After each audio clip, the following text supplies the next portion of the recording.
Hello, everyone. Just inviting those who just arrived to settle down, and then we'll be starting in a couple of minutes. Thank you. So we've still got a few people coming down the stairs, but almost ready. So actually, while you settle down, I invite you to put your phones on mute, but to keep them nearby, because we will be asking your participation on a few occasions during the day. So I think then we can start. So then welcome to the European Securities and Markets Authority's 2026 conference, a new era for EU capital markets. My name is Solveig Kleiveland, and on behalf of the organizing team, I am excited to kick off this day, which is also the 15th anniversary of ESMA. We have a full program for you, looking at the importance of developing the European Savings and Investment Union. We'll look at the key priority areas for the coming years to ensure that it's a success for both EU citizens and businesses.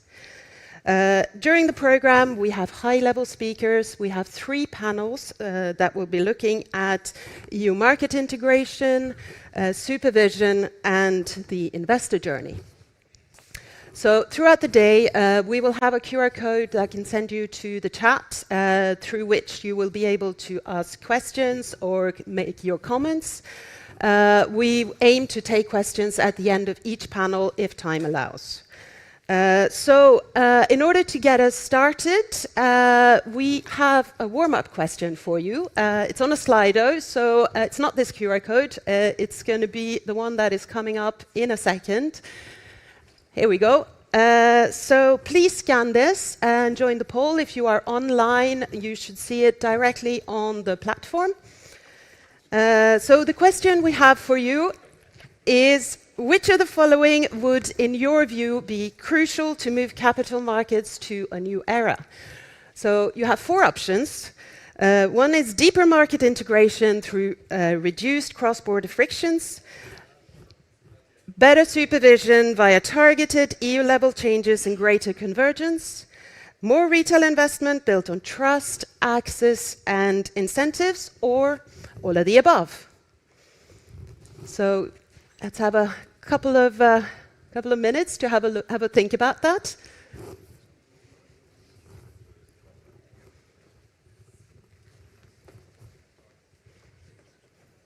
And then, I'm looking, I think if you've had a chance, then we can move. Oh, okay, that one was clear. So there is clearly no one solution to a successful SIU. It takes market integration, it takes improvements to supervision, and it takes easy access for retail investors, which is great. And that's what we'll be talking about throughout the day. So then, to get started, I would like to welcome our host. And it's my great pleasure to introduce Verena Ross, Chair of ESMA. So, Verena, over to you.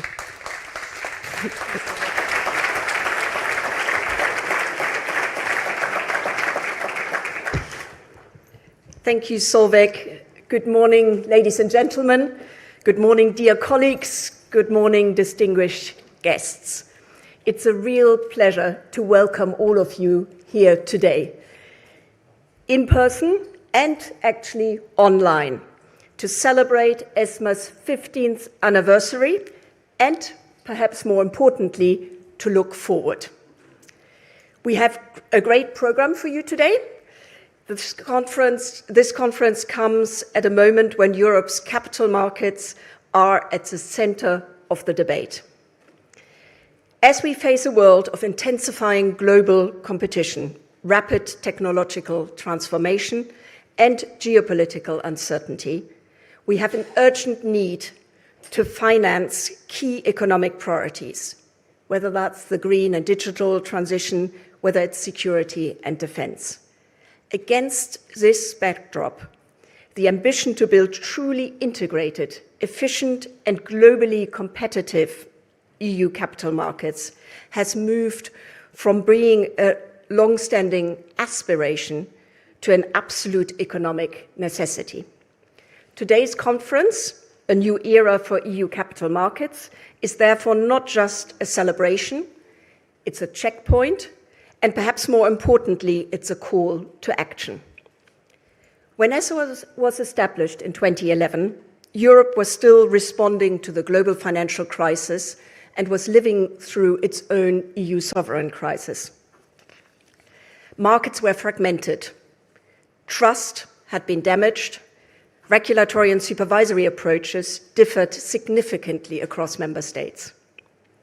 There was a growing recognition that we need stronger and less fragmented regulation and supervision. The first major task for ESMA was therefore to help build the foundations of a genuine single rulebook for the European capital markets. This was an extraordinarily ambitious period of reform. We saw MiFID II, MiFIR fundamentally reshaping the framework for securities markets, strengthening transparency and improving investor protection. We had EMIR establishing entirely new rules for derivative markets, central clearing, risk mitigation in response to the lessons of the crisis. Alongside these reforms came many others: prospectuses, market abuse, short selling, benchmarks, settlement, and securitization. All of you here in the room have worked on and with for many years. Collectively, these reforms transformed the EU financial landscape. But if the first phase of ESMA's journey was about building the rules, the second phase was about ensuring those rules worked consistently in practice. So ESMA's role evolved, moving from rulemaking to supervisory convergence becoming a central focus of our work.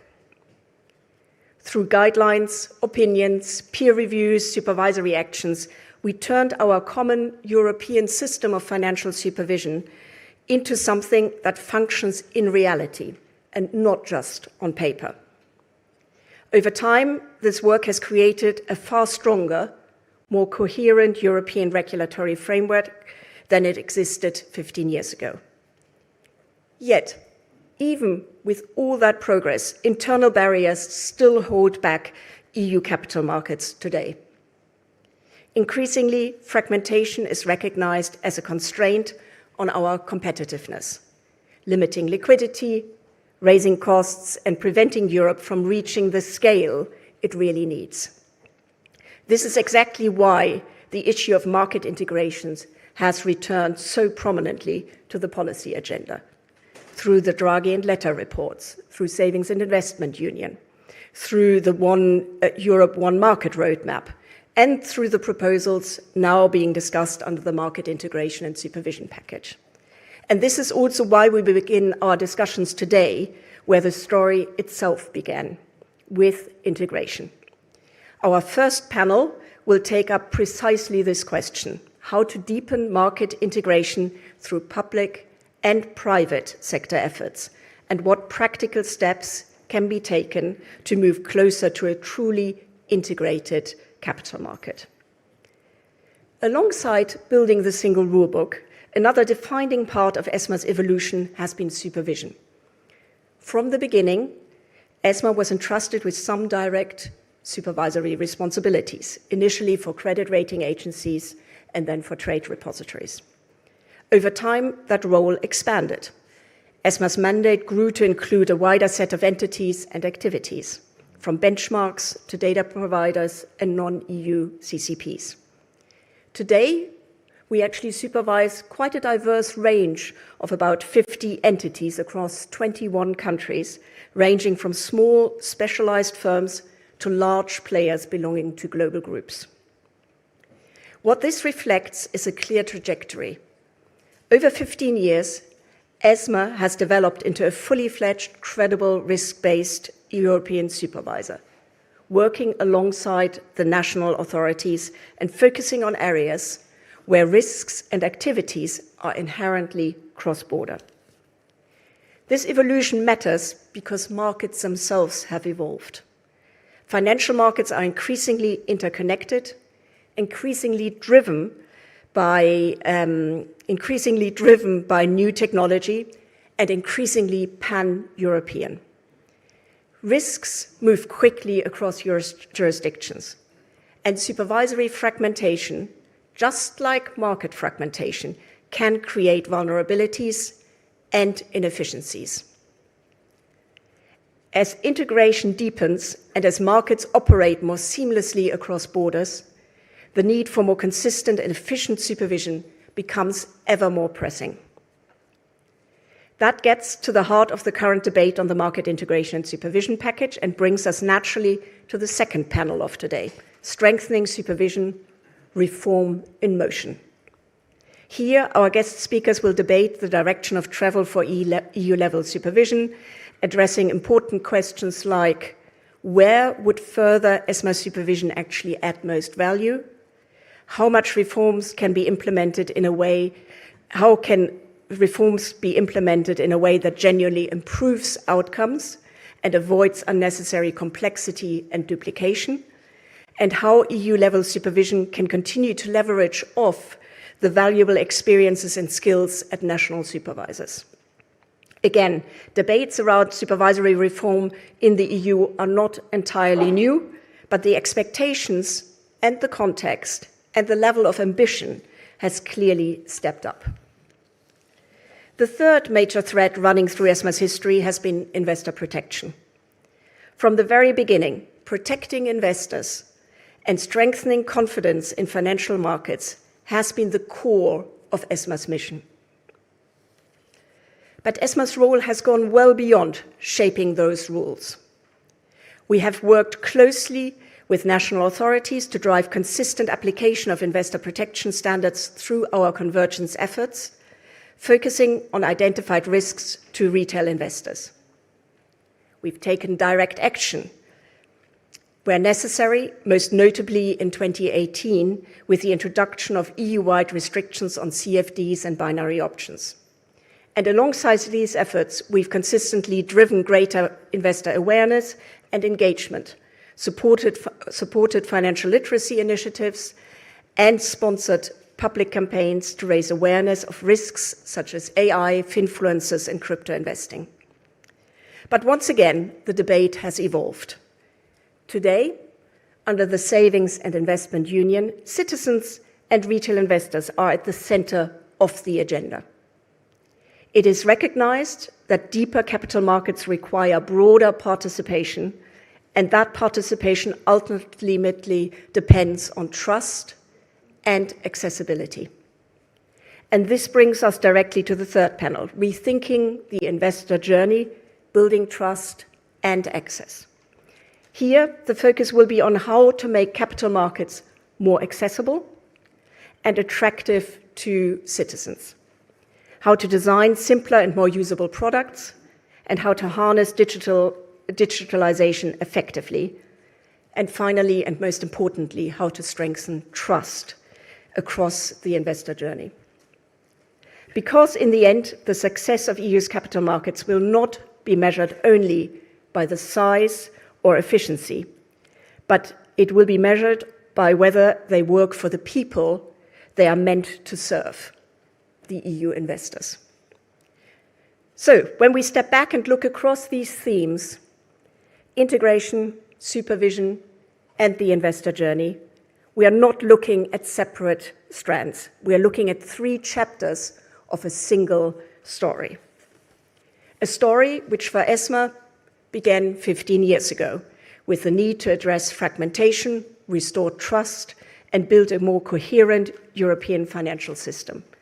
And a story that has since evolved step by step into something much more ambitious.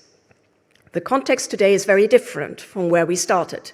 We now ask more of our capital markets than we did in 2011. We need our capital markets to finance innovation at scale, to support the green and digital transitions, to strengthen European competitiveness in a much more demanding global environment, and increasingly to contribute to Europe's resilience and strategic autonomy. In the years following the crisis, the focus was rightly on building a comprehensive and robust rulebook to restore trust and strengthen resilience. That framework has since been tested through multiple shocks, and it has proven to be robust. Today, however, we operate in a different economic and political environment where competitiveness and efficiency play a more central role as well. So we must look again at the rulebook we have built, not to weaken it, but to ensure that it remains proportionate, that unnecessary complexity is reduced, and that it supports well-functioning, integrated, and attractive European capital markets. That overall shift in expectation is profound, and it means that the bar has been raised and the ambitions are high, not only in terms of what our markets should deliver, but also how effectively they function, how consistently they are supervised, and how accessible they are to our citizens. This is why the discussion we are here to have today really matters. We will hear from Commissioner Maria Luís Albuquerque, who is shaping the future of the Savings and Investment Union and will provide her perspective on Europe's next steps. We will have contribution from across the institutional landscape, including Aurora Luc, chair of the Econ Committee, and from Kyriakos Pierakakis, the president of the Eurogroup. We will also hear from market leaders and see global perspectives, including also from the global CEO of Moody's, Rob Fauber. And we will conclude with reflections from Enrico Letta, whose work has been instrumental in framing the broader debate on the future of the single market. Even though I shall soon approach the end of my time at ESMA, this is not my swan song yet. Nonetheless, allow me to conclude with a more personal observation after 15 years of working with outstanding colleagues within ESMA, around the ESMA board, and far beyond. And it's wonderful to see so many familiar faces here in the room today. Anniversaries are useful moments to reflect. They allow us to celebrate what has been achieved, but they also give us a chance to step back, to learn lessons, and to be honest about what still needs to change. If there's one lesson I can leave with you, it is that progress in the European Union, and sometimes around the ESMA board, does not always come easy. It requires vision, determination, and it requires persistence. It requires a willingness to challenge the status quo. It requires us to rethink approaches that have been in place for a long period of time. And sometimes it means being prepared to shake the tree, even if it disturbs those who quite comfortably sit on its branches. After all, if you always do what you have always done, you will always get what you've always got. We do not reform because success is guaranteed. We reform because standing still carries its own risks. Too often, Europe has not been ambitious enough. Compromise has come at the expense of integration. And we have avoided confronting the barriers in our single EU capital market head-on. But in today's world, that is no longer sufficient. If we are serious about building deeper, more efficient, more integrated, and more competitive EU capital markets, then we need to be equally serious about delivering the reforms that will make that possible. Thank you very much, and I wish you a very good conference.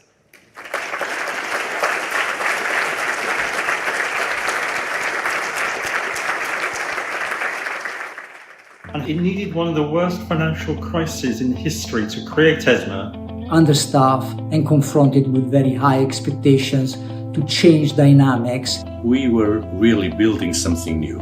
It was not easy to create a new European authority, but it was clearly necessary. A decisive step towards more integrated European supervision. The embryo of this SEC for Europe is ESMA. It's hard to imagine today the European economy, the European financial sector without ESMA.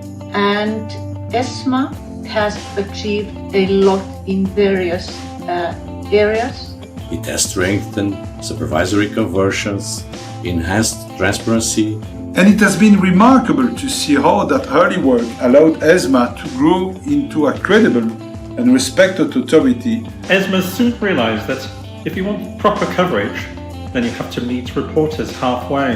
The continuous, structured and respectful interaction between ESMA and its stakeholder community is, in my view, one of the defining features of ESMA's success. And what has always stood out to me is the spirit of cooperation between NCAs and ESMA. Nowadays, ESMA is also a hub, a risk hub and data hub. Promotes resilience of the rating agencies and infrastructures. But resilience alone is not enough. Today, however, the challenge is to go further. And we are the first to be disappointed about the segmentation of our markets. Fragmented regulation and diverging supervisory practices continue to hold back European competitiveness and limit the full potential of our single market. Different systems nourish arbitrage. I choose my regulation in this country because it's softer than the other one. True enough, we know that there is much more that needs to be done. We need deeper securities markets. Digital innovation, geopolitical uncertainty, all this will require adaptability. Europe needs deeper and more integrated markets to deliver on the Saving and Investment Union. In short, what we need to do is to move from fragmentation towards genuine unity. We all know that there are currently plans to increase the powers for ESMA, and so I truly hope that our political leaders have the courage and take the next steps for the development of the Savings and Investment Union. ESMA will have an even more prominent role in the future. Therefore, ESMA must continue to evolve, remaining both rigorous and adaptable, European in vision, yet globally engaged. In this context, ESMA is called to play a stronger supervisory role and to support the development of a truly integrated European capital market. I would like my child to develop into a successful sort of SEC. So 15 years, well done. Here's to the next 150. I wish you a very successful celebration today. Thank you, ESMA, and happy anniversary. Happy birthday.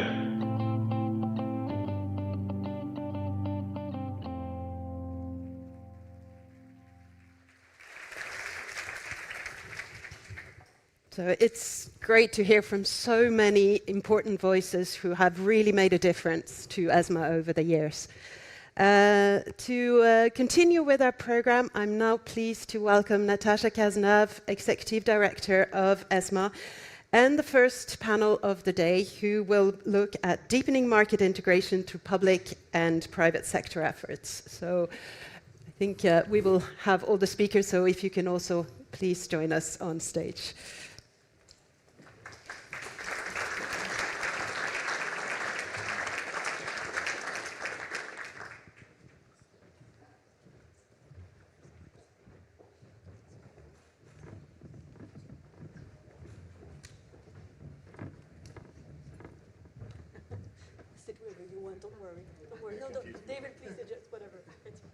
Yes, I'm sorry for the confusion, but we were told we have to sit under the names, but we didn't know the order, so it makes it a bit complicated for my panelists to sit, but I think we know, luckily, who everybody is. Welcome, also from my side. I'm really delighted to see you all here, and also I know many colleagues online for this 15th anniversary of ESMA. We've heard the ambition, so I hope my panelists also can give us some answers on how do we move from where we are to the next level of ambition. It's my great pleasure today to open this first panel, where we will be discussing deeper market integration with public and private sector perspectives. And we'll try to cover why is it that we need deeper integration? What are we trying to achieve? And does this mean more consolidation, more competition? What is the role of technology in that whole debate? What does it mean in a global perspective? A lot of you also lead global players, so how do you see Europe's debate from a global perspective? And so for that, we'll have 2 rounds of discussions. We'll start by saying, what is this about? Where do we stand? What can already be done in the current framework? And then we'll move to what needs to be done. So what are your recommendations? What can Europe do? What should we be thinking about as we have these discussions? Time permitting, as Solveig was saying, hopefully we'll give you the floor for a couple of questions. So let's try to be efficient. And I would like to give maximum time to my panelists to share their insights. So I will introduce them and kick us off immediately. So we have the pleasure of welcoming with us today Dariusz Adamski, who is the co-chair of the Polish KNF. Thank you so much for being with us. Stefan Leitner, CEO of Deutsche Börse. David Schwimmer, CEO of London Stock Exchange Group. David Ripley, co-CEO of Kraken. Thanks for being with us. And Valérie Urbain, CEO of Euroclear. So very high-profile senior representatives that will give us insights into what we need to do. Let me start maybe with you, Dariusz, if you could give us a bit of a sense of why do you think we need to prevent and remove some of the fragmentation, and how would you assess what we've done so far? How good have we been in trying to fight some fragmentation so far? Thanks, Natasha. Thanks for having me here, first of all, and happy anniversary. It's a privilege. I'd like to make 3 points on the kind of state of the art as, let's say, I see them. Number 1 is that if you want to have a one single financial market, let's say single capital market union, then I guess you need one ingredient, one basic precondition, and that's actually an economic union, right? And a single economic policy. By single economic policy, of course, I mean single macroeconomic policy, tax policy, fiscal policy, a federal type of arrangement. Now, I guess the problem that we face in the European Union is that when it comes to monetary policy, the EU has exclusive powers. When it comes to economic policy, it's a term taken from the treaties. It only has coordinating powers. Essentially, member states also in the Eurozone are sovereign when it comes to economic policy. And of course, savings, investments, they are defined by the economic policy first and foremost. And the financial markets follow, right? So once you have a single economic policy, then of course financial market will adjust to that. If you have 27 economic policies, then you by definition have 27 financial markets and capital markets. That's unescapable. That's just statement of facts. We may not like it, but that's a statement of facts. Now, if you know that we have 27 capital markets, then the question is, what do you do about it? And of course, you may say, well, we should overcome it somehow. But the idea of the Capital Markets Union was designed in 2015, right? 11 years later, you see that's not really, that hasn't been working the way expected. And my argument is that it's essentially because of the lack of the economic policy. Now, so if it's not that type of thing that we should achieve, then I guess you should reinforce those capital markets that you have. And in the European Union, these are national capital markets. How do you do this? I guess primarily by reinforcing, by making sure that you have the right investors on those markets. Now the question is, who are the right investors? And the argument I would make in this respect is that first, they should be sophisticated enough.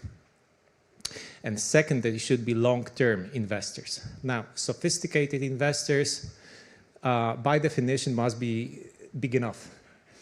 Small investors are hardly ever sophisticated. Now, big investors for smaller jurisdiction means international investors. For bigger jurisdictions means essentially local. I mean, you should work on developing local investor base. Okay, so how do you do this? Now, there are two groups of those investors I think are particularly worth mentioning. One is investment banks. And the sad thing, outcome of the global financial crisis and regulatory adjustments that followed is that essentially we don't have investment banking in Europe. I mean, we have American investment banks operating here. We don't have European investment banks. That's a problem.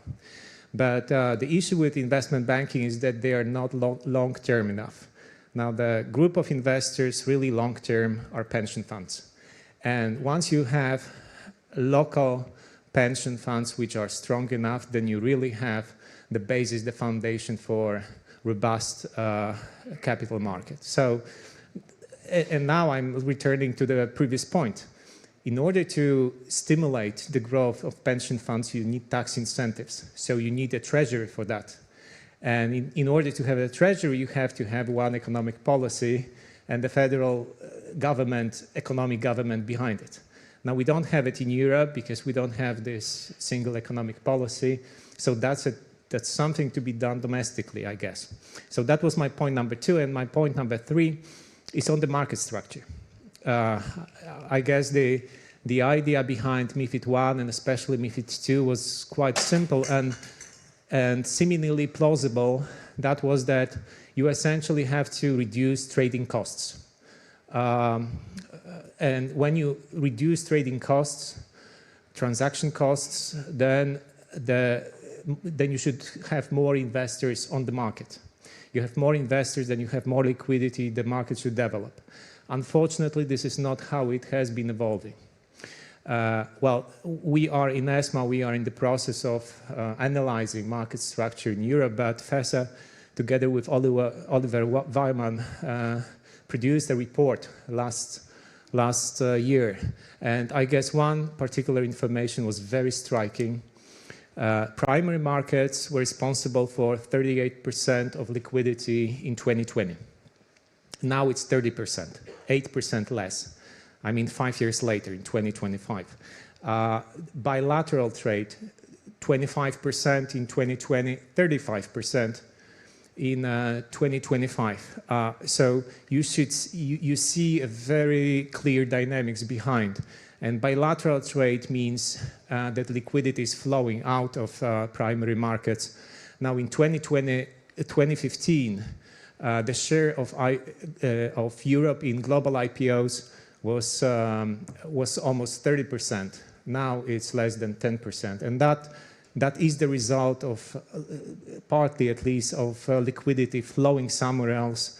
And essentially the European primary markets have been starving, with all negative impact for the way that capital formation takes place. Thank you. Thank you, Darius. Okay. Interesting. We'll see what comes out of the call for evidence at ESMA on that one. So, Stefan, can I turn to you first? Of course, you can definitely react, but if we listen to Darius, so definitely our reforms have not been progressing in the direction we should, and we're not where we would like to be. What can already be done from the private sector in the current context to improve fragmentation? Deutsche Börse has done many initiatives. What can you share with us? Well, thank you very much for having me today. And Darius, your theme I will take up in my second part, but I definitely endorse what you say.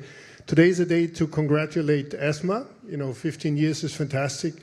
Rainer, to you personally is obviously a big story, and Natasha, to you too. Thanks a lot. We've been early living animals in your ecosystem on the sort of index side, on the data repository side. So we have worked with you, and that partnership is an important part. We look forward to taking that into the future. So thanks a lot for having me today.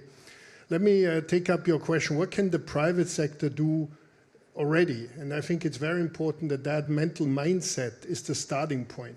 The capital market is a private sector endeavor. That's what it should be under good regulation. It shouldn't be a state-operated market as such. So therefore, I truly want to emphasize that there are 3 avenues where the private sector can go a long way. The first one is it can organically and inorganically consolidate and build platforms of critical size. The sector is doing that. We are very eager in that. We have a long way still to go. Let me just emphasize the project we have undertaken that I think is critical for the SAU, and that is the consolidation and the improvement of the B2B access in the fund space. It's a very important element to give investors, European investors, in building their old age savings, the breadth of choice of different funds. Historically, that didn't exist. You went to your bank and they said, we have a fund company. That's what we give you.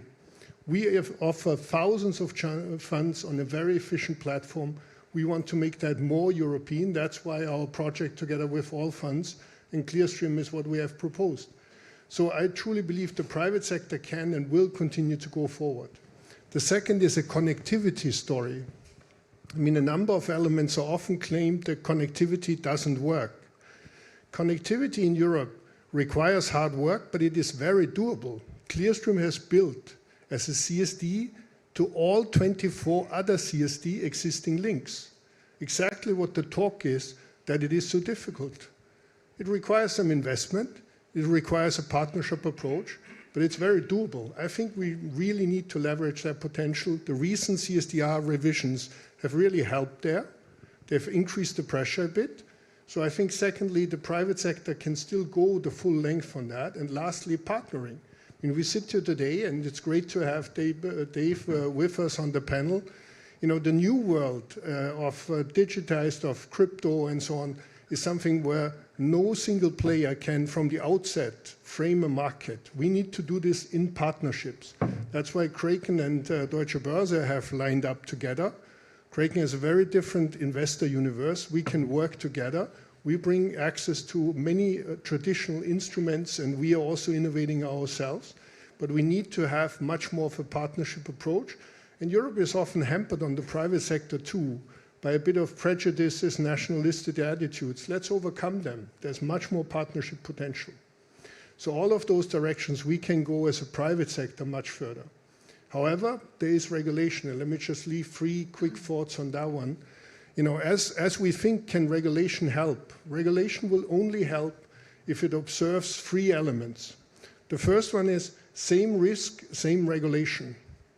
The entire thematic ideas of sandboxes, it's all fragmentation. Let's not lose sight. Let's not refragment markets as we change technology, as we move into the new world. Same risk, same regulation.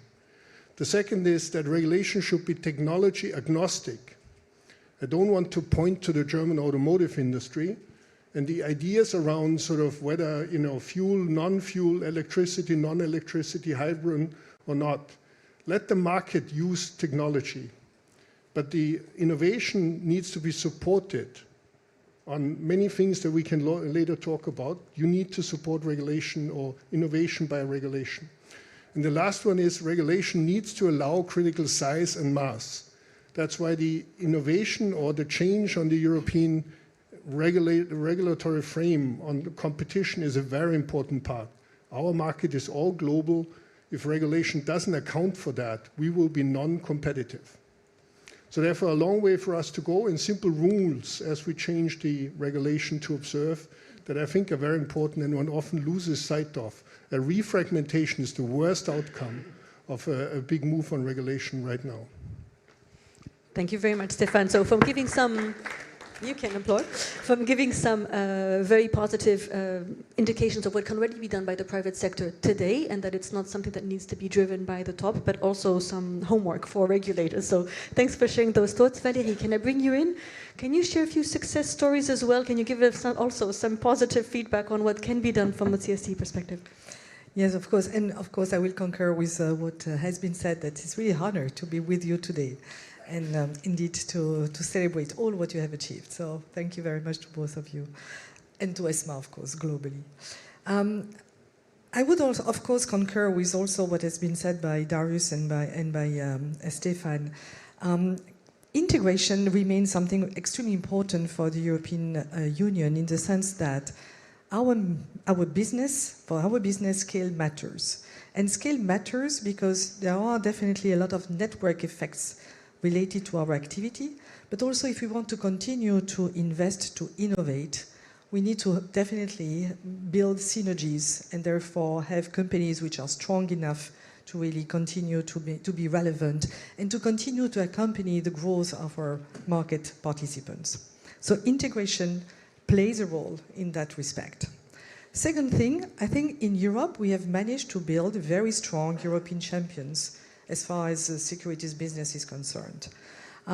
This has also been driven by regulation, actually, because sometimes we forget that 60 years ago, when Euroclear and Clearstream, or CEDEL at that time, had been created, I mean, we had benefited from very, I would say, forward-looking regulation to really build a very strong asset protection regime. And this is thanks to that companies like Euroclear, Clearstream have been really successful over all these years. So I think not everything is bad about regulation, on the contrary, but it needs to be fit for purpose and it needs to continue to support the growth.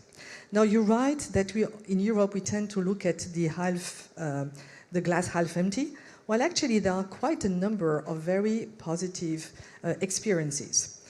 The first one is, I think we often not talk about that, but that's the Euro bond market, or the international bonds market. Euroclear and Clearstream we have developed again over those decades. This is the third largest fixed income market in the world after the US Treasuries and China.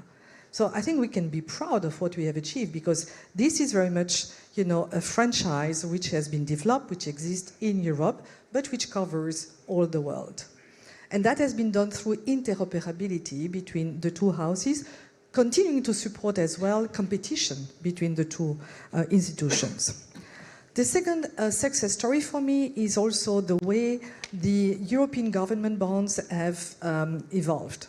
I mean, of course, they continue to be issued in the different countries, but when you look at the volume of transactions, again, it's very much driven by the places where there are collateral management services. Why? Because liquidity is, of course, extremely important, and we have managed, again, through development of services to really boost this liquidity, but also at the same time to concentrate part of the volume. So I would say that the European government market is pretty integrated, even though, you know, there are many institutions which are taking a role. It is fair to say that on the equities, of course, the story is a bit different. Having said that, again, you have, when you look at the volumes, more than 95% of the volumes traded on the European equities actually take place in three institutions: Euroclear, Clearstream, Euronext. So, I mean, de facto, there had been a lot of already integration, but it is true that what we are basically doing, we are shielding the investors from the non-harmonized practices of the equities market. So we offer a single entry point to the different markets, shielding the investors.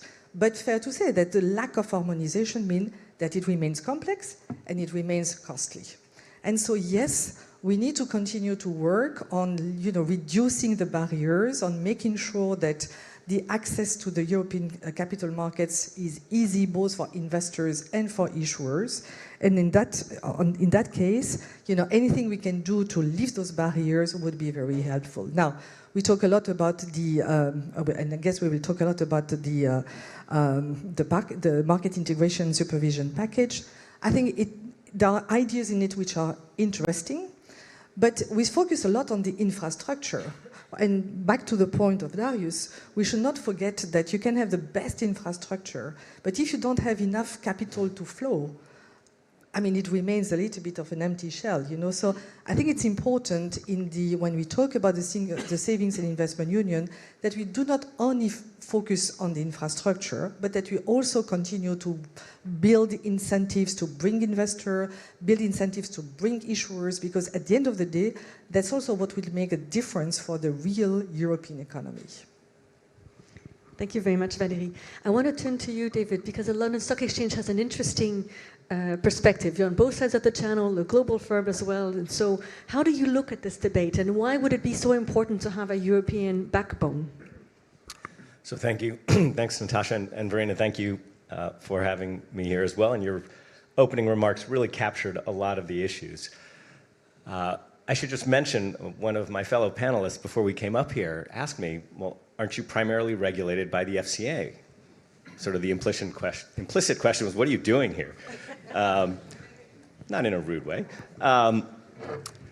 LSEG has more entities regulated by ESMA than any other entity, any other company out there. I believe that's right. Feel free to correct me if I got it wrong.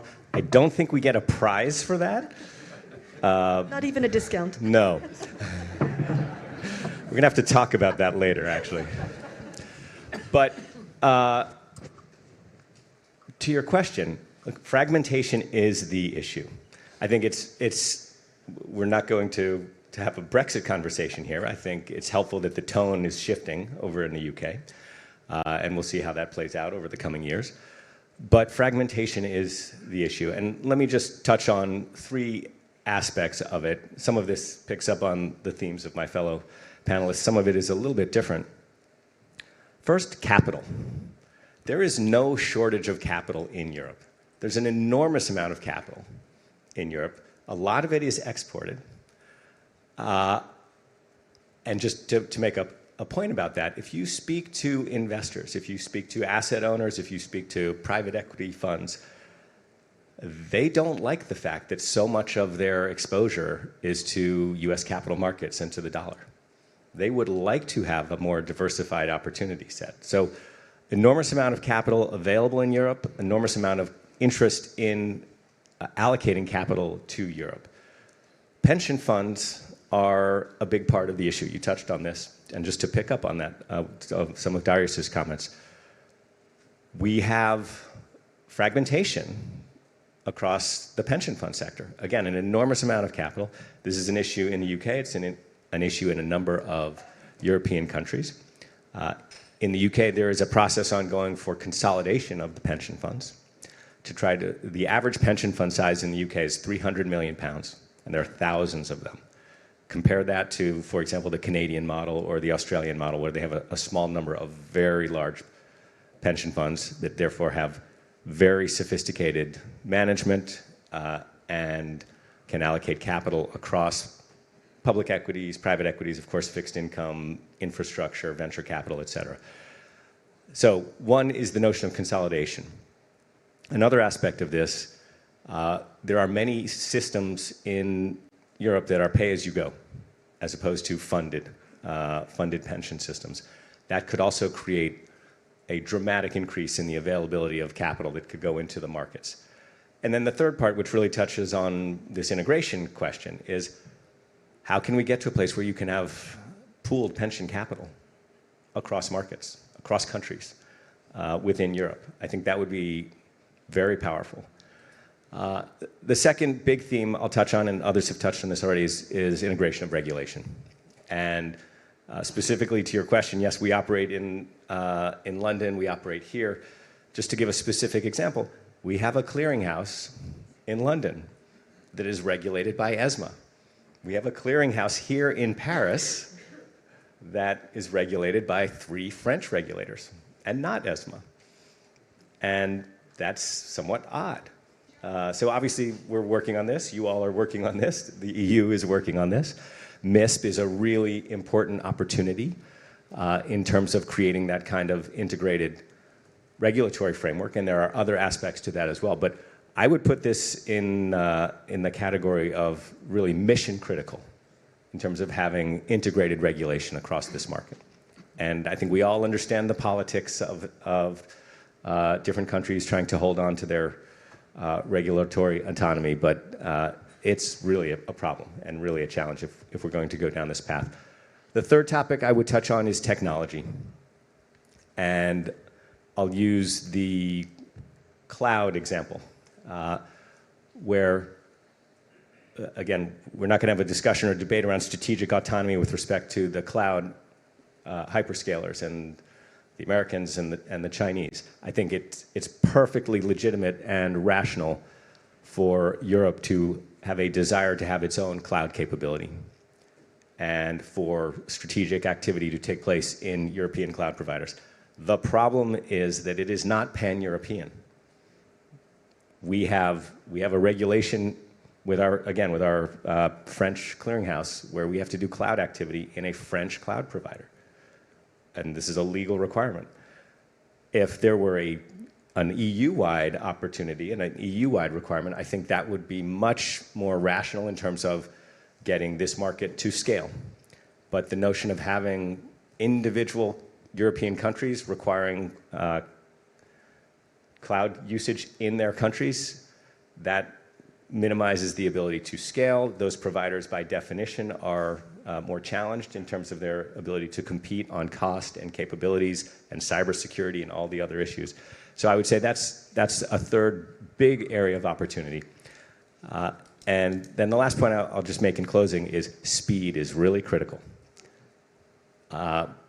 You have a US market and frankly government and regulatory regime that takes pride in how quickly they are moving.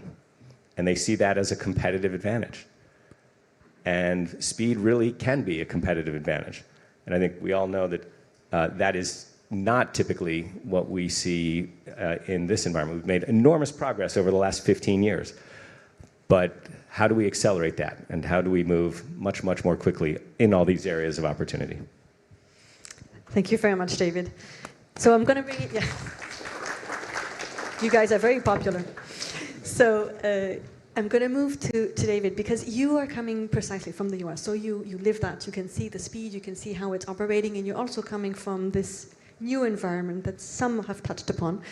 So I want to ask you to share with us, what do you think is actually in it for the investors at the end of the day? How does this connect with the citizens, and how do you think that this integration debate can be beneficial for Europeans at the end of the day? Yeah, thanks, Natasha. Well, if David had some explaining to do for why he's here, me being a non-European from the US and from cryptocurrency no less, I probably should offer a little bit of rationale for this. We at Kraken, hopefully many of you are familiar with it. For those that aren't, we actually launched originally in Europe, despite the company being founded in the US.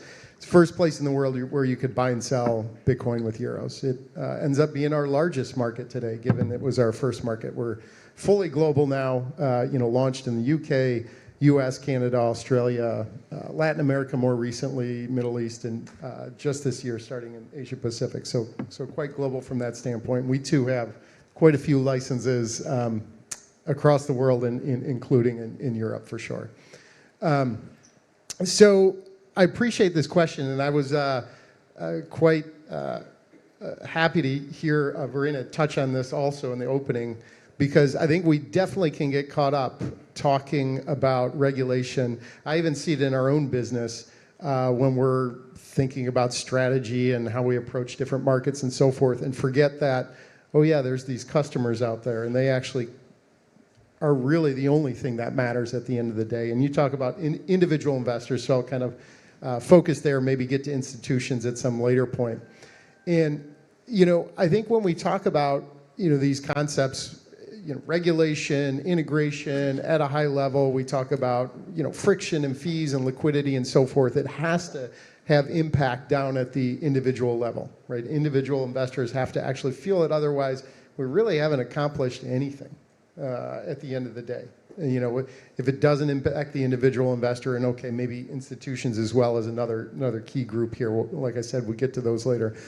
So, I think there's a few different ways to look at this, but I mean, we really should be quite tangible with it and think about individuals and investors, and think about the actual use cases. Think about that person that maybe lives in Italy and wants to move to Belgium, and what does that mean for their brokerage assets? What does that mean for trying to buy a home in the new country? How does the data flow? What does all of that mean for that particular individual? And the reality is, yeah, it's kind of tricky.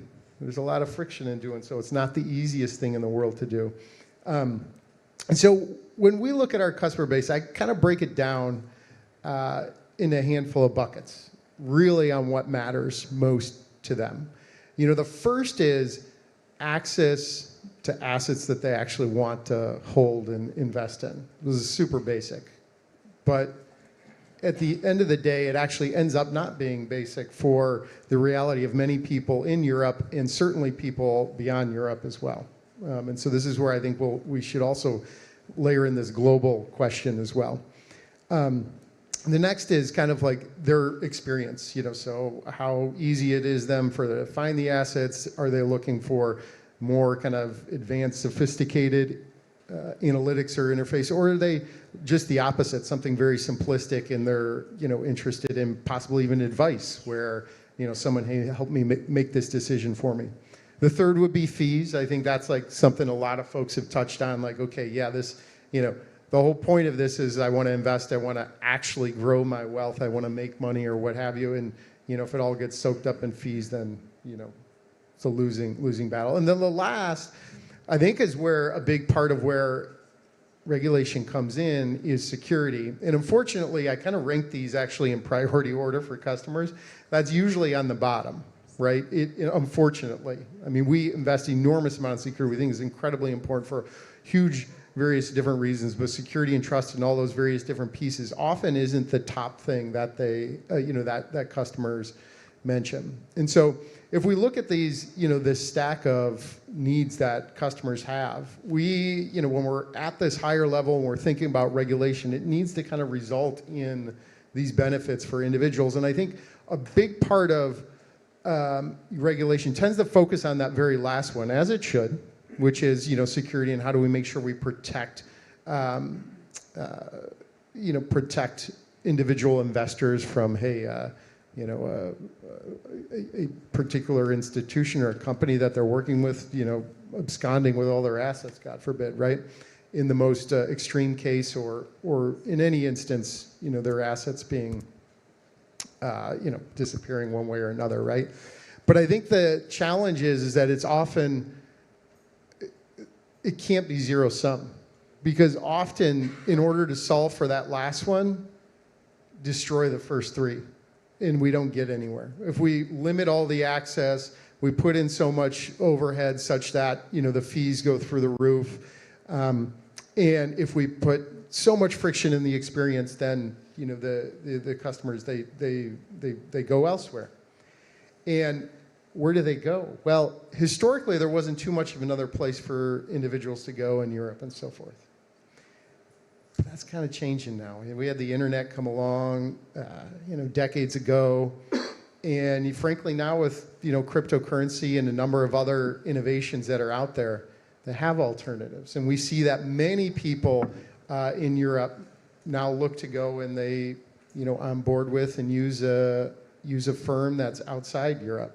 Not necessarily the US, frankly, even more so Asia Pacific. And so we're kind of faced with this choice of like, hey, we can put in place a set of regulations that are going to make sense and integrate the market and so forth. But if it doesn't work for the customers, well, they're just going to go, they're going to go elsewhere anyways. And so I think that's like a really meaningful piece here that we, have to, think about. So again, I appreciate this question. I appreciate, Verena coming up with it or mentioning in the outset that all of what we do here has to, work for these individuals at the end of the day.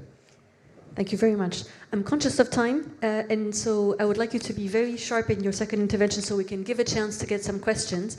But to all of you, except for Darius, who are from the private sector, you have quite a number of policymakers out there, so this is the opportunity also to make the main points of what you want to see change in this second round. So I'm going to start with Stefan to say, okay, how do you see these proposals that have come out?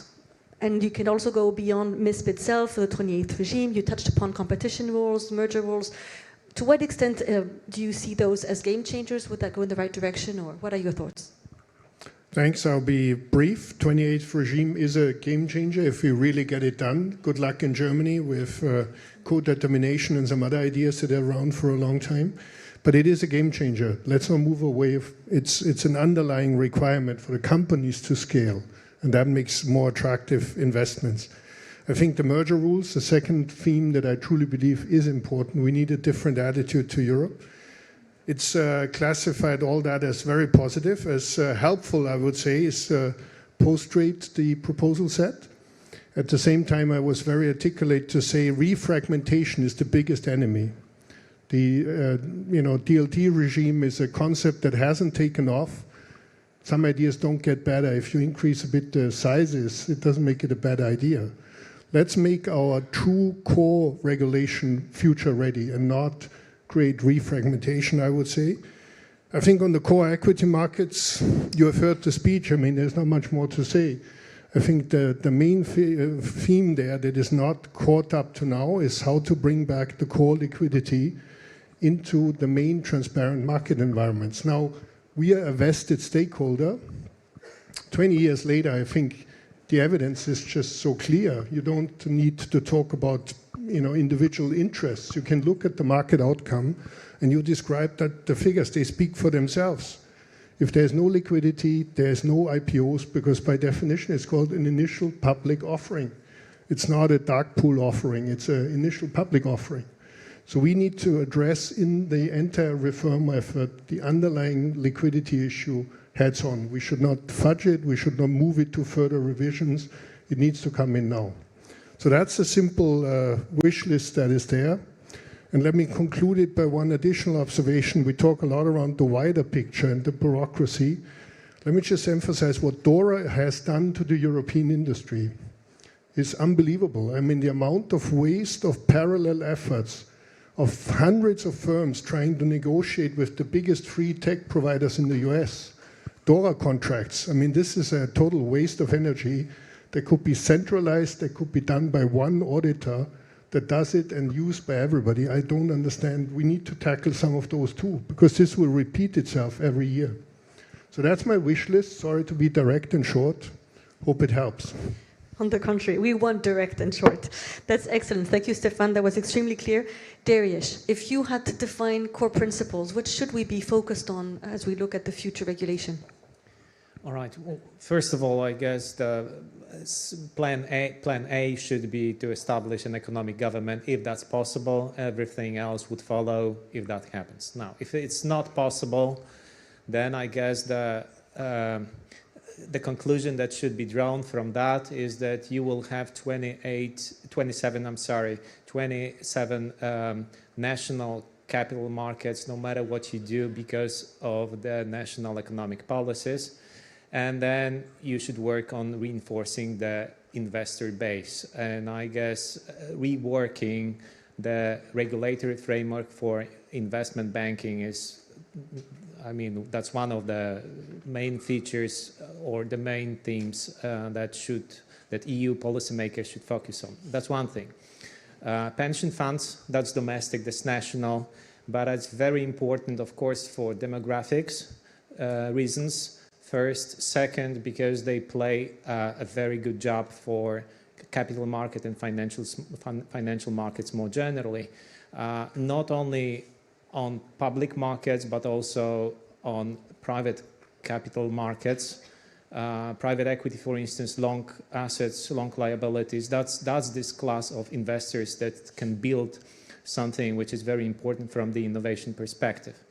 Now, the last thing I'd like to kind of highlight is that we indeed should refocus the attention on the market structure. I mean, the fact that, well, we did some computation at KNF recently, and last month, CBOE was responsible for 26% of liquidity. That's more than anyone else. And the problem with that is not that it's a US player, but it's not, you will never see any IPO on this market. It just won't happen. So that's something very disturbing, I guess. And, you know, I come from a country where 90% of liquidity is concentrated on the primary market. So you can say that's very parochial, right? I mean, that's not modern type. But this is an advantage of this market because the liquidity is there. And investors like it this way. So it's not the transaction costs, it's the liquidity, which is crucial for the growth of the markets. And things like consolidated tape, you know, trading-oriented consolidated tape, that could actually undermine the primary markets instead of, you know, building them. That's one thing. Anything which is proposed with a MISP regarding post-trade is actually a favor to institutions like CBOE in the long term. It's not something that can support those national ecosystems. So there are many, I guess, disturbing aspects in the MISP from the perspective of building European financial ecosystems instead of trying to support bilateral trade in the name of avoiding fragmentation. Thank you. Thank you, Darius. Quite provocative comments, which I think will be interesting then to have follow-up discussions on. David, you come from the crypto space. How does that interact? What needs to happen? What do you expect to happen? Is there anything that should be done to bridge the gap between the crypto environment and the traditional package? And you already have mentioned a partnership. Maybe you want to say a few words on the partnership that you have with Deutsche Börse. Yeah, sure. So is there anything that needs to be done, presumably from a regulation standpoint or integration into existing financial services? So if we go back a handful of years, we had this cryptocurrency ecosystem, and it was truly 24/7, 365. Individuals could go on to an investment platform and buy any fraction of asset that they wanted, down to 8 decimal places. All these assets and capital, whether it was Bitcoin or Ethereum or stable coins, moved across the globe in seconds, in near real time, settled instantly. Individuals had access to leverage at whatever level that they were interested in accessing. And then in Europe, along comes MiCA. And what happened? It was actually not that bad. It was pretty good. For what it's worth, MiCA preserved most of these aspects. And so right now we still have 24/7, 365. We still have any level of fractional access to assets that you want at any value. The liquidity still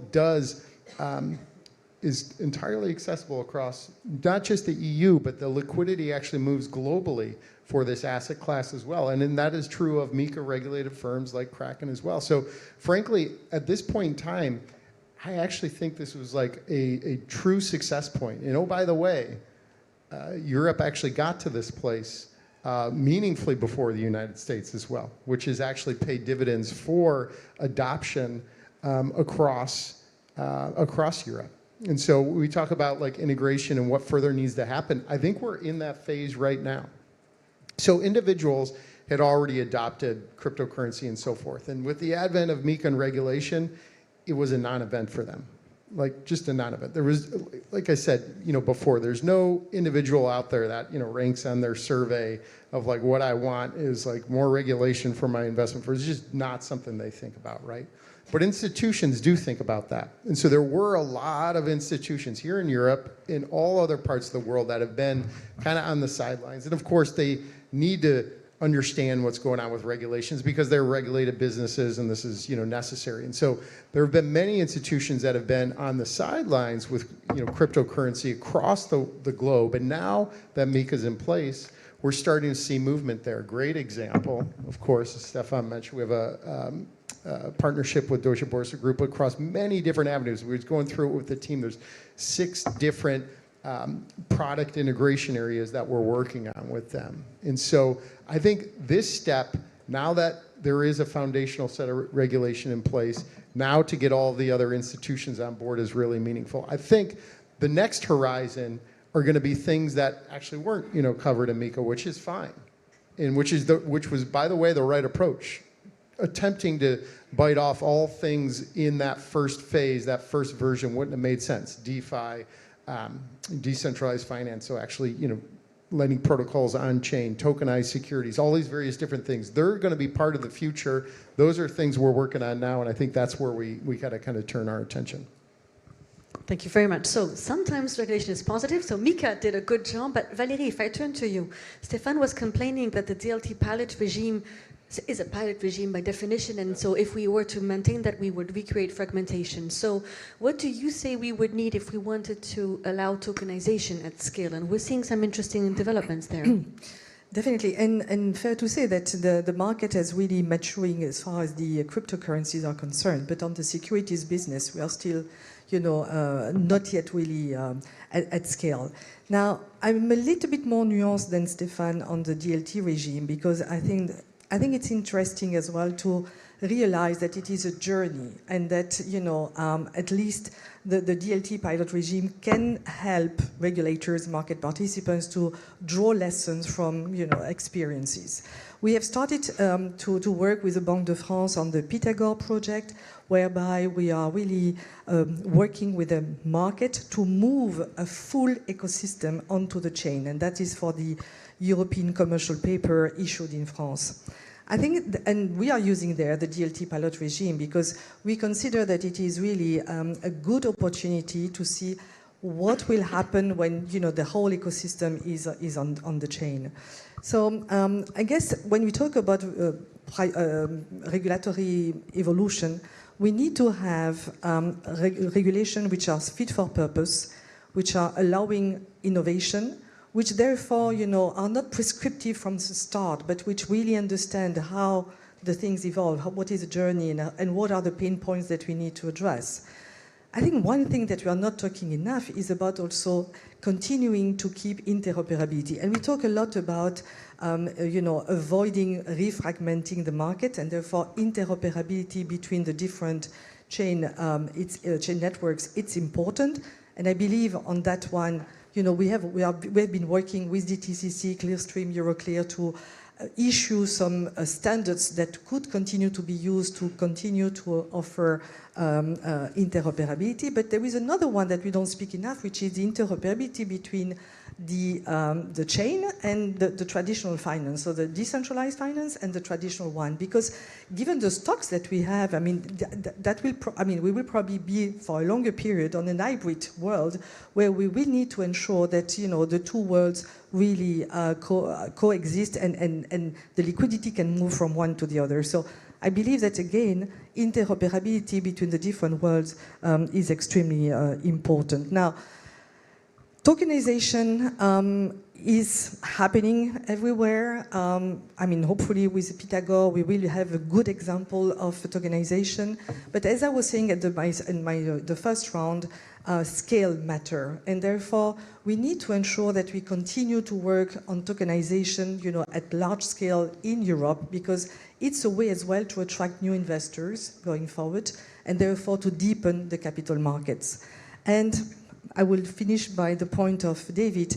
Speed is of essence, because competition is not waiting. We have the competition in the US.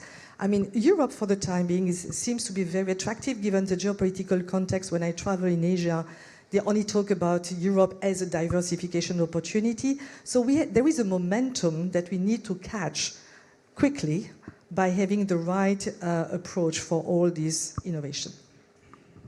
Thanks, and I'm going to use my chair position to throw a question at the same time that was not planned.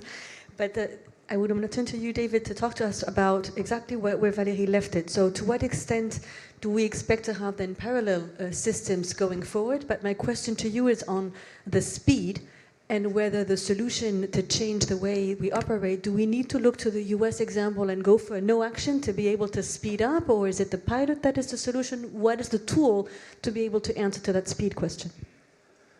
So there are a number of different ways of accelerating things. And I'll give one example. This may sound counterintuitive or a little bit of an unusual request or recommendation, and that would be for more regulation. And what I mean by that, what do we do in Europe? We have directives. Let's have regulation instead of directives. Because that in and of itself, instead of waiting for it to cascade throughout the 27 states and slightly different regulations in each jurisdiction, if we have regulation pan-European, that would be helpful and probably would also move things along more quickly.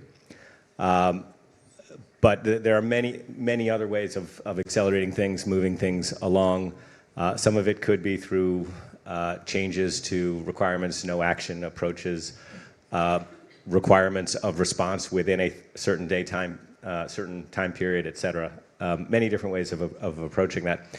I think on your other question around how this will play out, I think we're going into a hybrid world where you will see traditional infrastructure, traditional financial markets, and digital infrastructure.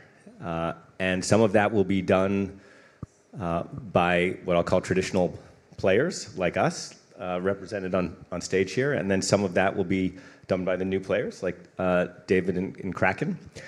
I think it will be very important to navigate that, again, in an integrated, interoperable way, as Valerie was saying. And I'll just give one example of this, and it's coming very quickly. We are launching what we refer to as DISH, a digital settlement house, which will allow real-time settlement in commercial bank money on a global basis across currencies, 24 hours a day, 7 days a week, on-chain and off-chain. So it picks up that, so the bridging, the interoperability of digital and cash.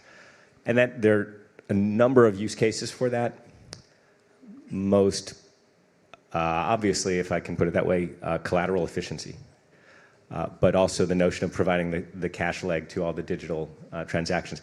This is something we're doing. I'm sure others are thinking about other areas of bridging or creating interoperability between these two worlds.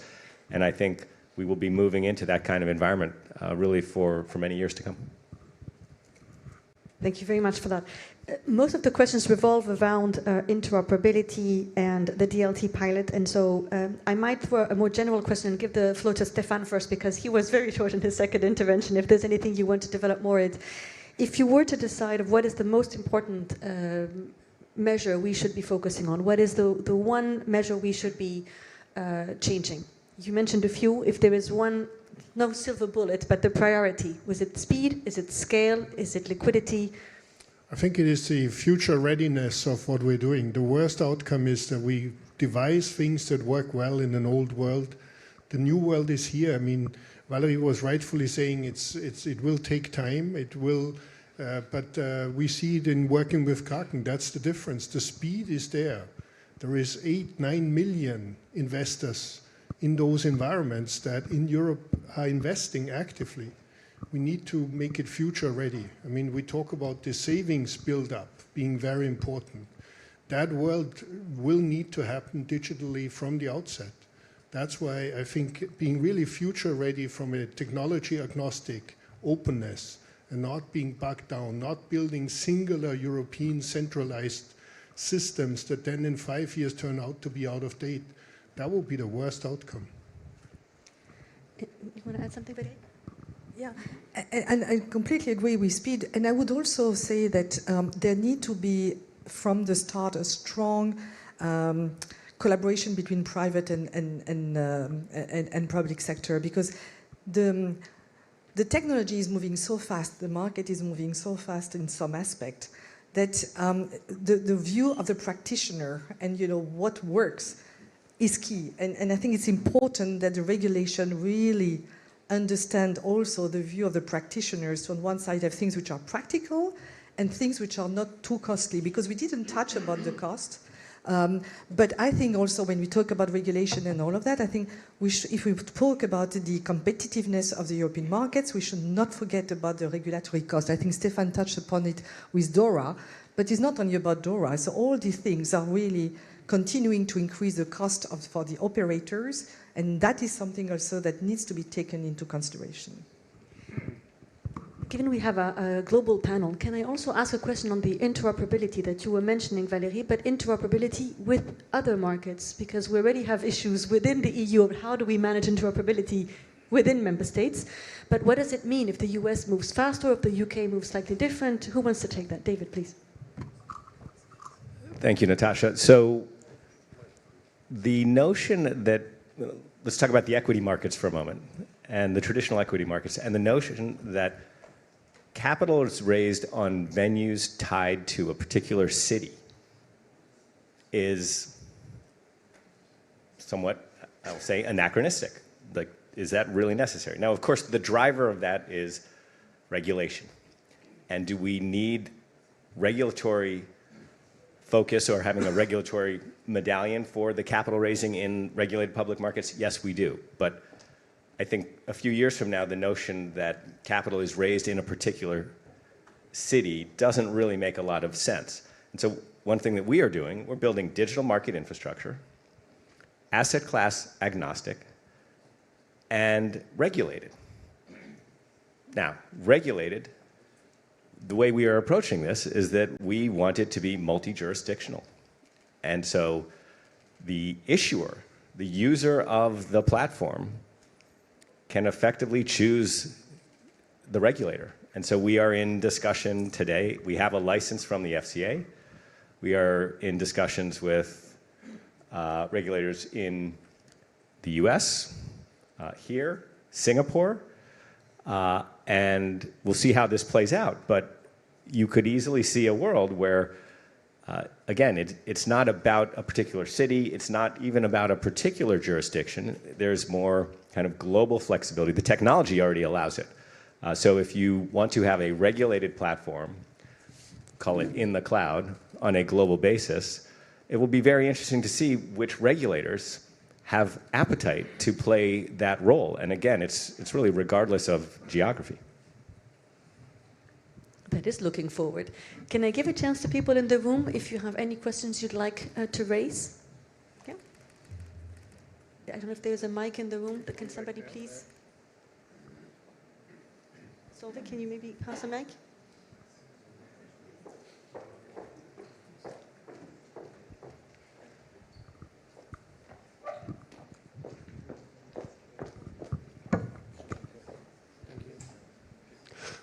Hello, I'm Thorsten Müller from EFAS. EFAS is a European Federation of Financial Analysts. We represent some 18,000 financial analysts across Europe. We need good data. And what I've been missing when we talk about integration of European capital markets is ESAP, European Single Access Point, which should be launched next year by ESMA. The US, the SEC, launched EDGAR some 15 years ago, and I think it was a big success story. And now I feel there is some headwinds for ESMA because many people say, oh, it's a lot of data, too much bureaucracy for issuers. I would be very interested to get your view. What do you think? How important is the ESAP for the integration of the European capital markets?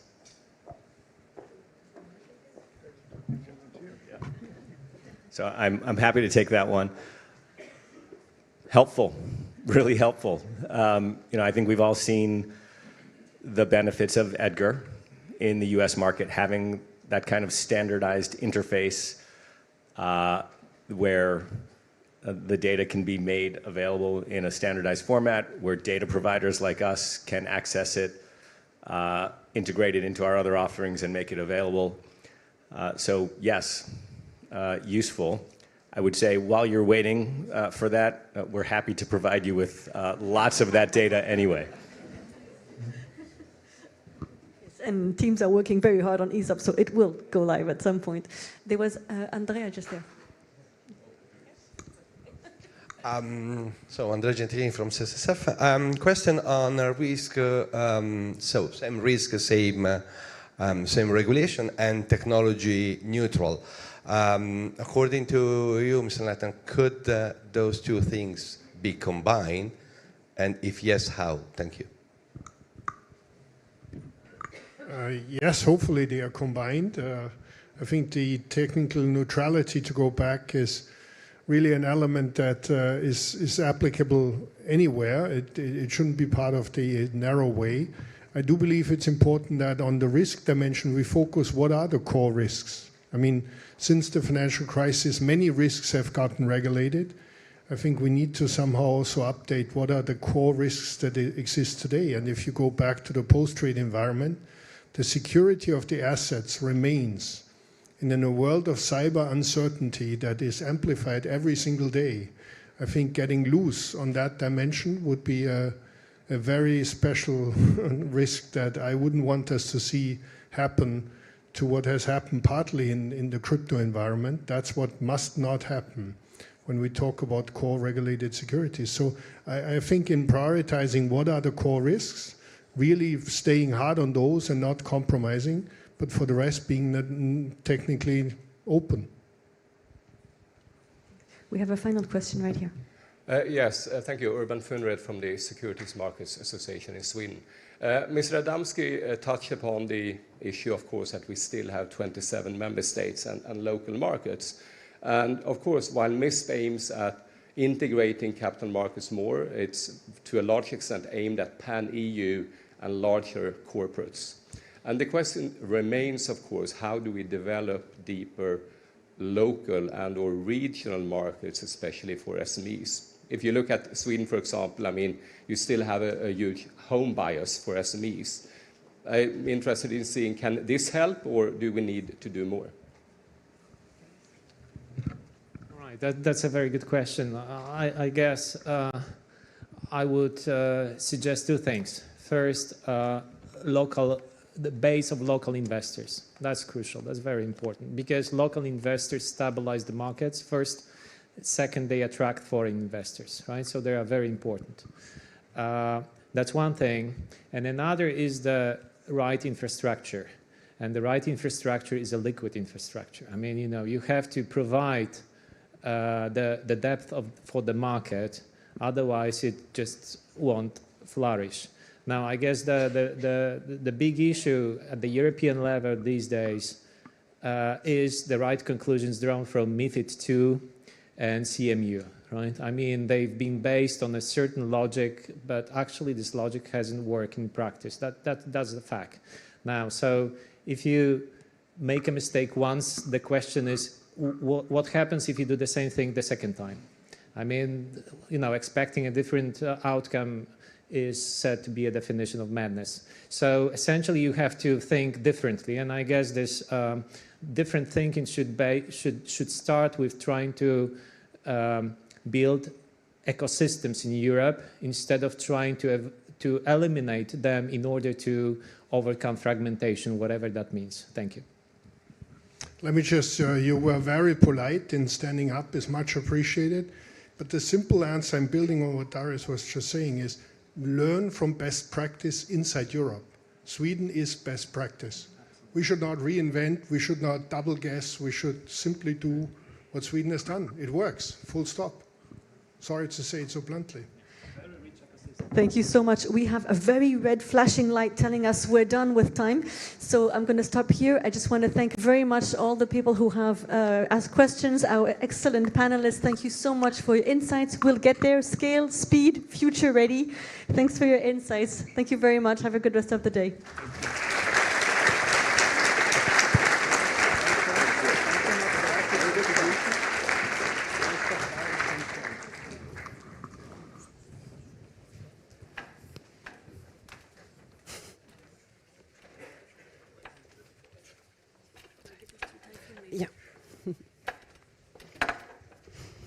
So thank you very much to the panelists for that great discussion to get us started. A lot of food for thought.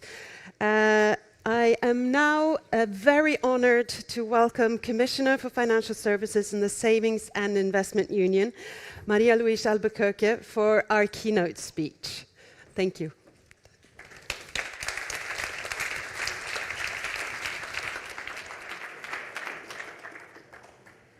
Thank you and good morning. I had the privilege to listen to most of the previous panel. I have many comments to make, but I won't, not this time. And I will stick to my speaking points because sadly I don't have time to stay and engage on a proper conversation, but I'm sure there will be other opportunities. So I'd like to start by thanking Verena for inviting me to take part in this discussion today.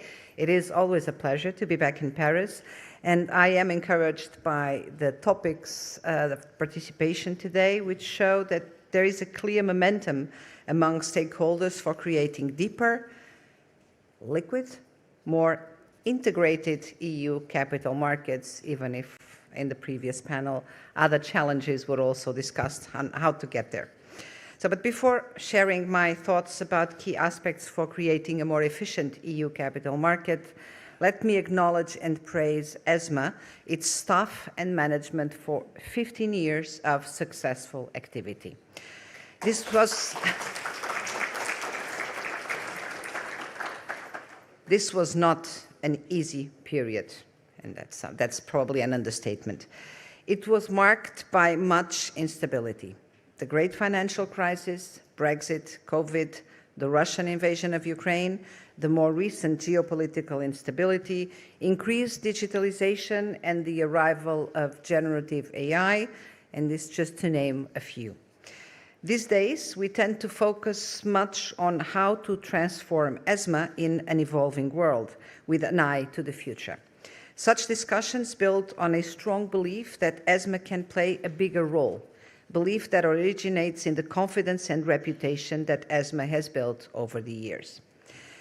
Therefore, on this anniversary moment, apart from looking into the future, it is equally important to recognize the progress done so far and the substantial work by ESMA to enhance investor protection, promote orderly financial markets, and safeguard financial stability.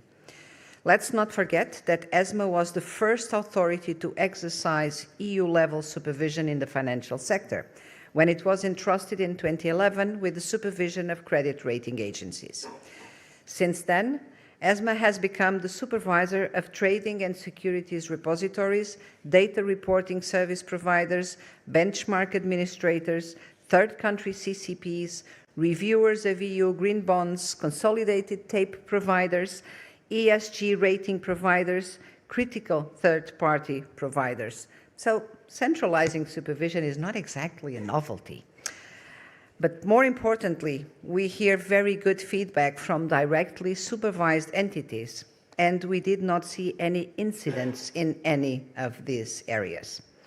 Moreover, ESMA was the first EU authority to exercise product intervention powers in the interest of investors across the Union, prohibiting or limiting certain products or practices. ESMA has done immense work to promote transparency and reinforce investor protection in all its dimensions. Clearly, I cannot list now all of ESMA achievements throughout these years, but still would like to mention the amazing work done to promote a single rule book in the trading and post-trading space. MiFID II, EMIR, CSDR were huge construction sites, and ESMA had a key role in making them a reality, not just by developing rules and guidance, but also by providing the due coordination and setting up of the underlying IT infrastructure. So, well done, ESMA.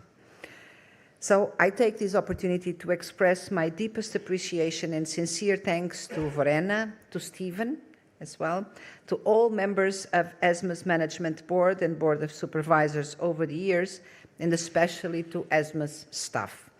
Thanks for all your efforts over these 15 years. So, back to the present and our forward-looking agenda, so the next 15 years. Capital market integration has been a long-standing objective of the European Union. Many of my predecessors have worked towards it, often in difficult circumstances. But I believe we are now at a point where real progress is increasingly a necessity. For too long, Europe has not made full use of the potential of its single market. Our capital markets still act as a group of small markets, very small, actually, when compared to our real competitors. Against the current geopolitical backdrop, the opportunity and the need for Europe to act decisively is clearer than it has perhaps been for some time. To finance Europe's key priorities, from defense, innovation and competitiveness to the green and digital transitions, we need a European capital market that is deep, liquid, and genuinely allows the flow of capital towards productive investments across all member states. And I couldn't agree more. Capital markets are no longer physical places or cities. So we should also start thinking quite differently, and it might help overcome some of the major hurdles, which are not necessarily the most fundamental questions. Sorry for the note. So, this is the core objective of the Savings and Investments Union: to connect the dots between EU household savings and EU's investment needs that have for too long remained disconnected, to raise our level of ambition and to give Europe the tools it needs to finance its own priorities and to choose its own strategic direction. Today, I would like to speak about the importance of scale and the shared responsibility that is needed to get us there. When we talk about capital market integration, we are really talking about building scale, about depth, size, and volume. And in capital markets, scale matters. I know I do not need to explain that to this audience. You understand this well. But I think we need to say more about what scale can bring to the broader European project. So I want to touch on that briefly. A deeper and more integrated capital market would allow capital to move more quickly to where it is needed, wherever that may be in our union. It would allow companies to raise financing at pace. It would allow investors to get more investment opportunities across Europe and to allocate their resources with greater confidence. And in doing so, it would ensure that financing can quickly become available for the EU's most urgent priorities. In other words, scale is not only about size. It is about strategic flexibility. It's about Europe having the financial depth to support growth and transformation, and to allow investors and businesses to seize opportunities in an independent and autonomous way. We know what scale can do. The single market for goods has been one of Europe's great sources of strength. It has allowed companies to grow across borders, consumers to benefit from choice, and Europe to act with weight in the global economy. The challenge now is to bring that same logic to capital markets. That means moving beyond 27 national markets connected at the edges towards a capital market that is genuinely European in how it functions. Scale will not happen by itself. It requires choices. It requires political action. And it requires us to accept that if we want markets at European scale, we also need solutions at European scale. Ladies and gentlemen, if we are serious about taking the next step in European capital market integration, and that is what I read when I hear everyone say, I support the SIU, that's what I interpret of such a statement, then all of us have a part to play. That includes the Commission, Member States, supervisors, co-legislators, as well as private stakeholders. For many years, we have moved forward through incremental change. That has brought us some progress, but not enough to match our ambition. The Savings and Investments Union gives us the opportunity to do things differently, including in the way we supervise our markets. And supervision is not a technical side issue. It is central to whether integrated capital markets can work. Without strong, consistent, and credible supervision, the promise of a well-functioning single market for capital risks remaining just that, a promise. Trust is the foundation of deep capital markets. Investors need to know that rules are applied consistently. Companies need predictability. Market participants need confidence that they are operating in a stable, fair, and efficient system. And this is where ESMA's role is so important. The Market Integration and Supervision Package proposes a different approach to supervision in the EU. This means strengthened and developed supervisory convergence powers for ESMA, as well as direct supervisory powers where they can have the greatest impact for the integration of EU capital markets. And I want to be clear that our proposal to strengthen ESMA's direct supervision mandate is not ideological. It is not proposing to enhance ESMA's role for the sake of transferring more powers at EU level. If we are collectively aiming to create a more integrated market, it makes sense that we would have a more integrated supervision. For ESMA, this goes beyond new powers and also outlines a broader challenge to help build the kind of supervisory culture that Europe needs for deeper, more liquid, and more competitive markets. That means supervision that is agile and risk-based, supervision that gives predictability, providing the same answer to the same question across the Union. Supervision that can address cross-border bottlenecks quickly and effectively. Supervision that supports innovation and gives investors and market participants the confidence to engage across borders. But capital markets are not only about financial service providers, infrastructures, and companies. They should bring direct benefits to citizens, including retail investors. And yet, too many people still face barriers when they try to invest, those who try. There are still, and many can only do it, in the US, where it's easier, cheaper. We should really think about that and do something about that. There are still too many products that are here in Europe difficult to understand, fees that are not always transparent, or a lack of simple tools to compare options and make informed choices. This too is a supervisory challenge. We need markets that are accessible, understandable, and easier to engage with. This includes breaking down barriers that shield domestic players from competition and that prevent citizens from accessing products and services on a pan-European basis.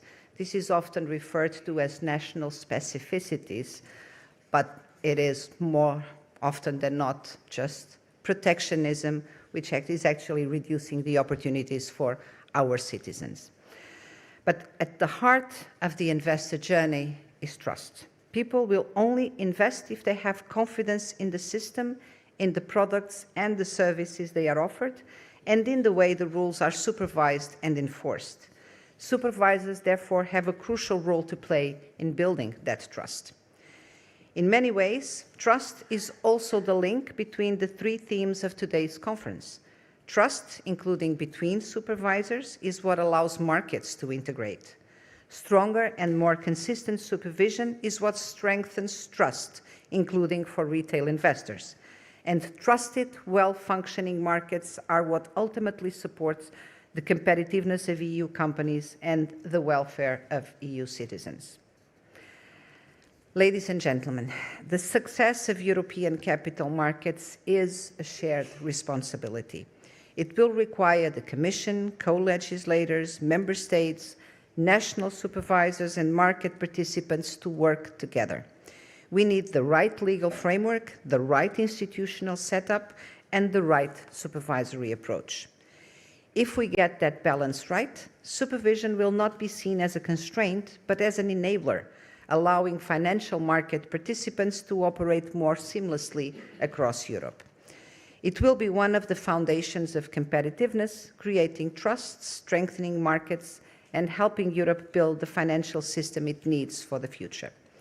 For this to happen, we must finish our work on the market integration and supervision package with the same level of ambition with which it was drafted.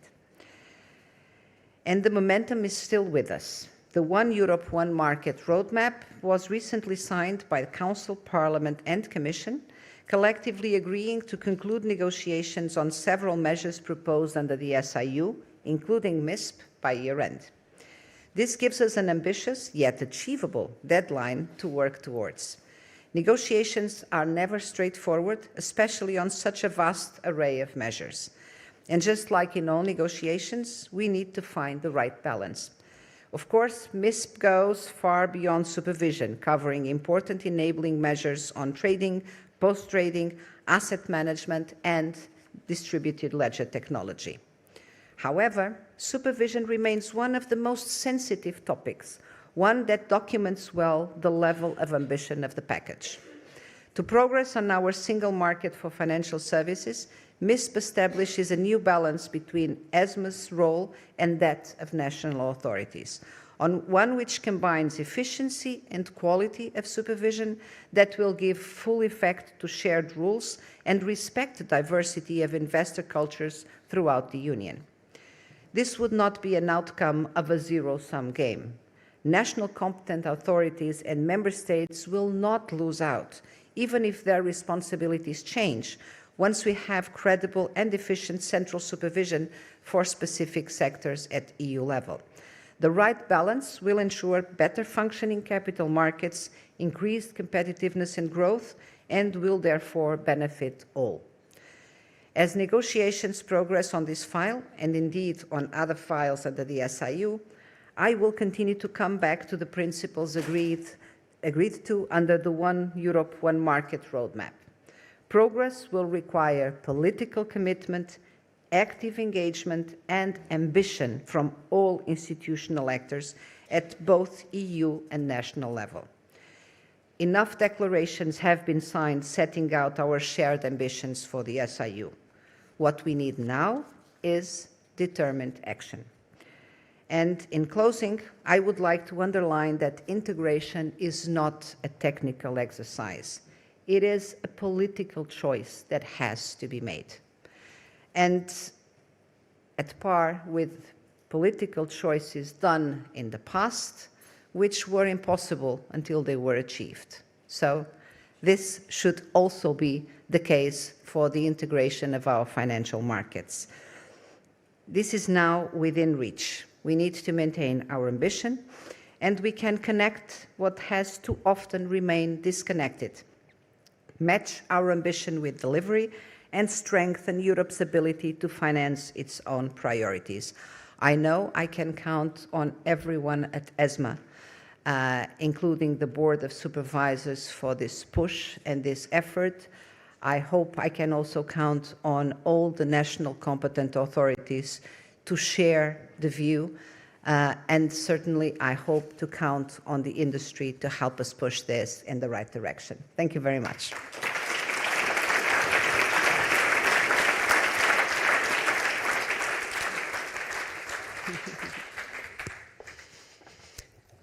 Thank you very much for your words, Commissioner Albuquerque. It is now time for our first coffee break. So I invite you all to join us upstairs.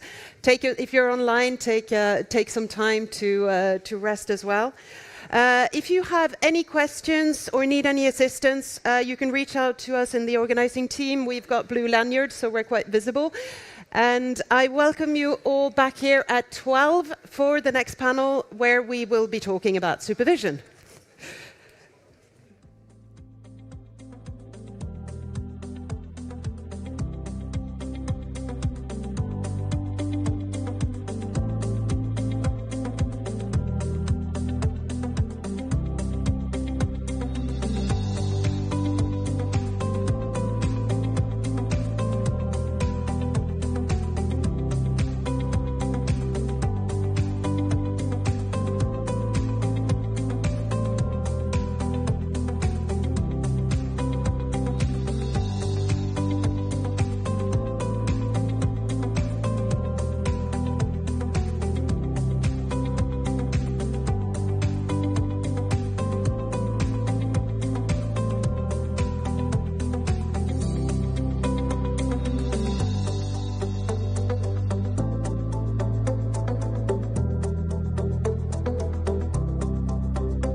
Hello, everyone.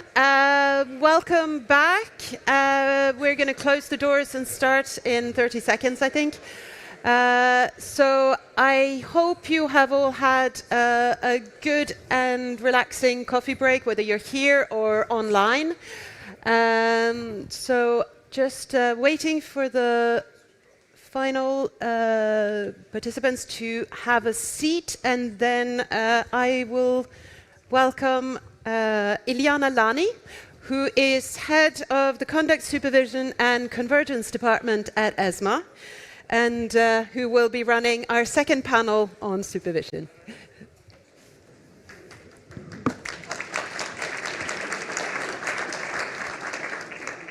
Thank you very much. So a warm welcome from me as well. It is an honor to moderate this panel, Strengthening Supervision, Reform in Motion. Can I also invite our esteemed panelists to join us, please?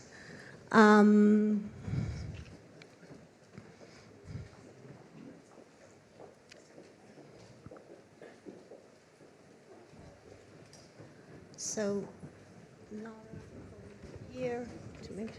Yes, please. Yeah, yeah.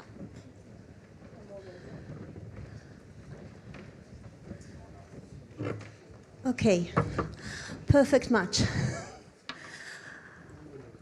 Okay, so if I may, a small intro from myself. We had Verena earlier today talking about the fact that the ambition for a fully integrated, globally competitive EU capital market has shifted from a long-standing wish to an absolute economic necessity. We had the previous panel talking about the need to deepen further market integration. So this panel tackles a quite sensitive, to use a commissioner's word, topic, which is supervision, which is a pillar in the MIST proposal. So the goal of the proposal, I think it's clear to everyone, how we can make more concise, more efficient oversight of cross-border market players, how we can do better risk retention at pan-European level, how we can avoid less fragmentation. Fragmentation was a word, a buzzword that keep coming from the previous panel. But this proposal also raises some fundamental questions that I would like we tackle in this panel. And the key questions there are, what are the challenges that we are facing today that we need to address? What is working well today that we can build on? And how we can make operational this proposal so we can actually have an effective supervisory framework with less burden and less duplication. That's another buzzword I expect to hear a lot today. So today's panel, it's be prepared. We had a prep before. It's extremely lively. They have very strong views. And it's a pleasure to have people coming from various sectors across the industry. We have the regulator perspective and we have an academic perspective. So may I welcome Corentin Polivier-Clédier, LCH CEO, Francesco Zeccato, CEO of Barclays Europe, Roland Chai, President of European Market Services from NASDAQ, Laura van Hest, I hope I pronounced correctly, Chair of the Executive Board of the Dutch Authority for Financial Markets, and Niamh Moloney, Professor from the London School of Economics. So a warm welcome to all of you. It's a pleasure having you today. So we will have hopefully 2 rounds. The one will tackle the why now, why the need to push the drive. And the second round, hopefully, if we keep a structure in this panel, will be the forward-looking, what we need to scale up, what we need to involve. So starting with you, Corentin, from the perspective of a very critical post-trade infrastructure, in the current model, what works well and what doesn't work so well? So thank you so much for having us and for the question, Iliana. So maybe I'll go very European. I'm going to start with what doesn't work, but I promise that I will finish with what works. It's going to be a therapy moment because I'm going to share a little bit of my daily life as a supervised, EU-based critical infrastructure. So what doesn't work well, and some of it has been alluded to in the previous panel, and sorry for reusing that word again, which might be the word of the day, is the fragmentation. But maybe let's bring some more concreteness. So in the current setup, many of you probably know that, but you have a combination of national competent authorities, sometimes several of them, central banks, some ESMA committees, some colleges, and so on. Taken in isolation, there's deep expertise in each of those layers and each of those pockets. But taken as a collective, that's interesting. Like you have a variety of nuances of what they are sensitive to. The red lines are usually not really the same red and not really at the same place. And they have even to agree with one another, which means from an operator perspective, the length of time you have to discuss things and the lack of clarity you get from all those discussions is a real handicap to actually deciding on investment, innovation, and where you're going to put your capital. And I insist on that because clarity is not for the sake of, theoretical, clean structure. It's for the sake of us actually dedicating money and executing with confidence. So that's really key. That fragmentation brings duplication, as you would expect. Not only duplication on the fact that we explain things many times, but also, and perhaps that's something less visible, and I have sympathy for the authorities for that, when you are the lead authority of an animal like us, on a regular basis, you have to go to a college of 45 plus individuals and try to get them comfortable in a limited amount of time on files that are tremendously technical. Like it's really hard for them to actually get that done, even though everyone in the room is fairly technical, but they have 2 hours to get it done. So in order for this to happen, what's really happening is that there's a shadow process that happens before that between the lead authorities and the market operator that can take months, where they try to anticipate each and every possible question and scenario that could be brought in the room of 45 people so they have the answer. So that means your actual process is triple, quadruple, even more of that in the actual interaction you have.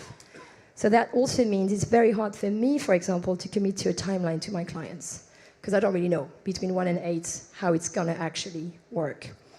And the third aspect of this construct we have is therefore absolutely experienced unlevel playing field.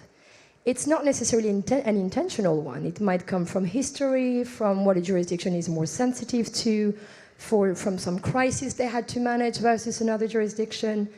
It doesn't matter really where it comes from, but it is there. So I had some concrete examples of some market operators that would go for an eligibility criteria for a client segment, and one was required to go for 100 million, and one was required to go for 10 billion.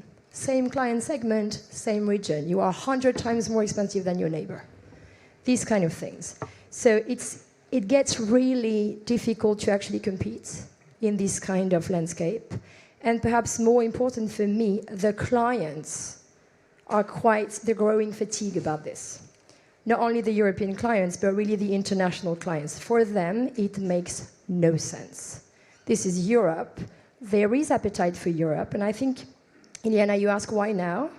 That's why I would bring the positive. Why now? Because there is a lot of market share to grab for Europe. There is a lot of desire for European markets. There is a lot of momentum for diversification from APAC, from the US. There is a recognition of the depths of the capital. So there is a great opportunity to be seized, actually, but only if we do that at the scale of what is interesting, which is Europe. Now, it works well. Honestly, EMIR 3.0 recognizes everything I've just mentioned. It is conscious of the complexity, it is conscious of the problem of time to market, and it is conscious of the duplication. So that already is a major relief for us, because there is definitely awareness in the community of regulators that that doesn't work. And we've already seen some improved accountability, some work on the timeline. The authorities are working together now. When we do the college, we do national and ESMA at the same time. So clearly improvements. The other improvements is also proportionality. I haven't touched on that. But it's very important that we have a proportionality in the approval process we have to go through, depending on the risk that a change would actually bring. And you have that in EMIR 3. Now, to finish, it's too shy, basically. I mean, there's a little bit of everything that you need in EMIR 3, but it's almost like it's not finished. So we need it to be done now, meaning a single lead authority to supervise us. Thank you. That's a great start for our discussion. Roland, Corentin mentioned about fragmentation and pockets of expertise that in isolation works well, but if you bring all together, issues may be triggered. From your experience having to navigate through various authorization touch points and supervisory approaches, what do you see the implications of this supervisory fragmentation right now? And thank you for having me. It's great to be here at the conference. But I think Corentin makes some very good points. I think fragmentation, number one, which she raises, is it increases the workload, increases the cost, and increases the length of time. I think you have to look from a competitive framework. Even within Europe, you have jurisdictional arbitrage. We operate across 6 European jurisdictions, and I know I can get a different speed of a decision in one EU member country versus the other 6 countries. And if I could jurisdiction shop to get the best result, I would. But I don't like moving market infrastructure just so I can get a better relationship and better result. But that is the fact in Europe. And the fact is, I know that some of the, outside of those 6 NCAs, I can get a better decision in one of the other NCAs in there. So, I mean, do we really, as Europe, want us to jurisdiction shop because some supervisors are willing to do something much quicker? And whether we're talking bond prospectuses or whether we're talking IPOs or listing rules or we're talking other crypto products. But that's the situation we're in. We're in this situation where there is not just dual but triple-tiered decision making. And one of the reasons for that is we don't have a common set of rules. We have directives. We have we'd like to talk about harmonization of rules, but there's different interpretations by NCAs of every single rule that's there. So that is a situation which doesn't allow for a European competitive situation, a competitive European market, and it doesn't allow for a common market. I think it also poses challenge on issuer sides of European issuers, especially issuers saying, well, if I go and list here, the rules of the local NCA puts makes it difficult either because I've got to have the prospectus in a certain language or I've got to do this extra, whereas if I go here or I go offshore into a non-European jurisdiction, it's much, much simpler. And unfortunately, those are the kind of decisions that are being made offshore by investment bankers who see the path of least resistance is for the issuers is, all right, don't even try and go there because it's too complicated. Don't try and dual list. This is your easiest way to access capital. So fundamentally, I think fragmented supervision and gold plating and different interpretations has a very direct and immediate impact on the ability and ease with which issuers can come to market within Europe. So that's one aspect. And then the second aspect is, I think and as was mentioned in the panel before, is we as a market in Europe need to start competing. And obviously we see the UK, we see in the US regimes that are very much working as a team, how to improve. And this is an odd sense, and I've worked all over around the world in Australia, Asia, and Europe. But some countries are very good at it, where you have this sort of team USA or Team Singapore or Team Hong Kong, where the regulators and the governments and the markets work together to improve the competitiveness of that country. And in Sweden, we've done. I think we've done it very well. But I think as in the EU, we need to understand that supervision and the ability to get things done in a disruptive environment that we have now is increasingly becoming a necessity to be able to hone that and be able to make Europe an attractive destination. Thank you very much. That's very clear. I would like to go to another aspect of supervision, and this is cross-border activity. So, Francesco, from your experience from the industry side and your experience from SSM, for example, where do you see in the current structure enablers that allow the cross-border activity to thrive, but also where do you see potential limitations? I mean, so first of all, I wanted to congratulate ESMA on 15 years, well done, getting this far and many more to come. And thanks again for having me. I believe what I would bring here is less the perspective of a market operator or market infrastructure, more somebody who is active in the markets with the business that we have. Our markets business is still our largest business in continental Europe within the bank that I'm responsible for. So what would I say? I think what I see every day is differing regimes with respect to the type of data that is required by individual marketplaces, different regimes around how to view and assess and ultimately sanction errors in trading, which inevitably do happen, different ways in which the actual operation of our business in that market must take place. And so that is the fragmentation that everybody's been talking about. We don't have a single unified European way of doing things across the various marketplaces that we operate in.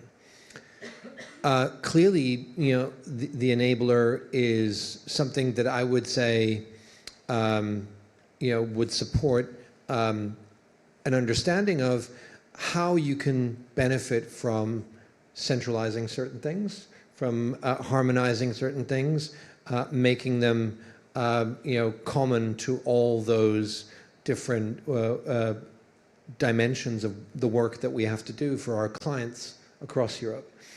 And what I've experienced is clearly, as an SSM bank, the benefit of having on prudential matters a single interlocutor. And that's clearly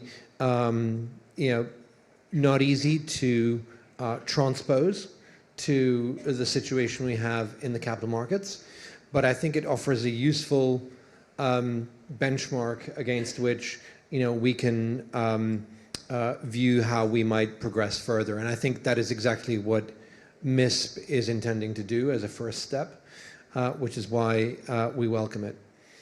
I think beyond this, I think stepping back with certain principles that should be common to all, whether you have a single supervisor, having the consistency of how you approach certain things, even in a very collegiate way, and having the regulators sort of view the same risk as being supervised in the same way, exactly as Dr. Leitner was saying earlier. I think that is a critical principle, which frankly, we could probably use more of even in my world. And I think that would be probably the biggest enabler to seeing more harmonization, more common practice, more of an understanding of the rule set that governs how we interact in the financial markets. Thank you very much. Laura, from the perspective of the regulator and being the supervisor of some very key players with extensive cross-border activity, in the current structure, in your view, what are the enablers and the limitations that you are facing? Well, I think let me first start to congratulate ESMA. I think you've become an adolescent, and I hope that the MISP will get you to the adult phase. So let's make a statement in that sense.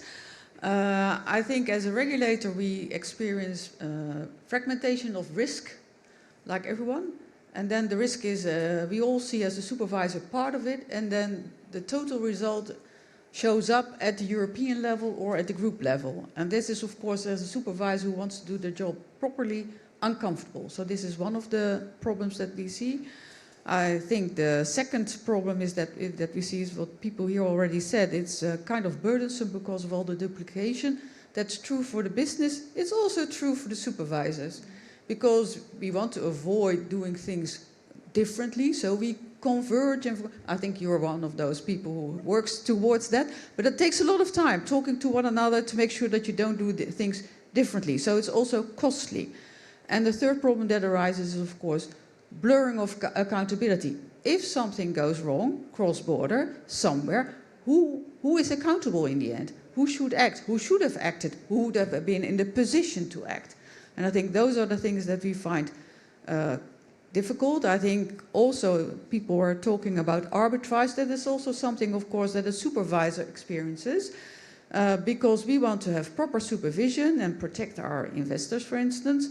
But others have different views on that, and you could have, of course, arbitrage in the right way. Bad money drives good money drives up bad money, but you also have the other way. And of course, it's always up in the air whether our arbitrage leads to the best results. So against all these views, we think that we should make a step forward.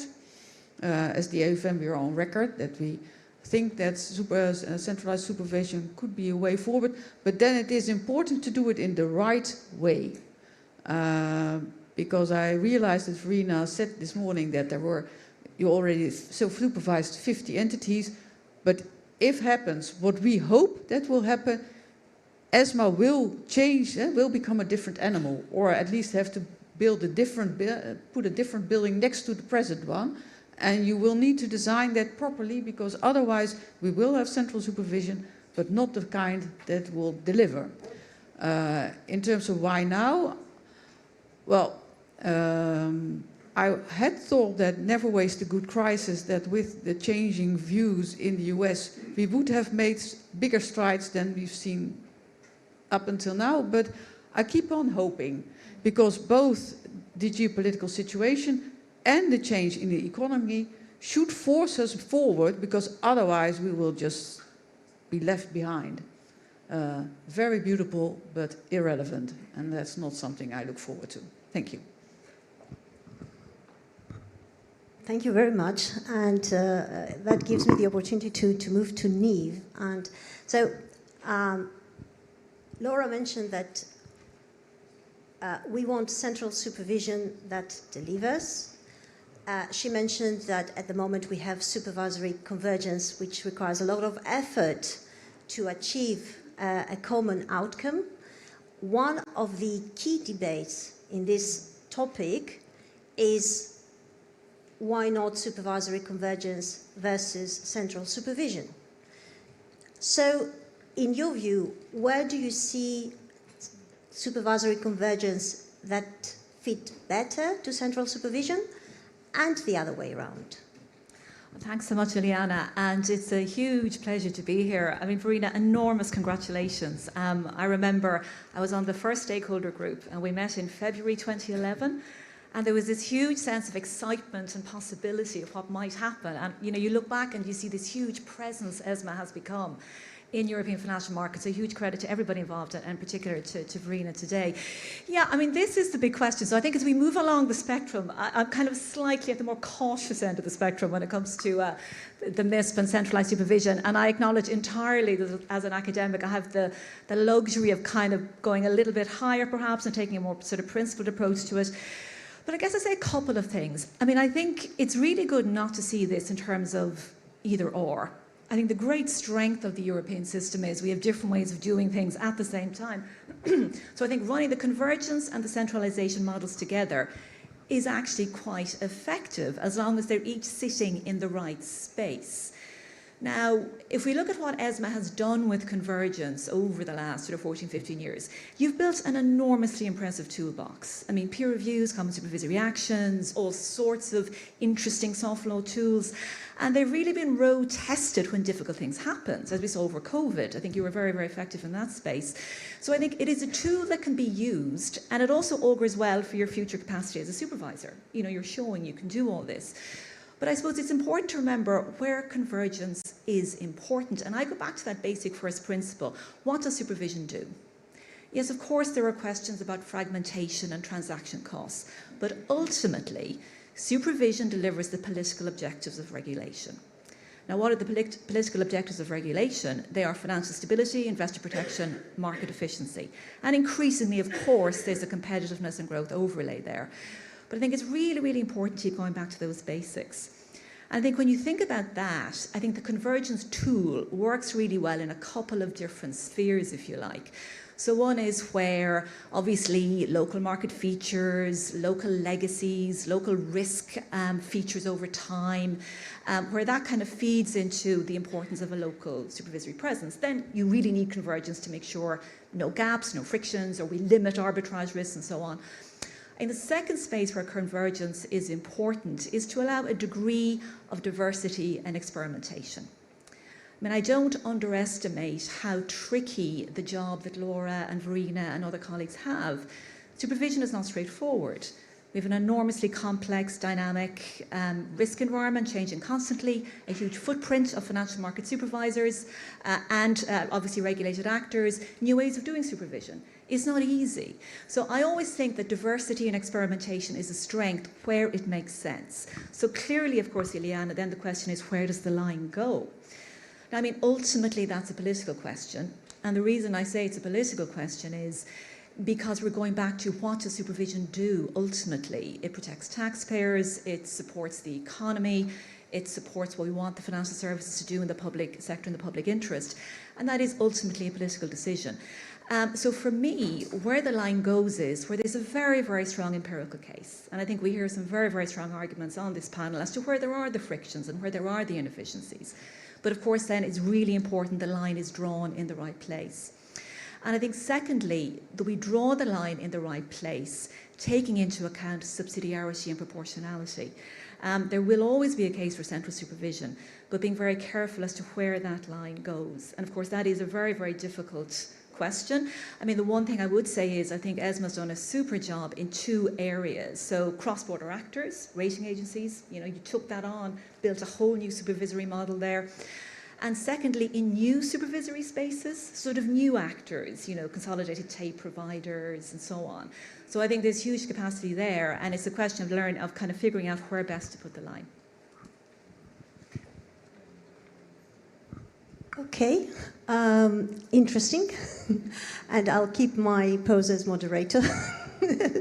So before we move to the second round, can I ask that we put a question to you and using again Slido, and I'll try, if they don't find the question on the screen, I will read it properly. Can you see all the questions? No, not yet. Yes, here it is. And I'm unable to read it. So, a level play field with more... No, I think... Yeah, okay. So you can read the question. So please, feel free to answer. And I think the key themes that comes up... Wow, okay.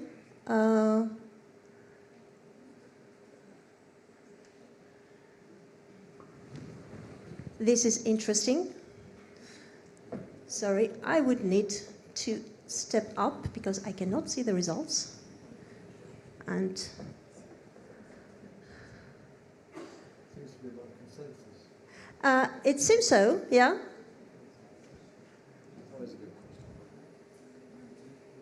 So, I'll give a bit more. So, it seems like that most of you would like to see a level playing field with more consistent, predictably supervisory outcomes. That's pretty clear. That came quite strong. At the same time, some of you, 1/4, you would be skeptical about the benefits of that. Competitiveness comes third, and innovation comes last. At least there is a positive expectation of what this proposal can achieve. So that would give us a nice path to move to the next round, which is then looking forward. And exactly to that point, so the proposal is to achieve a better outcome. So less fragmentation, to your point, clear accountability, less duplication. So the question is what we can do. So Niamh, you said a lot has been done on the convergence side. ESMA and NCAs have worked together on that front. Then the question is now, what scales? What needs to evolve? How we can operationalize these changes to actually achieve efficiencies. So then I would start this round with you, Laura. So from your end, what we need to do to make that work? Well, like I said in the beginning, we at the AFM and at the Dutch government are in favor of centralized supervision, but you need to design it in a proper manner. And if you make the start of a new big building block, it's useful to think what that should be, what that should look like. And because we are in favor, we talk about enablers. And we've got 5, so bear with me. The first is that you have to have a proper supervisory philosophy. And in our view, that should be risk-based, adaptive, and mainly focused on impact, looking at the big problems. So this is less a rule-by-rule compliance type of approach, but more like dealing with the bigger risks and problems. And we also think that you should realize that the world moves quite fast, so that you need to adapt. So, and that I think that is especially in our part of the supervisory world important. Prudential supervision is a old school, very well developed, we know what we're doing type of thing. We need to look at what the new risks are, be adaptive, look at the big risk, and not just go by the rules because you then feel comfortable as a supervisor. Well, I tick the box, I've done my job. That's not the way forward. I think the second thing is for us is costs. You need to be proportionate and predictable and transparent. So you need to be sure that you can explain what the costs are and how you make them. And costs are not only cost for ESMA, but I think for the whole framework. So in and to the extent that you assume the NCAs will do still work, you need to make sure that you don't make the cost too high, or that you let something rise and then the rest push down, because then you have towards a bad effect. I think then there's governance. In our view, you should have, it should be independent and truly independent and accountable. And in my view, that's not a contradiction. Sometimes people say, well, I'm independent, I don't have to answer. That's not my view. I think if you're independent, it's upon you to answer and to be accountable for what you do.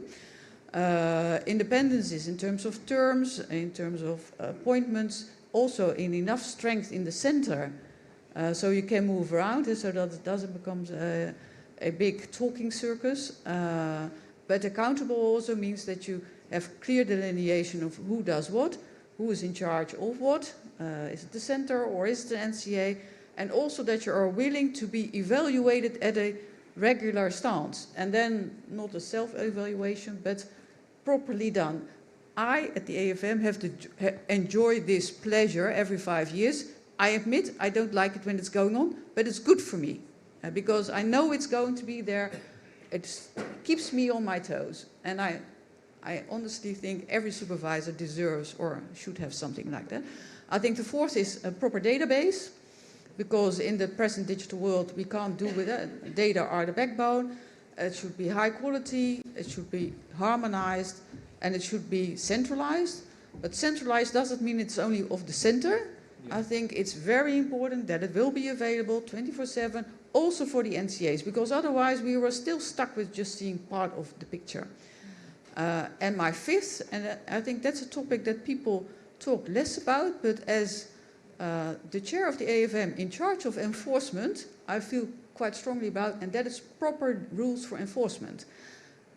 I think it's good to realize that the present supervised entities that enjoy the supervision of ESMA are kind of they are bigger firms, they have a reputation to lose, they tend to listen to a supervisor, they're used to supervision. If you move into the new areas, you will get, these people will be there as well, but there will also be entities that are not used to supervision, or basically ones with a bad intention, so illegal or fraudulent. In the Netherlands, if we want to deal with those people, we can't do that on our own. We work together with the police, with the prosecution office, with the FIU, with the tax office. Those type of, we have got arrangements for that. AMDA has something like that. I didn't see it in the MISP. I think if you don't have the opportunity to have clear delineation, who does what in the enforcement, you don't have an important backstop to supervision. Because people here, yes, they will answer in the end if you're not pleased with what's going to happen. But there will be a different area, and I think so. Crypto parties are new to the game, and of course this is partly still Wild West with respect to Mr. Krager. So I think these are the important things, and I think finally one of the concerns I've heard, and I realize that's also important.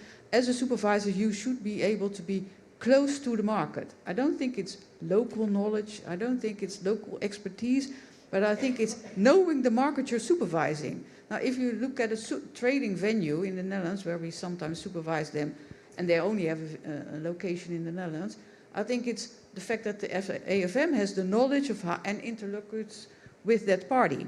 And I think that's what is important. And I think we need to make sure that if we centralize stuff, we don't lose the connection with the business, because not everyone sits in Paris. So we have to make sure that we stay in contact. Now, I'm not going to say that should lead to an enormous travel budget, but you need to be conscious of it. You can't just think that you're a supervisor just going through paper and spreadsheets. That's not the way to realize what's happening, especially as things are moving quite rapidly at the moment. Now, I think you're still there. So these were my 5 points. Thanks.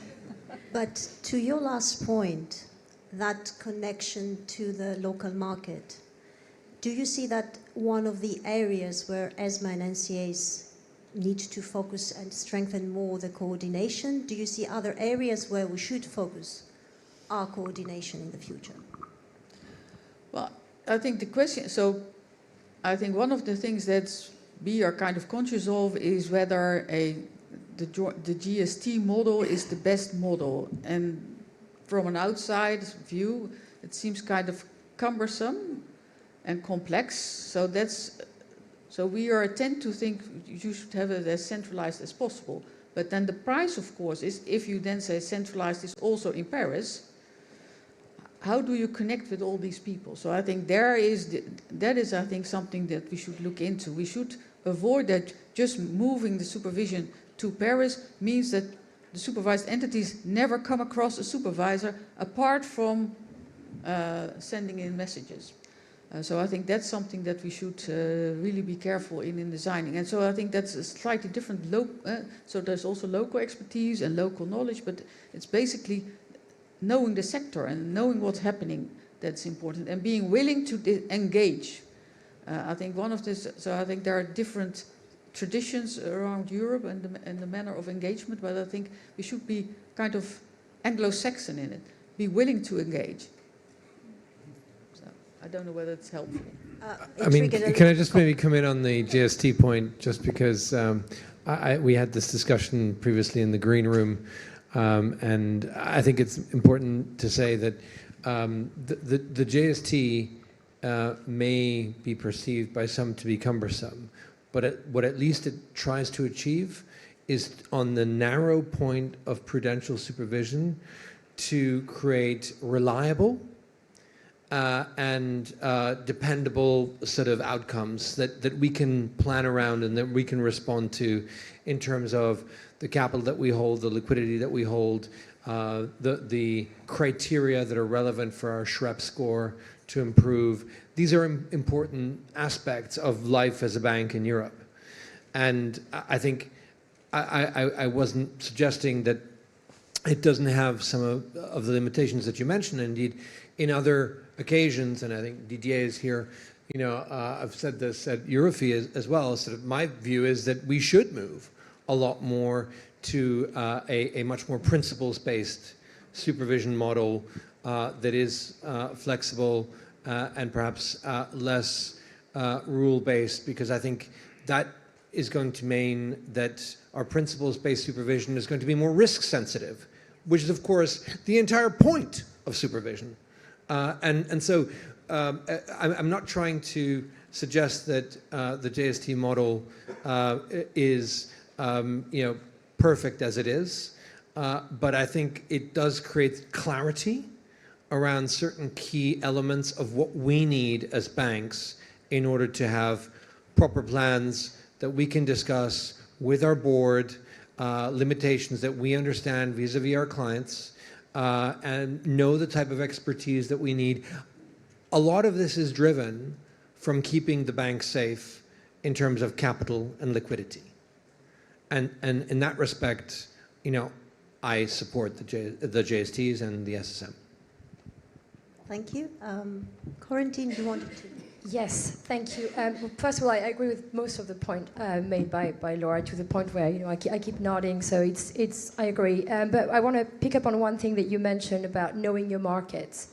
There too, I agree. But the argument could be flipped in reverse, because typically, and I'm conscious it's a specific construct. When you take post-trade and clearing specifically, the supervision along the national lines kind of prevent to some degree that knowledge of the market of clearing, because there is one clearinghouse by jurisdiction, by construct, because they were inherited from where you had the exchange. And something we've been encountering is, as a market operator, you know, when you're a clearinghouse, you don't really, it's not like you don't care about volatility, but dealing with volatility is your job. So if that's a problem for you, you should be in another business.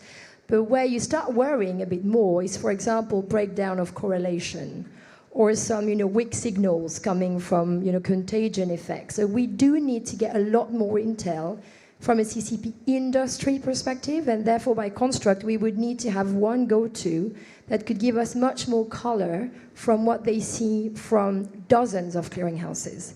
And this is something that's been very hard to obtain as a knowledge of the market because of the current construct. Like I was at one of the college recently, and we were having, it's not the supervision, it was more on the resolution side of thing, but we were having a fascinating conversation about the notion of critical staff and whether that's something we should make a priority, you know, defining your critical staff and what that means. And because the people in a debate about continuity is really what matters in the end.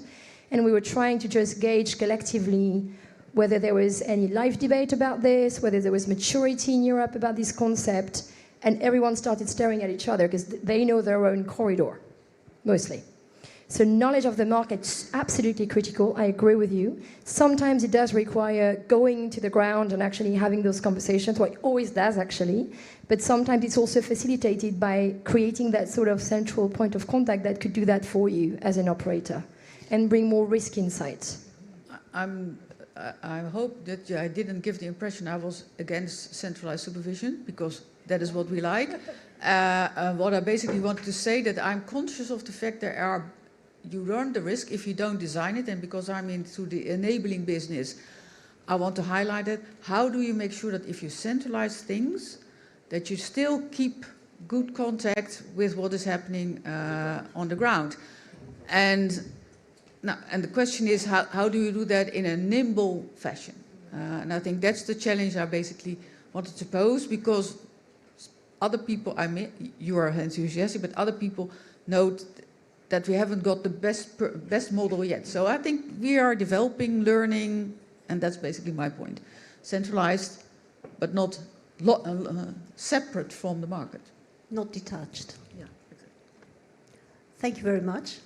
Niamh, May I turn to you? So previously you said that you expect to see a supervision that allows a degree of diversity and experimentation, and we have to draw a line of where supervision sits.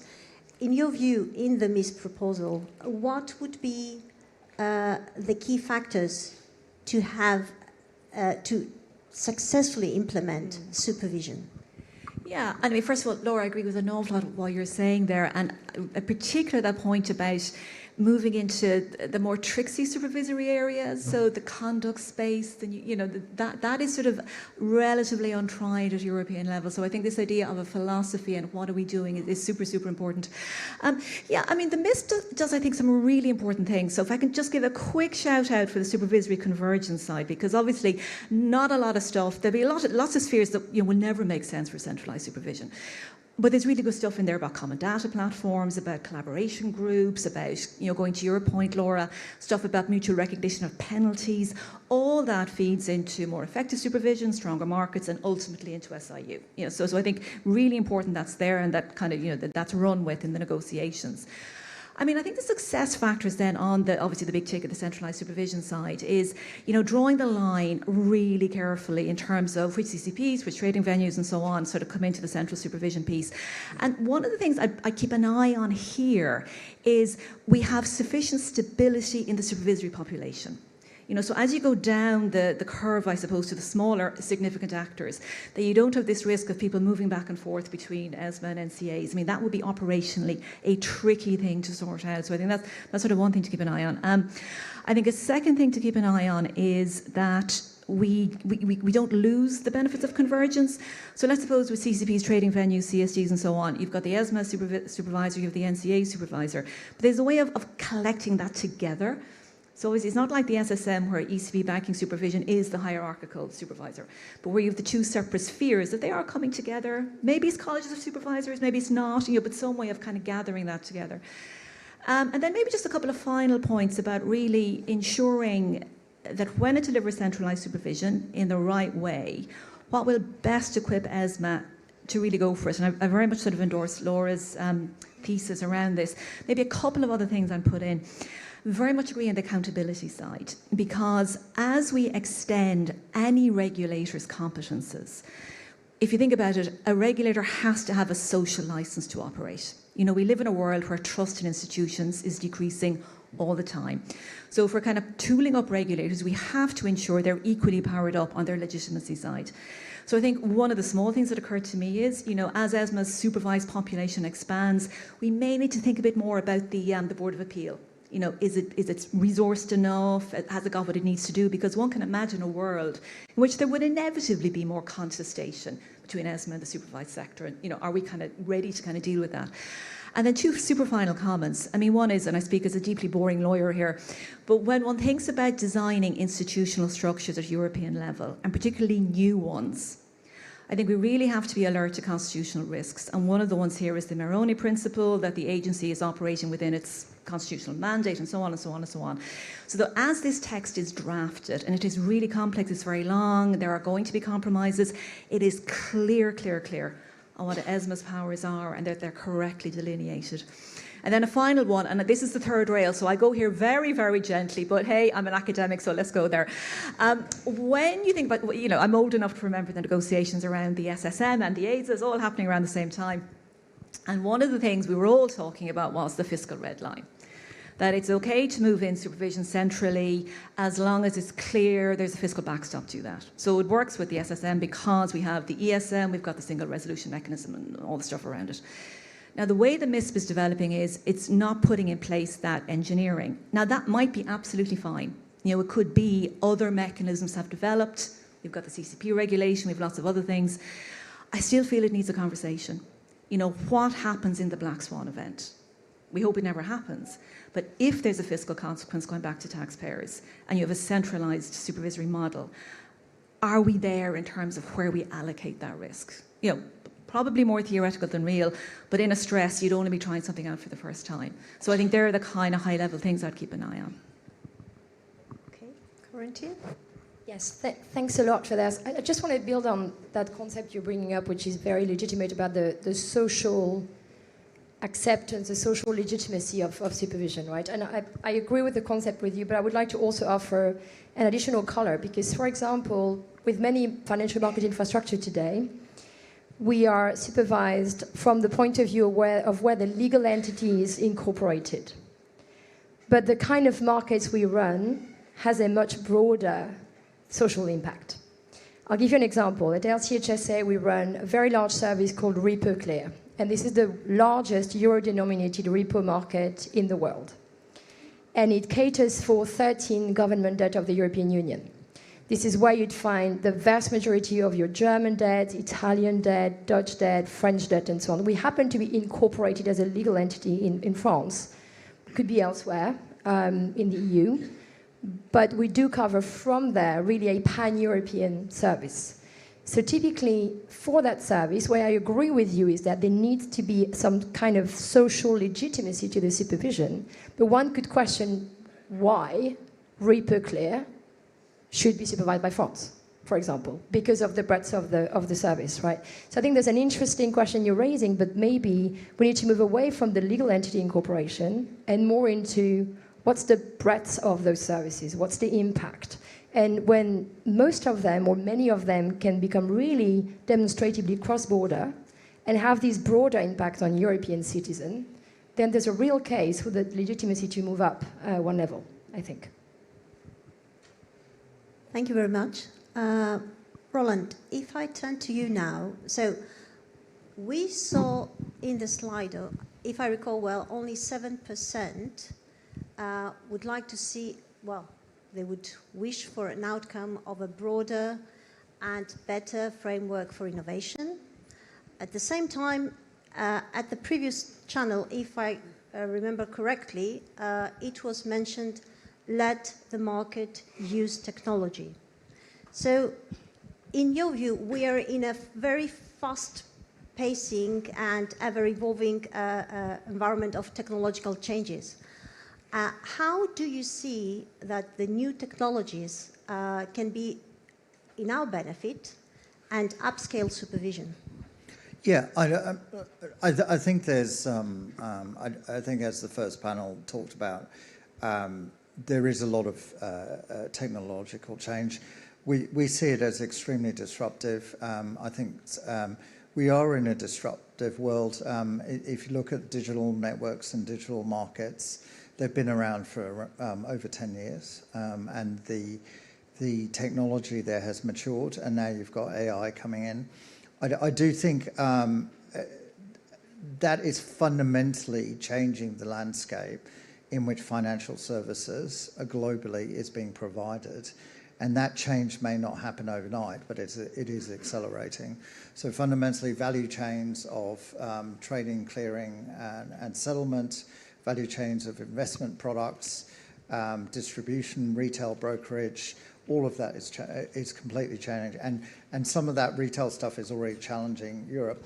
I think in Scandinavia alone, we've probably got, I think, documented 2.5 million investors in Scandinavia, which is 10% of the 25 million, already have crypto accounts, right? And they've had crypto accounts for a while.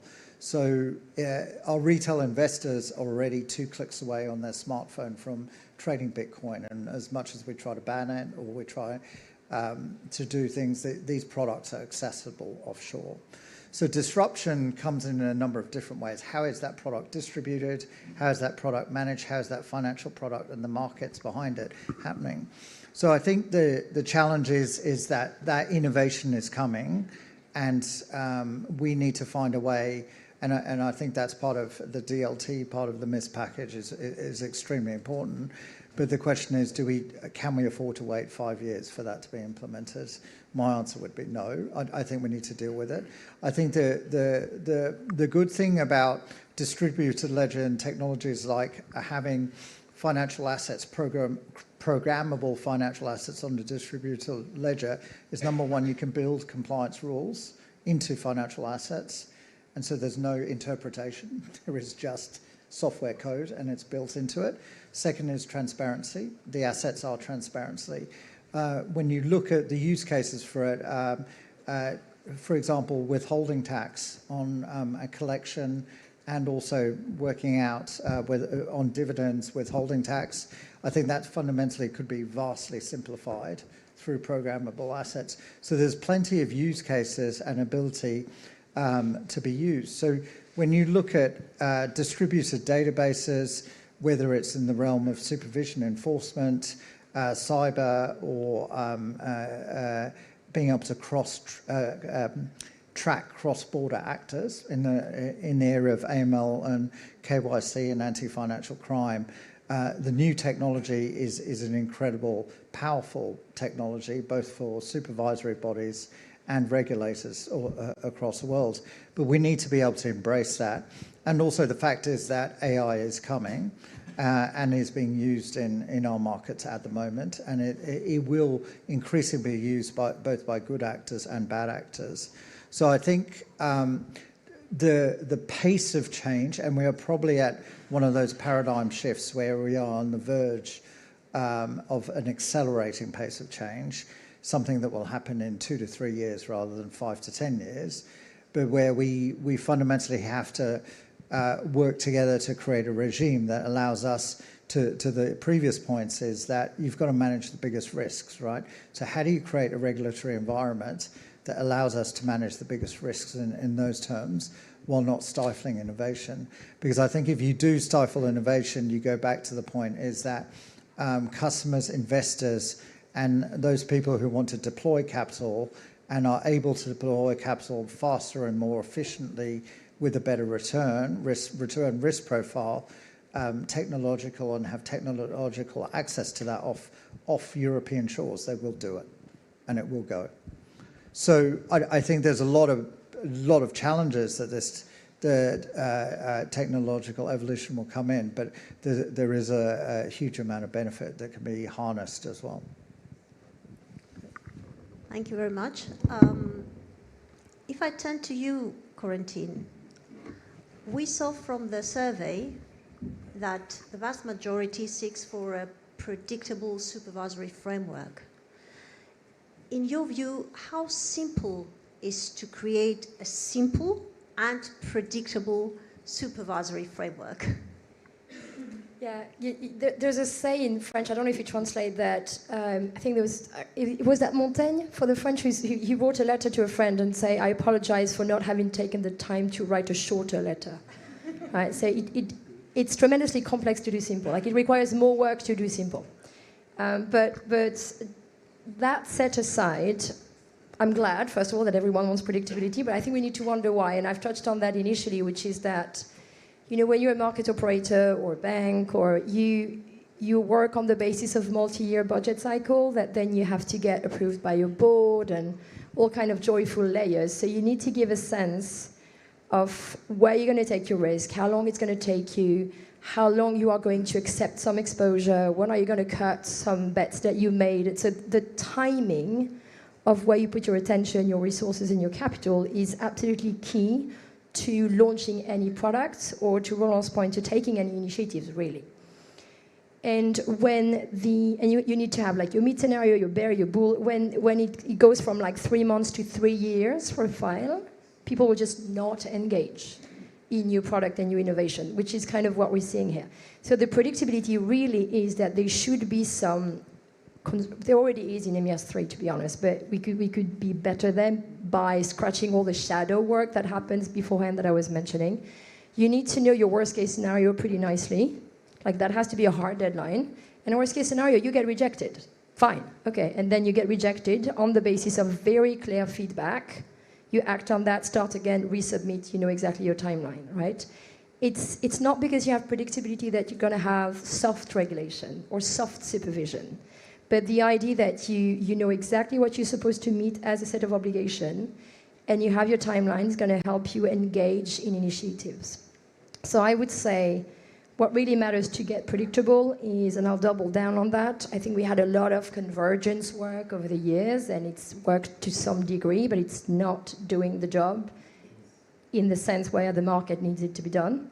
So I would say the first thing is that you need one accountable authority as the supervisor. one go-to. And then, of course, this entity can lean on national competent authorities, historical knowledge, central banks, and so on. That's all fine. But at the end of the day, one accountability, one decision-making. No more blurry lines, because that will just not work to the extent that we need it to work. That's really fundamental. And that should trigger something that's been mentioned by my co-panelists, which is very key, and I'd just like to insist a bit on that, is it should create more space to have risk-focused conversations. And I think, Laura, you're the one who mentioned that, which is so important. Right now, most of the conversation we have with the regulatory community is about the process. Because the process is made super, super complex in the hope that everybody will do roughly the same thing. So you have to get into tremendous level of detail so that you have some kind of choreography happening. That means the focus is shifting on, are we basically ticking all the details, instead of perhaps having more space and time with our regulatory community to really assess the reality of a risk that's there, a risk that might materialize, a correlation. Those markets are getting more complex. I would opt in for more regulatory-based conversation with my regulatory community and to discuss risk, basically, if they could give me a broader view. So that would be, like, the predictability should give us some space to do that. And I think that's something that's not spoken about enough. It's true. I keep banging my team. Expectations, be clear on expectations, what we expect. But it's not an easy task, and set it up front.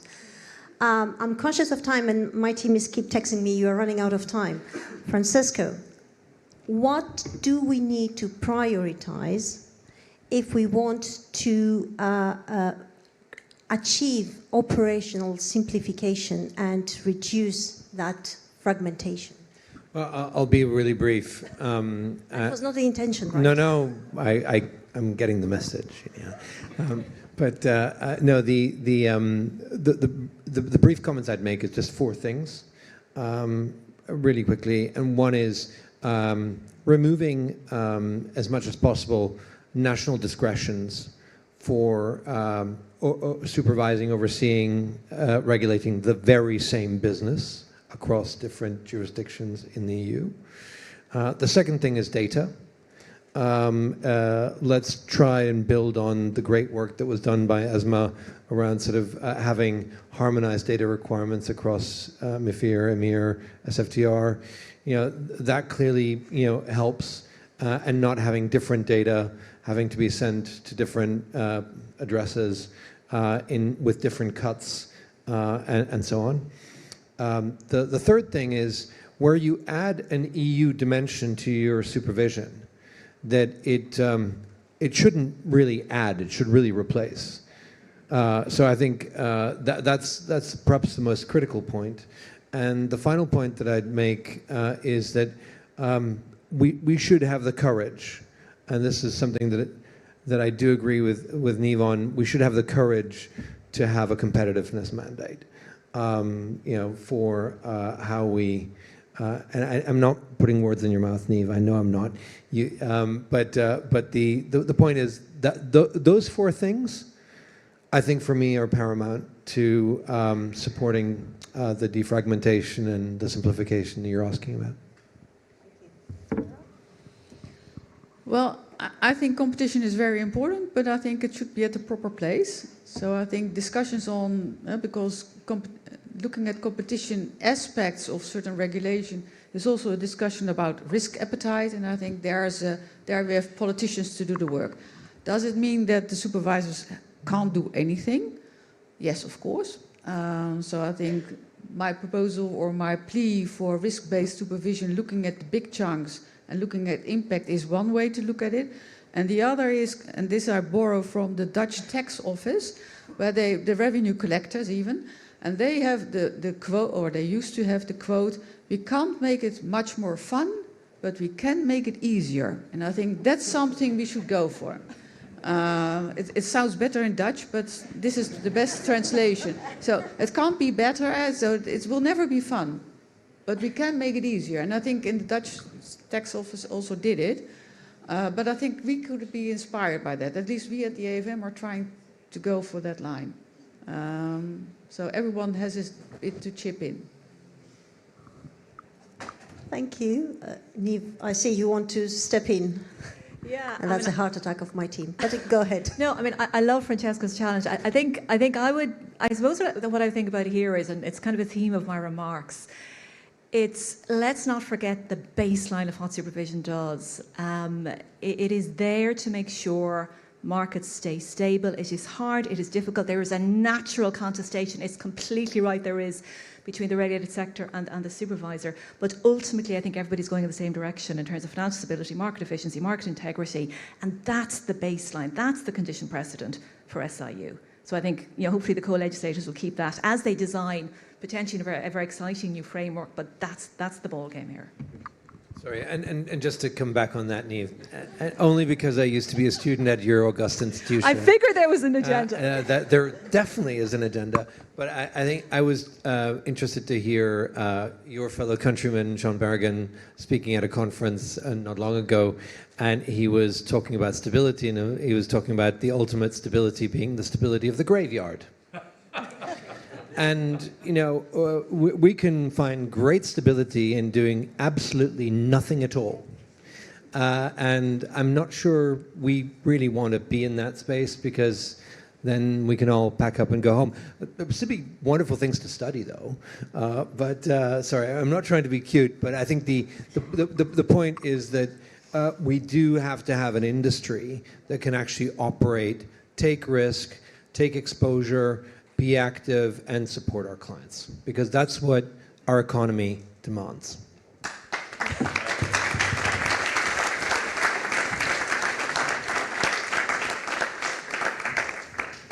And that's a wrap-up.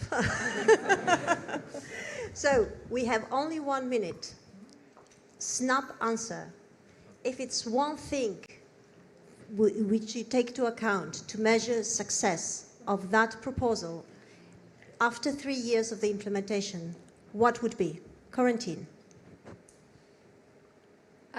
How much non-European client segments we've been able to attract in our own players. Francesca. Not reading the report by another former Italian statesman. Roland. Yeah, I think growth of capital markets and growth of GDP and economies across Europe, I think. Laura. I think a flourishing market and output or impact supervision. Ileana, no way within 3 years. Absolutely no way will a supervisory institutional structure give major change to SIU. Give it 10. Okay, I will try to stay positive. I want to give a great applause to our esteemed panel for the lively discussion. Thank you very much.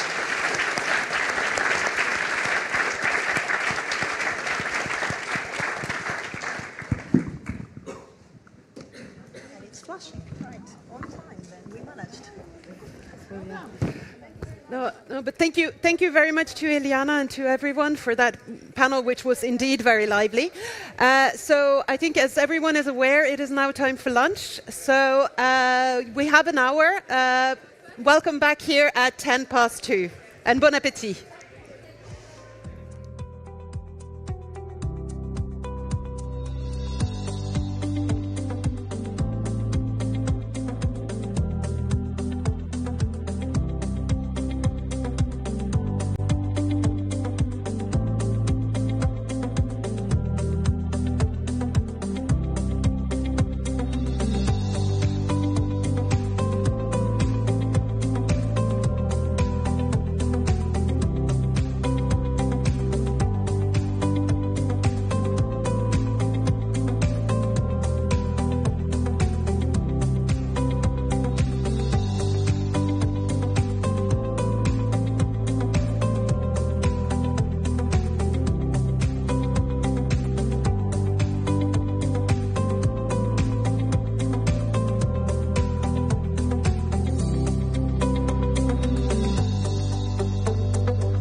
Hello. I think we still have quite a few people on their way back, but in the interest of time, I would invite everyone to please see if you can find your seats. Then we should be able to start in a minute or so, I think. Maybe just give a few more seconds to those who are on their way down the stairs. So, yeah. So, well, I hope everyone had a great break. I hope you enjoyed the meal, whether you were here or whether you're at home in front of your computer or in the office somewhere else. So, to start off the afternoon, we actually have a video for you. We're going to hear from the chair of the Eurogroup, Kyriakos Pierrakakis, who is Minister of Economy and Finance of Greece.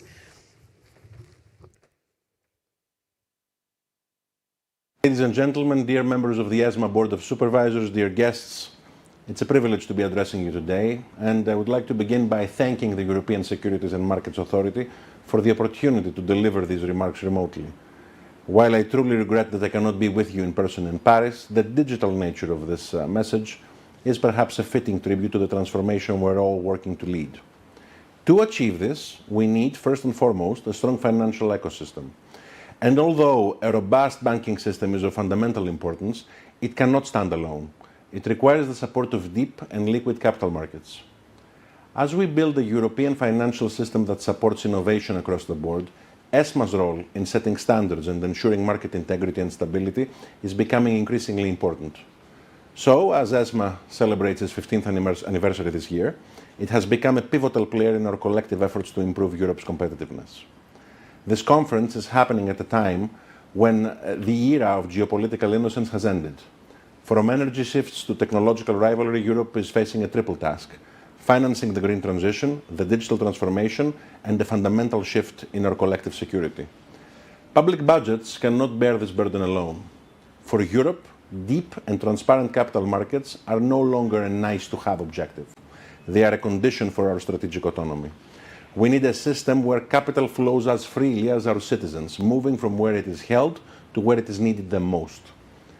Distinguished guests, it will come as no surprise to you when I point out that Europe does not suffer from a lack of savings.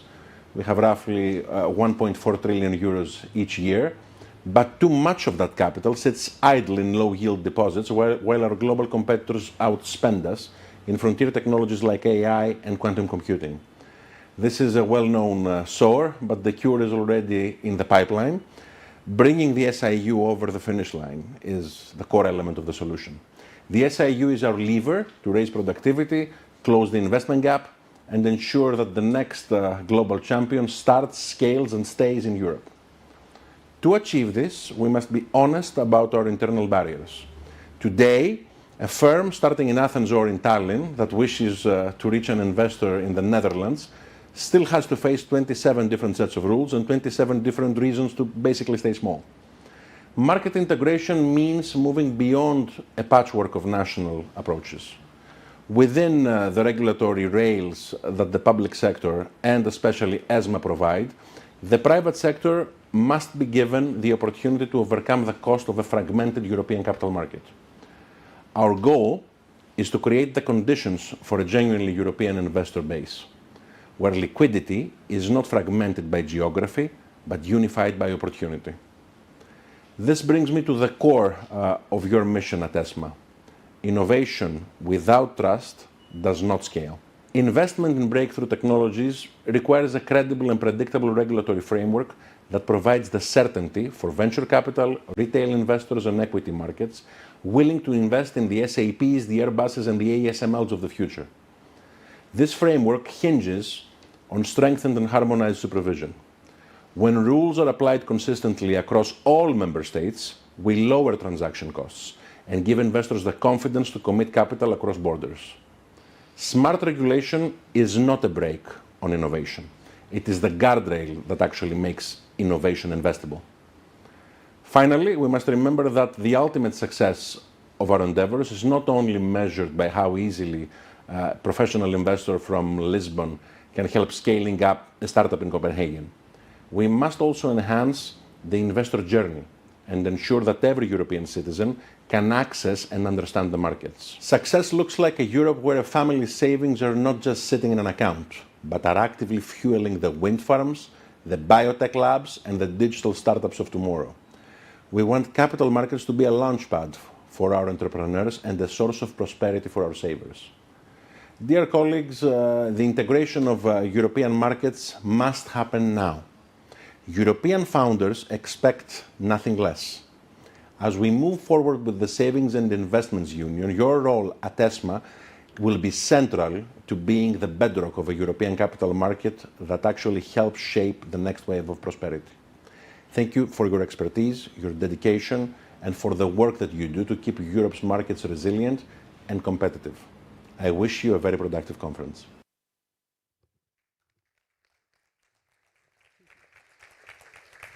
So thank you very much to Mr. Pierikakis for that. Then on our next point on the agenda is a fireside chat. And with other panels and speakers focusing on EU capital markets development, this fireside chat adds a global vantage point from a firm that sits at the intersection of ratings, research, data analytics. And with that, I am thrilled to welcome Rob Fauber, President and CEO of Moody's, and ESMA Chair Verena Ross to come to the stage.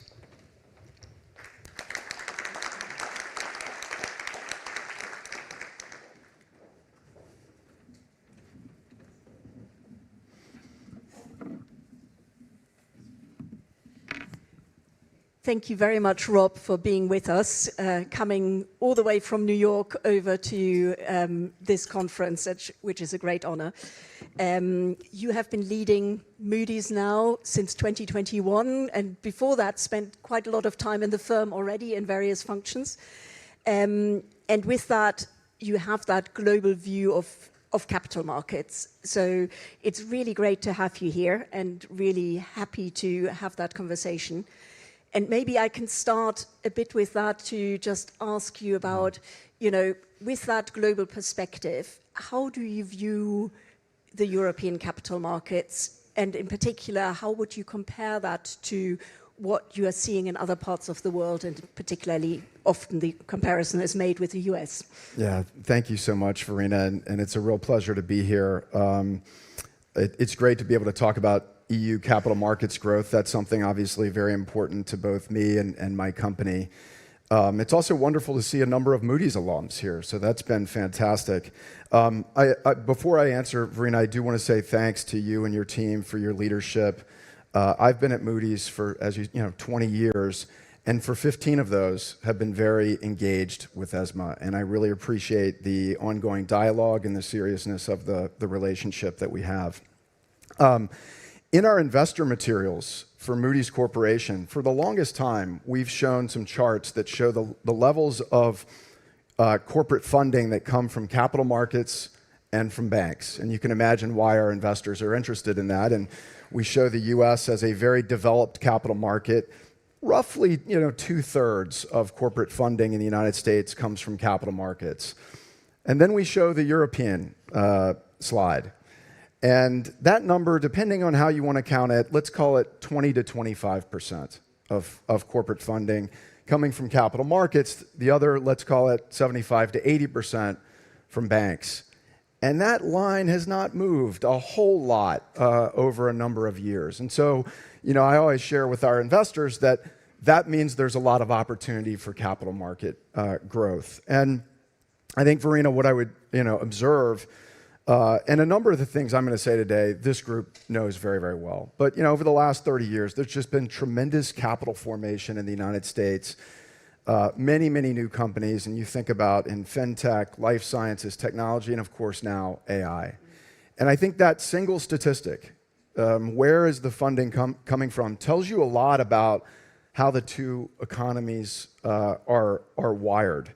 And there's maybe a cultural element, and I don't want to be too deterministic about this because I am very positive on the outlook for European capital markets because there are tremendous funding needs that have to get addressed. And public and private capital are going to be a very important part of that equation. No, absolutely. And I think that clear demand for finding a diversified funding for the European economy, its citizens, its companies, is going to drive a lot of that. But what do you think are the determining factors here? How can we make Europe an attractive destination for the international investor base as well as the European citizens?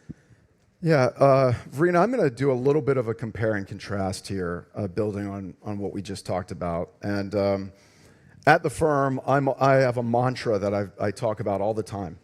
And I talk about the need to go fast and safe. Fast and safe. And I think that's an interesting lens when we think about, you know, some of the differences between the U.S. capital markets and really the U.S. approach and that in Europe. And it's a tension that we have to manage every day, this tension between fast and safe. And I think we all understand the U.S. is more disposed towards going faster, enabling regulation, letting business and free enterprise really lead. And this idea that regulation can catch up. And there's a real appreciation of the dynamism of the U.S. economy, and there's an appreciation of the benefits of scale. And we certainly see that yet again with AI, where U.S. regulation has been very permissive, and lo and behold, we have the world's largest AI companies. So that whole approach, it really just tolerates more risk. And I think it gets to this risk-taking engine in the United States that companies can start, they can fail, they can start again, they can attract risk capital.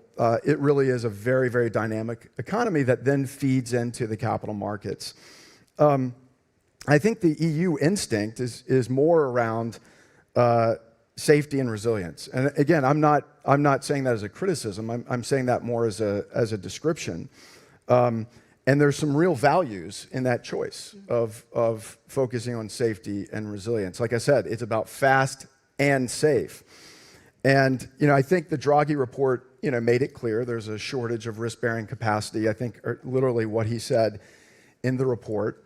And so I would also say when I think about the real underpinnings of the economy, I also think not just about regulation, but about labor structures as well. I think that's very important. When you have rigidity in your labor markets, it makes it harder to be taking risk as a company. So in general, I would say, the prescription is not necessarily for Europe to import the US model, but finding the right balance of fast and safe, I think, is very important in this moment. No, and I think it's exactly that balance. Where on that scale you put yourself, and clearly, I think there's a clear consciousness in Europe that we need to think about shifting that somewhat. When you look at Moody's operating obviously globally, but also operating in the EU, where do you see the areas of the European capital markets which we should really build on because they are actually strengths which we should maintain? And where are the areas where you think we need to, think differently, change, step up?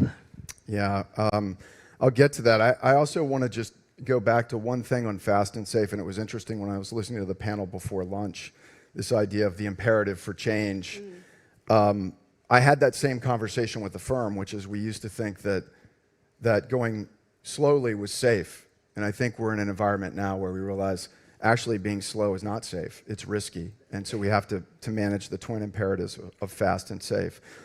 But when I think about maybe the EU and think about what's working well and maybe where there are opportunities. And first of all, I would say that the EU has built some real leadership around there's some really sound regulation around things like GDPR, which have become the gold standard, I think, around the world. There are other examples of that. I think Europe generally takes a longer-term approach, tries to support long-termism in terms of investments. And actually, right now, you see the United States thinking about moving away from quarterly reporting and adopting something that looks more like what is going on in Europe because of this idea of wanting to drive a longer-term focus in U.S. capital markets. And certainly, there's a lot of initiatives, and I think the direction is right here, right? And Europe has been talking about this for years. I think the market integration and supervision package has the potential to really be consequential in terms of getting more regulatory and supervisory convergence. So those things feel good to me. I'll maybe just touch on 3 areas, and I know there's a much longer list than this, and I know this room has discussed this and knows this very, very well, but this is just from my perspective. One, and I know the panel just talked about this idea of fragmentation. I know it's hard, but it does create a lot of challenges. And it creates challenges to issuers, it creates challenges to investors, and it ultimately builds in, I think, a complexity premium in a way. And it's interesting, I read somewhere that there were 66, I think, financial regulators around financial markets across all of Europe. That was a number. That's a lot. Absolutely. That's a lot to navigate. And as a credit rating agency, we're the beneficiary of regulation by ESMA. So it's a pan-European approach. And one reason that's so valuable is that if you think about our product, we have a product that's about consistency and comparability across borders so that investors can triangulate credit risk in Italy and in Spain and in the UK and in the United States. And so I think that regulatory approach has worked very well for us as a credit rating agency. So that's one. Second, and we just heard it here on the video, there is enormous capital, investor capital waiting to get deployed here in Europe. You hear this number, 10 trillion euros of low-yielding deposits. The household savings rate in Europe is higher than it is in the United States, but we also know that something like 300 billion euros of capital flows outside of the EU looking for other places to invest. So I think that's very important, and you have an opportunity then, if you get this right, which I think means the ability to create new kinds of investment products, some of the reforms to pensions that have been talked about, making it easier to mobilize this capital is going to compound the wealth for European citizens, and it's going to create a much bigger institutional investment pool. That being able to mobilize that is key. It's there. It just needs to be pulled together. And then I guess maybe the third thing I would say is just the breadth and depth of the markets. And again, we heard a little bit about this, and that gets to things like secondary market liquidity. And that's important, right? Because the more breadth and depth you have in your markets, the tighter the pricing becomes. The tighter the pricing becomes in the capital markets, the more attractive it is for issuers to come into capital markets rather than stick with bank funding. I think it will draw them out of the woodwork. So, I think together, Verena, for me, it's like, how do you get this capital flywheel really going? And it's not quite optimized yet. And you can see in the US, and I'm not saying the US is perfect by any means, but you can see that flywheel with the issuers, with the investors, with the depth and breadth of the markets. But ultimately, it's going to come down to the political will and what's going to actually catalyze the change to address some of these things. No, I very much agree that this virtuous circle we somehow need to create. And for that, you need to tackle the issue from a number of different perspectives. I think what came out of the morning discussion for me was also, yes, greater integration, less fragmentation is one point. The other one that always comes up is trust. How can you make sure investors actually trust the market? And I think that's also behind some of what you are saying on this safe but fast. Yes. It's interesting, Verena, and we've talked about this before. I think we're in a moment now, trust sometimes gets thrown around, but we're in a moment now where trust is so paramount. And you think about private credit markets and investors really, having trust in those markets. You think about decentralized finance and crypto. You think about AI. I think trust at the moment is kind of threading through everything. And at the end of the day, you have to have trust in markets for markets to be able to scale. It's foundational. No, trust is clearly at the core of whatever you're trying to do. Can I maybe shift us on to thinking a bit more about the broader economic environment, the broader picture which all of us operate in, whether we are, supervisors, regulators, market participants, investors. It's a challenging environment in which we live at the moment. I would be really interested to get a bit of your perspective. Moody's is watching this, is putting out a lot of analytical think pieces. Where do you see currently the key risks? Where do you think we need to watch from a regulatory and supervisory perspective in particular? Yeah, and I want to get to that last point. Yes, it's a challenging time, but in many ways it's a very exciting time. The things that we're all dealing with, the number of different vectors of change, it's more going on right now than at any time I can remember in my professional career. And in some ways that's unsettling, but in some ways it's actually quite exciting, and that's why we exist as a company, to help the investing public understand that. At the beginning of every year, we put out key factors that we think are going to be impacting the credit landscape. This year we talked about political fragmentation, we talked about the shifting private credit landscape and growing in importance.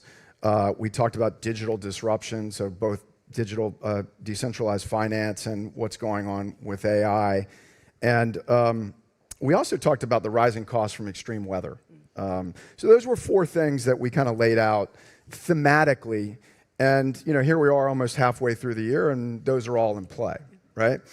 But I think at Moody's, we've been talking a lot about the idea that it's not just about thinking about risks in isolation, but really thinking about how these risks are interacting with each other and potentially amplifying each other. And we actually, at Moody's, we've coined this term exponential risk, this idea of kind of cascading risks. And, I think we can very easily understand that with the Middle East, right? So you had a geopolitical conflict that has led to an energy shock, which has led to starting to lead to inflation fears, which then impacts monetary policy, which is even potentially going to impact the fiscal space that countries have to make investments in this massive investment agenda that they want to do. Another example of that is AI. So you think about the massive capital build out of AI that's going on. Then you think about the impact from an environmental perspective. It's impacting communities. There's actually, certainly in the United States, even some backlash against data center build-outs. It's impacting the energy grids and energy capacity. And it even has implications for national defense, right? So that's, for us, that idea of how these risks are interacting is particularly important. And I guess what I would say for the folks in this room is that it's very important to understand this. And it depends on where you sit. So I think if you're a regulator or a supervisor, the question is, do our frameworks have the ability to understand how these risks are compounding? And can we start to see if we believe there's systemic risk building? For market participants, I think the question is, do you have the visibility into, for instance, your third and fourth parties? And I know Dora has been really at the forefront of this, rightly so, I think. And are you able to create operational resilience as a company? And then even for market infrastructure providers, is the market infrastructure, the plumbing of the financial system, going to be able to withstand multiple stresses coming together at the same time, right? We have geopolitics, which can increase cyber risks, right? AI as well. So I think that, Verena, we're in a moment of this idea of thinking about risk together, not in isolation. That, for me, is the biggest takeaway at the moment. No, absolutely. And also the interconnectivity between these different parts of the picture and how they could potentially accelerate one into the other, I think, is one of the things where I also just find it very difficult to really have a good picture of how it all fits together. And maybe as one example of that is private credit. A lot of people talk about private credit. It is part of a diverse funding structure. At the same time, what is building up at the moment, some of the hiccups we've seen, some of the question of how would, a real stress in that sector percolate through the wider financial system is really something that a lot of discussion is going on about. Yes, it is. And we're having a lot of that discussion with investors and regulators. It's interesting. Again, when I'm talking to Moody's investors, these are our shareholders, I get an enormous number of questions about AI and the impact of AI on our business model. And I get a number of questions about private credit because our investors... I'll come back to AI in a second. Okay. Speaking of interconnected, right? Private credit, AI, all of this is increasingly connected. Private credit is a very important way of funding the AI build-out.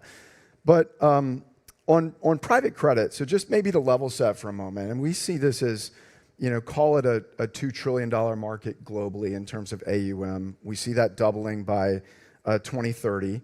The way we kind of define private credit, I know there are a number of different ways of thinking about it, but it is direct lending, asset-backed finance, and now a very sizable fund finance ecosystem that's developed around all of this. In the EU, it's a little less mature, but it is growing quite rapidly. We expect within the next couple years, private credit AUM to reach close to $1 trillion, just to give you a sense of size. And I would say that this isn't a fad. This isn't just a niche segment of the financial markets anymore. This is here to stay.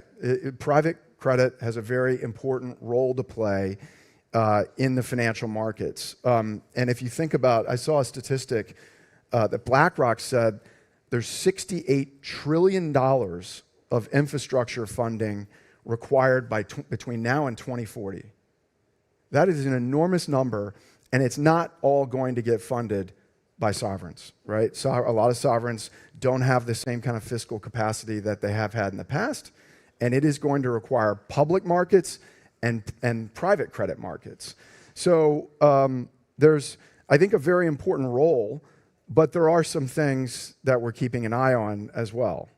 And I'm happy to kind of touch on that. No, I think that would be, as a supervisor, I always have that risk lens at the same time as trying to think about how we can make sure that our capital markets actually create efficient funding sources. But you need to keep an eye on that risk. I think that's what the societies expect from us. So yes, I would be interested to hear what you think. You're right, and we're focused on the risks as well. And I try to take a balanced view of all this. But we put out an asset quality report recently. We don't have full visibility into all of the private credit market, but we do. We look at a number of middle market companies, and we provide what are called credit estimates, and that does give us a proxy for, I'd call, leveraged lending in the middle market. And there we are seeing, leverage is up over the last 4 or 5 years by about a turn. That has meant that we have had more essentially declines in credit estimates than we have increases. And as a result, the credit estimate population, about 15% of that was CAA1 several years ago. That's now about a third, right? So you see some deterioration of credit quality, but it hasn't all shown up in losses yet because there's a lot of flexibility in the system, right? So we haven't seen all of that crystallize into losses. Banks have maybe a little bit more indirect exposure, right? They're lending to these private credit funds through sublines and NAV loans. They have partnerships with private credit firms. And I think, Verena, this just comes back to this idea of maybe trust but transparency. And that's what we're hearing. Obviously, we're seeing from the market. So investors are looking for more transparency. We've seen elevated cases of redemption. And I think what we're seeing now is a healthy market, natural market correction where investors are asking for more transparency. We're going to see more underwriting discipline, and I think we're going to see some correction in this market. Let's hope it's an orderly correction rather than one that comes with some of the other accelerators that you spoke about earlier. Let's hope. before I come to AI, I wanted to ask you a bit about the general speed of technology development. And here we had an earlier panel where we talked a bit about, what's happening on the digital front, digital ledger technology, tokenization of instruments. Do you have a view of how that might transform markets over time? Is it the revolution that everyone is expecting? And if so, what will it look like in 3-5 years' time? Yeah, Verena, or maybe much earlier, given the speed everything is happening. I feel like it is inevitable because there's some real value propositions to, tokenization and stable coins. But I think our view is that we're going to have a slow and then fast. And I think we'll get to a point, an inflection point, where we'll see much more market adoption. And here I would say, just like many other financial market innovations, whether it's been structured finance or derivatives or even private credit, regulatory clarity has a very important role to play in helping bring trust into these markets so that you can bring in investors and allow these markets to scale. And we've been talking about DeFi for a while now, right? But we've had a patchwork quilt of regulation or no regulation around the world. And finally, I think we're seeing that change. We're seeing that in the United States with the Genius Act and stable coins. We're seeing that here in Europe with the market in crypto assets. You're seeing it around Asia and the Middle East. And what has that done? All of a sudden, it started to catalyze. We now see a real pipeline at Moody's. There's something like 300 billion in stable coins. That's up 60-fold off of a tiny base in 2019.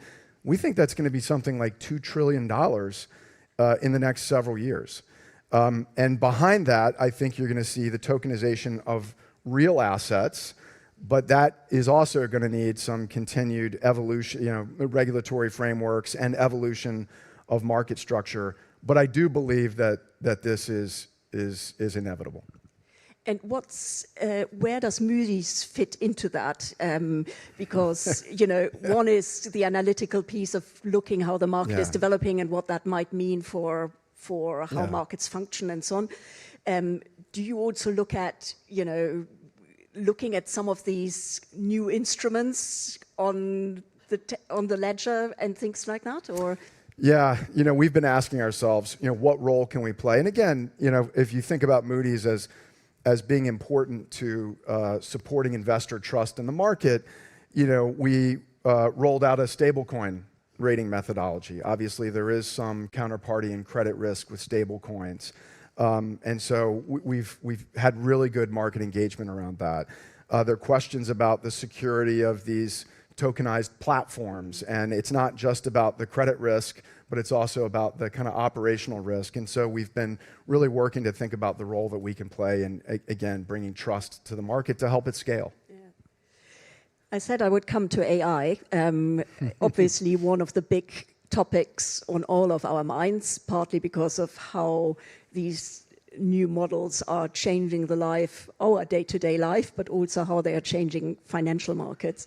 So I would be really keen to hear from you, as CEO of Moody's, how do you see that transforming not just your own business, but also the wider market, and what do you see as the key developments in the AI space at the moment? Yeah, so again, this is a topic we literally are spending every single day on. It's so central to both our analytics business, which is data and models and research, but also our ratings business. We get asked a lot, what's going to be the role of our rating analysts in an AI-first world? But I might start by saying that over the last couple of years, I think all of the focus has really been about the models, right? What model is the fastest and most powerful and all of that. And recently, Jensen Huang, who's the CEO of NVIDIA, said that structured data is the ground truth of AI. And I think he's exactly right. And I think the AI industry has been a little slow to acknowledge that, right? Again, it's been the focus on the models. And I recently wrote an op-ed in Fortune that said AI has a trust problem. Because ultimately, it's about the quality of the data and the information and the intelligence that you're feeding to the models. And that is absolutely critical in order for enterprises, banks, insurance companies, investors to actually adopt this technology, right? You have to be able to trust the outputs and the actions of the AI. And so that is a real focus. We actually have a phrase at Moody's called decision-grade intelligence, and it's about the contextual layer, the structural governance that we put on top of our data so that institutions can feed it into models with real confidence. And maybe, Verena, just to kind of double click on this question about the role of the analyst in AI, because I get asked that question a lot. And I think, again, here, I think we all understand that AI can do certain tasks very, very well. And so we think very hard about what those are. But we're in a moment where AI is forcing every institution to think about the real source of sustainable competitive advantage. Because we and other companies are doing things that is going to get commoditized in certain places, right? And then you have to think hard about where is the real value. And at Moody's, the real value is with the analysts, engaging with the issuers of debt around the world, with the investors, synthesizing that information, using judgment, applying that judgment in the application of our methodologies, and then being able to engage with other humans about why. Why did we reach those decisions? And you can imagine that when we're and I have this idea of when there are high stakes decisions, when you're thinking about investing $100 million in a company's bonds, or you're thinking about the credit profile of a country, that's not something I think the world is ready to simply outsource to a black box.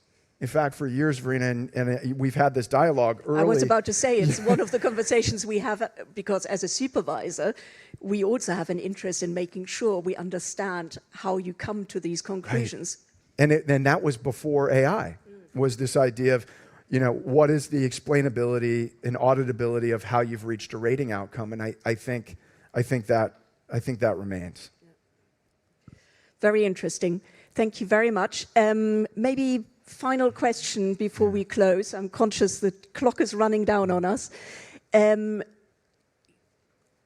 Very grateful you are here today. Imagine, well, you won't be sitting here with me, but you're back in 5 years' time. All the discussions we're having about how can we develop European capital markets, how can we make sure we create that integrated capital market where capital can flow, where we have investors, where we have companies going to market, finding different funding sources in different ways. What would you like to see in 5 years' time? What do you think we can realistically look for? Yeah, similar to the gentleman from Barclays who said he doesn't want to read another one of these reports. I hope we're not having the same kind of discussion here. I don't think we will. There are a lot of tailwinds right now, and I'm going to go back to just 3 critical things that are all coming together at this unique moment. Right. First of all, the investment agenda in Europe is enormous. Right? When you think about transition finance and energy independence and energy grids and military budgets and AI infrastructure, it is absolutely enormous.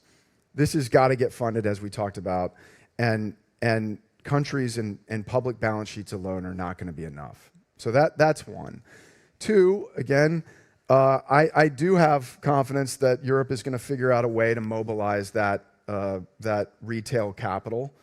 Some of the initiatives that are being talked about sound very sensible to me, but the investment dollars want to find investments, right? So those things have an opportunity to come together. And the third thing is there's a window of time where the world is looking for an alternative to US markets.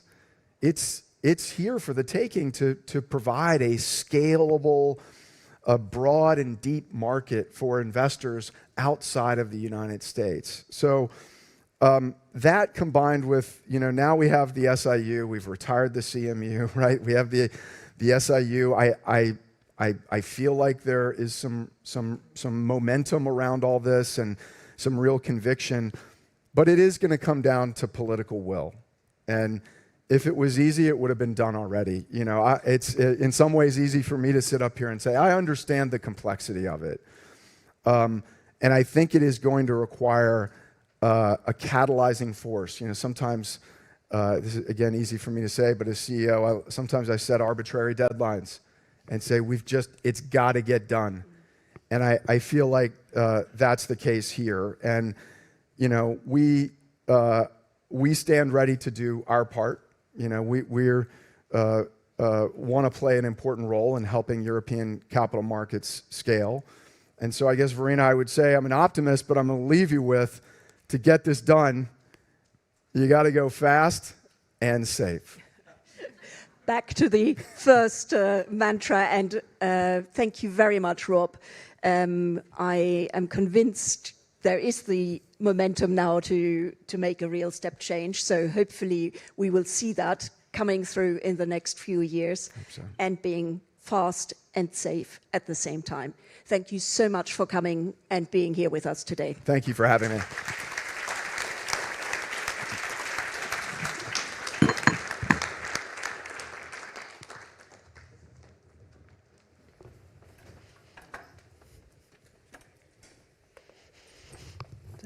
Yeah, thank you very much to Rob and Verena for that engaging conversation. Next up, we have a message from Orla Luc, chair of the Econ Committee at the European Parliament. She was unfortunately not able to be with us here today. However, she stopped by our offices a couple of weeks ago for a conversation with Verena that we are very happy to be able to share with you today.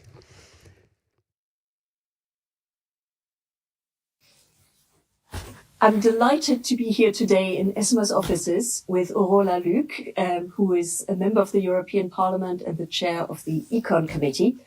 And I'm delighted to have the opportunity to discuss with you in the context of our upcoming conference a few points on capital markets, how we can develop the European capital markets, what the constraints are that we are facing, and how we can really make a step forward as the EU in having the Savings and Investment Union, in particular the Capital Markets Union. So welcome to ESMA, or can I maybe start by asking you, where do you see the priorities for the work on the Savings and Investment Union, which is obviously a key priority for ESMA, and we would really like to understand from the European Parliament perspective where you see the priorities and what will you see as success? A success. Well, I'm delighted to be here with you today in the ESMA office. We've been discussing about CMU, Capital Market Union, because at the time, this is the way it was called, before SIU, for decades. And I think that now it's time to deliver. It's time to deliver. And I think that we have maybe two key issues. And if we manage to find a solution to these issues, that I think maybe it will be a success. First, it's supervision. Some of our members are in favor of the single supervision. It's more complicated from some other, but I think it is quite the same in the Council. What we need is a more unified supervision. This is absolutely key, I think, if you want to make the life of the businesses simpler. I think this is absolutely key. Then we also need a more unified and harmonized rule book. Some harmonized rules when it comes to trading and post-trading. I think this is absolutely key also if we want to have this SIU. And I think we really need it. And maybe a last point, what is key also is that we have this very fragmented single market, and this is a real problem for us. But we also need to think in a more unified way, in a more consistent way, in a less fragmented way. I mean, it's very important to deliver when it comes to SIU, but it is also very important to have the possibility to invest. If we manage to have this capital market union, it will be very useful if you know that finance is, I would say, an ecosystem of pipes at the end of the day. And it is meant to finance, it is meant to fund. And this is why in the US they are so successful, because they invest. So we need also to make sure that on one hand we have the SIU, but on the other hand we have some investment and to make sure that we will be successful in Europe. No, and I think that attractiveness of the European capital markets to investors within the EU, to our citizens, but also to outside investors is absolutely key. And you already mentioned the issue of fragmentation and the barriers that are still within the single market that is holding us back. Where do you see the policy priorities when it comes to the barriers? I think actually it is in the Draghi and Letta report. It's about regulation. For years we use directive too many times, and at the end of the day it led to some fragmentation. We need to use regulation very much more. This is absolutely key, and also I would say to have maybe some simpler and more harmonized regulation. I mean, we need to have in mind this, you know, what we say, same activity, same service, same risk, same rules. I think this is absolutely key, especially when it comes to banking and financial regulation. At the conference, we will have three main themes. One is integrating the markets. The other one is how to achieve effective supervision in the EU. And the last one is to think about how we can improve the investor journey. I don't know whether you want to specifically maybe focus in on one or the other to to think a bit more about how can we make sure that we actually deliver in the end for companies and for investors. Supervision is key, really. I know that it is seen as a technical issue, something a little bit boring. It is absolutely key when you have some discussion with the big players, by the way, the European big players. It is absolutely key. This is something that they need. So this is not going against the market. This is actually helping our economies and our key player in Europe. First point. Second point, there is something when it comes to the investor journey or the need to make sure that European citizens invest. There is something I'd like to point out is that most of the time we say that European citizens are afraid of taking some risk or this kind of thing. This is something that I often hear. I don't think that this is something we should ask to European people.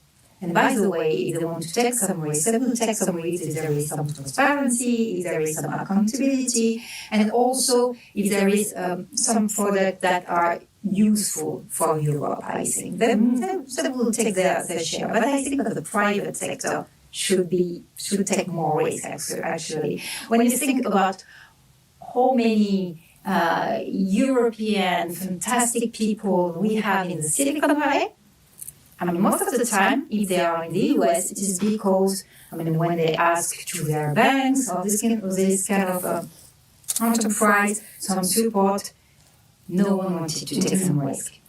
So I think that the private sector, more than the European citizen actually, need to take more risk if we want to deliver it. And also, at some point, I think that we will need to have a discussion on self-asset. I mean, if we want to foster, if we want to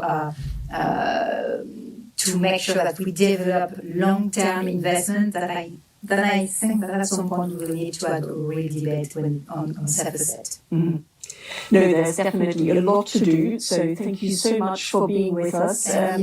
And I very much welcome that you could bring the Parliament's perspective also to this important debate. And thank you once again for your time. Thank you, and I can assure you that the European Parliament will deliver on time on this very, very important topic. Thank you. Great. Thank you very much, all.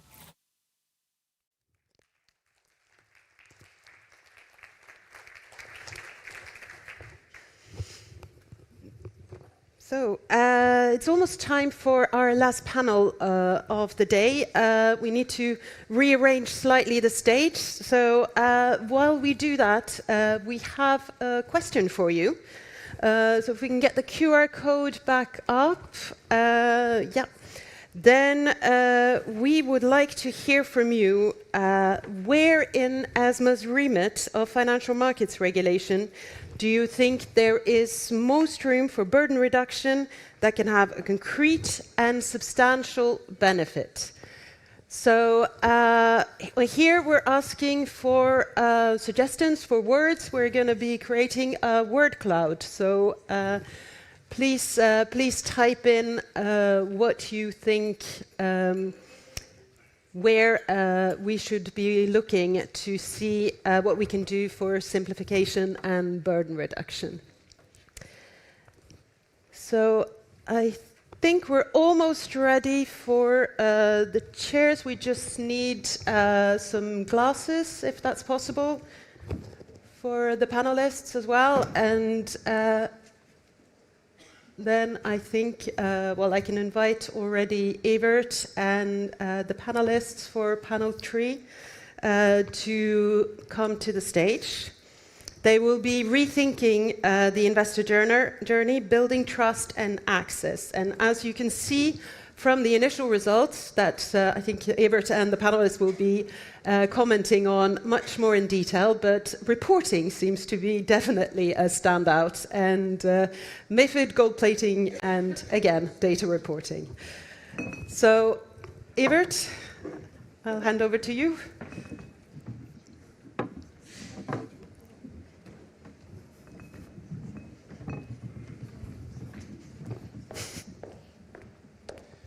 So good afternoon, everyone. Welcome to this panel. Let me first invite the esteemed panelists to join me, because otherwise I'm so alone here on this stage.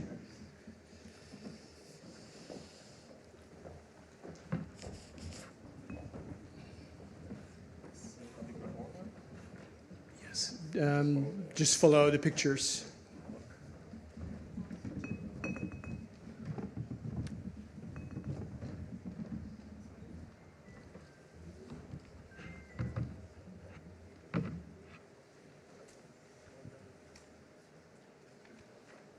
So shortly awaiting the outcome of this word cloud. Let me check whether we're done. We're still typing.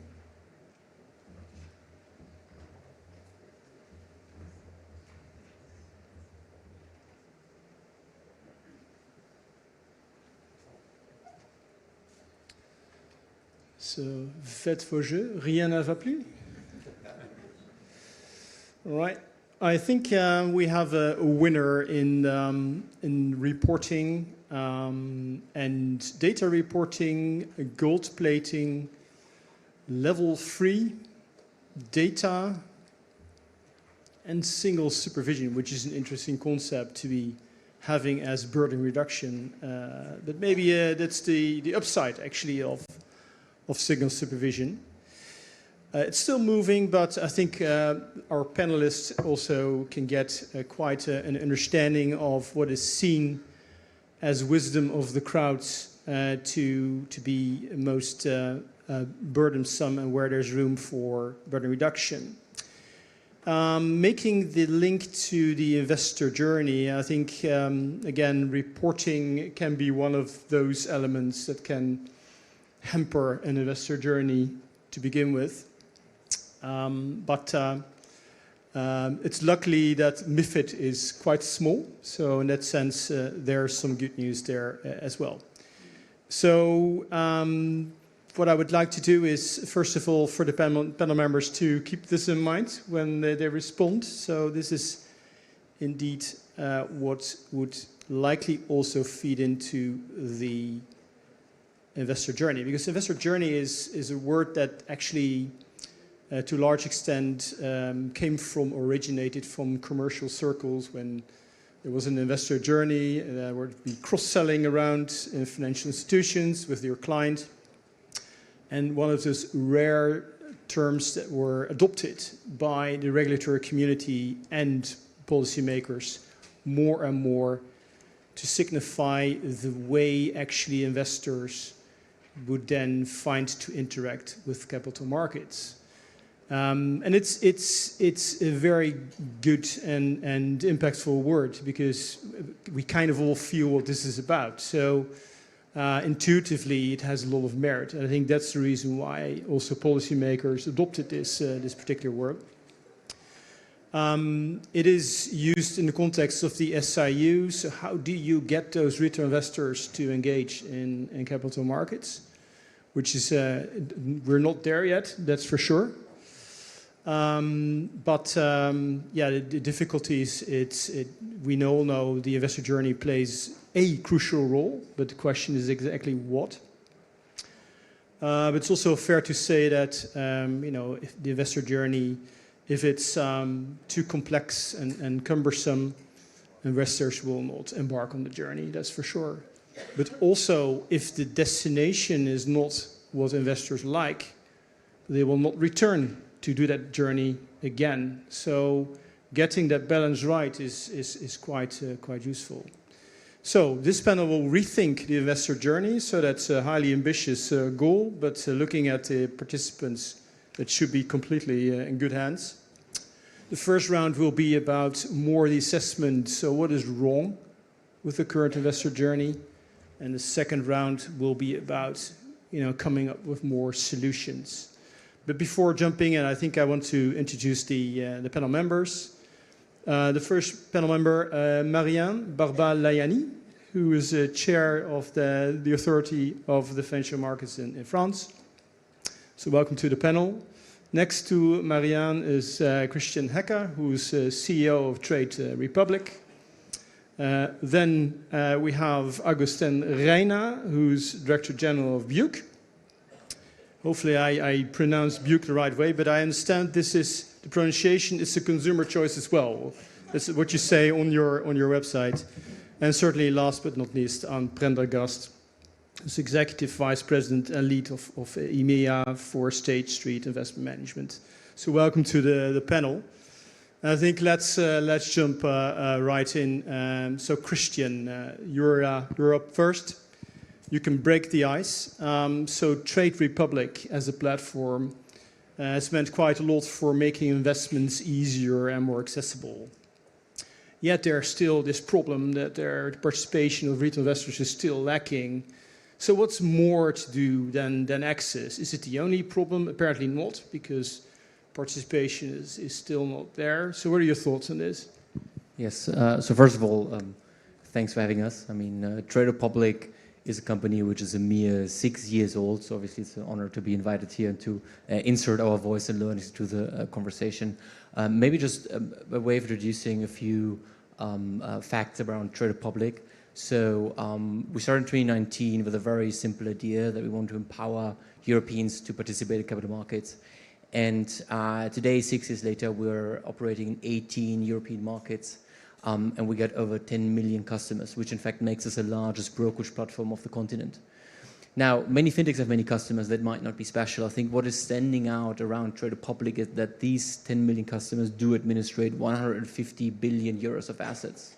So in terms of assets per customer, we're far away from many of our fintech peers. So in other words, we see consumers who are actually depositing real wealth, real money with us and accruing it over time. The number one product people are investing in Trade Republic with is an ETF savings plan, which represents the vast majority of this. Now, if we zoom out and focus on the question, I think Trade Republic can be maybe a case study or role model about the growing participation on capital markets across Europe.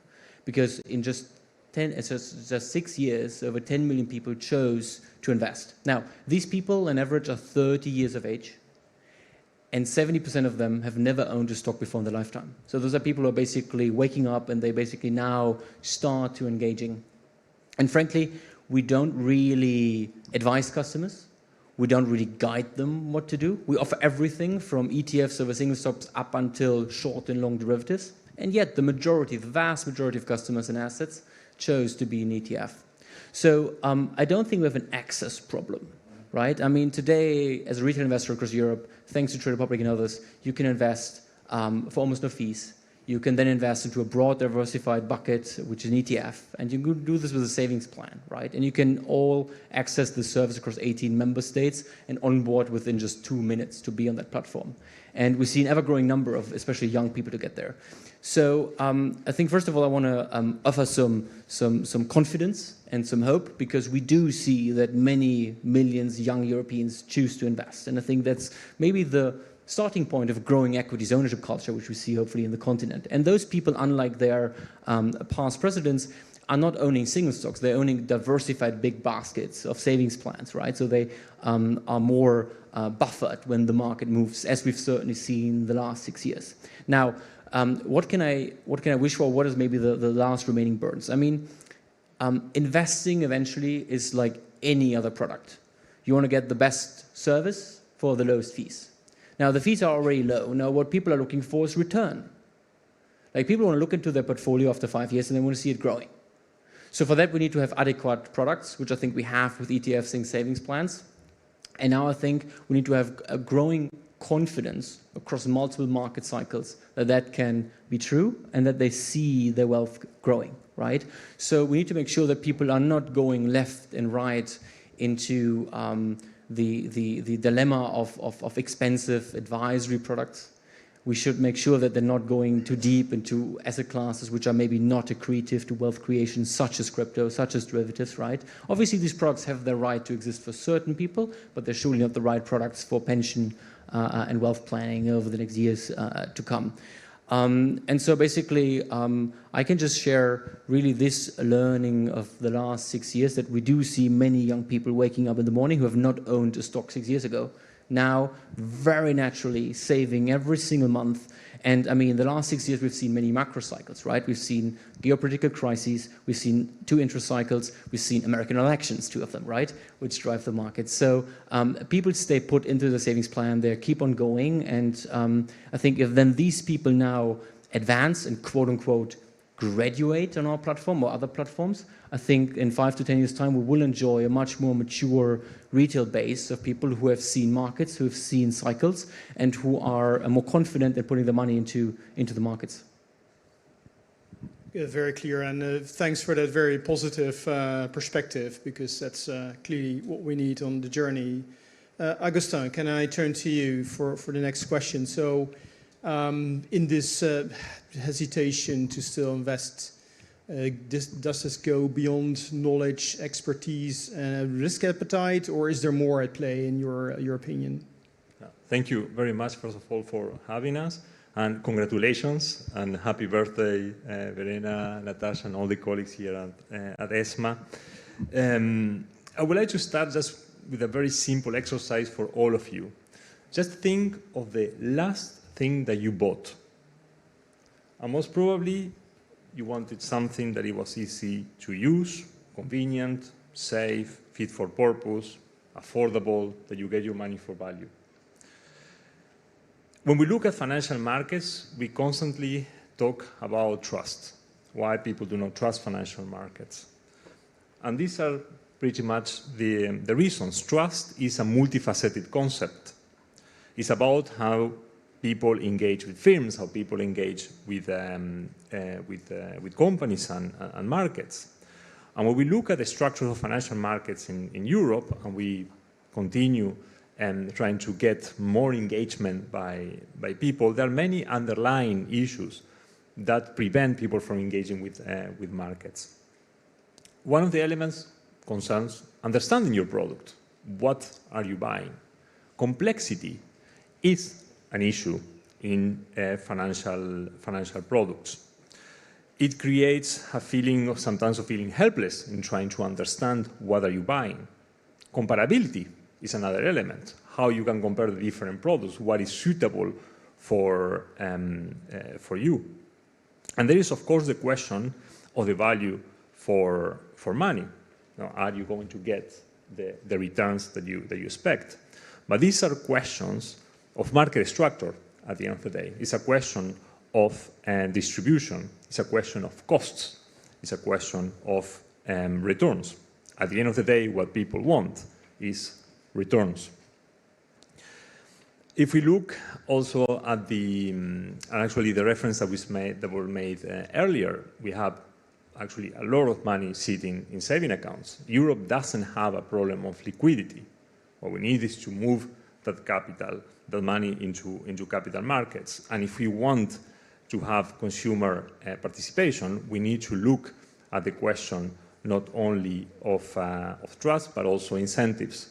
What are the incentives for people to take their money from the saving account and put it into an investment products? And we have many discussions as well in the SMG, as an SMG member, about this exactly.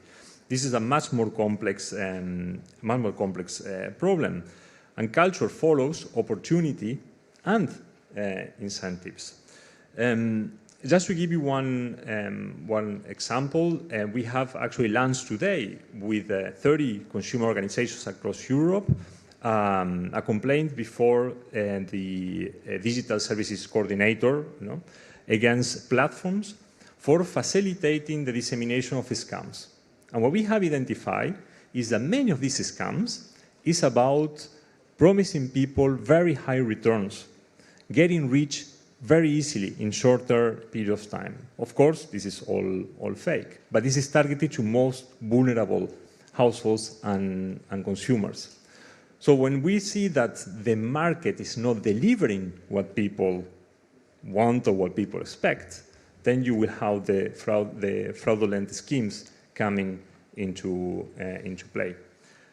So here, I think when we look at the investor journey, we really need to see how actually people behave in real life. We cannot expect consumers to be savvy and extremely sophisticated to engage in these extremely complex markets. And what is something important for further reflection is that everything starts at the level of market structures and whether the market structures are providing those incentives for people to engage in the first place. Thanks, Agustin. And you're pointing also to another element of the investor journey is there's clearly some risk involved if there's a scam. So that's the other side of the spectrum. It's a dangerous place sometimes. Okay. Turning to Anne, because no journey without good products. So what's your take on this? Yeah, well, just echoing what Sebastian and Christian said, first of all, this is not just about access for retail investors. But we want retail investors to access investments with confidence. And I think the other point is to do it through market cycles. So we wanted to make sure it's long term as opposed to, because an investor journey, sometimes a retail investor journey can feel very unsatisfactory because they tend to react to market events. So we have to instill that confidence. So as product manufacturers, we're not just product manufacturers. We need to understand how an investor experiences our product. And what we do know from investors, and again echoing some of what Sebastian has said, is they find it to be highly complex and confusing. And so it's very difficult for them to make decisions, to compare between products, to understand the cost versus value, and to really understand what kind of investment will deliver for them and meet their own specific needs. And the other part, and Christian is addressing this through their platform, but investors in all parts of their lives engage digitally with most every service that they have now, whereas we still have a framework which is based on traditional distribution models. And so we have to bear that in mind as we move forward. So as a product manufacturer, what we're thinking about is making sure that we deliver products that are simple. We're thinking about governance. So what's the right level of disclosure? Because that too is one of the deterrents, is that over time we have connected investments with risk. And we haven't had the honest conversation with retail investors to say, what's the risk you're taking by not investing, by leaving your money on deposit, and having that full rounded conversation about risk, as opposed to just attaching it to investments in public markets or private markets. So that's a really important part of it. So that's important as we think about disclosures and how, and I think we, again, as an industry, we have a lot to do in that front. Obviously, I have responsibility for the UK, and this is something that they have taken on very recently and proactively rethought risk in the context of investing. I think that that's interesting. And the other thing, from our point of view, is offering value for money, really important, and being transparent about what it is we're charging and why we're charging and how it represents value for money, because we all in this room know the value of compounding and what cost can erode that compounding if it's attached. But I do think that there's we have an important part to play, and we want to play our part, but it is an ecosystem that we work in. So policymakers, regulators, platforms, distributors, product manufacturers, we are all should work together and think about what's the right level of innovation, communication, financial literacy, regulation that we need to think about in order to get this ecosystem right. And Sebastian touched briefly on incentives, but tax is an important aspect of all of this. It acts as a disincentive in some parts currently to investments, and that's a reality, and particularly between different products. But we also know in jurisdictions like Sweden currently, in Japan, in the UK, tax can act as an incentive as well to get people on that journey. And so that's a broader conversation than beyond product manufacturers, but it is something that we understand can operate very effectively to mobilize all of us. Thanks, Anne. Indeed, it's no discussion on investing without any reference to tax. So at some point it had to come into the story, but extremely valuable. Also value for money, simplicity, and as you mentioned, the risk of not investing, because that is quite important. Then Marianne, can I turn to you, because you're the lock on the door as supervisor. You have to, as supervisor, balance interests. So there are clearly a lot of tensions about access, protection, complexity, innovation versus simplicity, and clearly the overall simplification of the process also in supervision. So what's your take on this, Marianne? Well, thank you for allowing me to present my views, but also those of ESMA, because, well, first it's ESMA's anniversary, so let's not forget ESMA, and happy anniversary to our dearest European supervisor, and also because I'm chairing the Investor Protection Committee at ESMA, so I've had the occasion with the excellent ESMA staff, and I saw some of them in the room upon arrival, that to work on the subject. So first, maybe one word in terms of context. It was mentioned in the very good interview that Verena just conducted with Aurore Laluc. We are in the SIU context, and the objective is to increase investors' participation in our markets. And to be frank, it's not easy, and we have to get it right. And clearly the key word there will be trust and confidence, because in the end, I don't think anybody wants to force investors to invest in anything. So investors will choose, and their choice will be the key for the success or the failure of the SIU project. So that is clearly an important context in terms of challenges and what we can try to address them.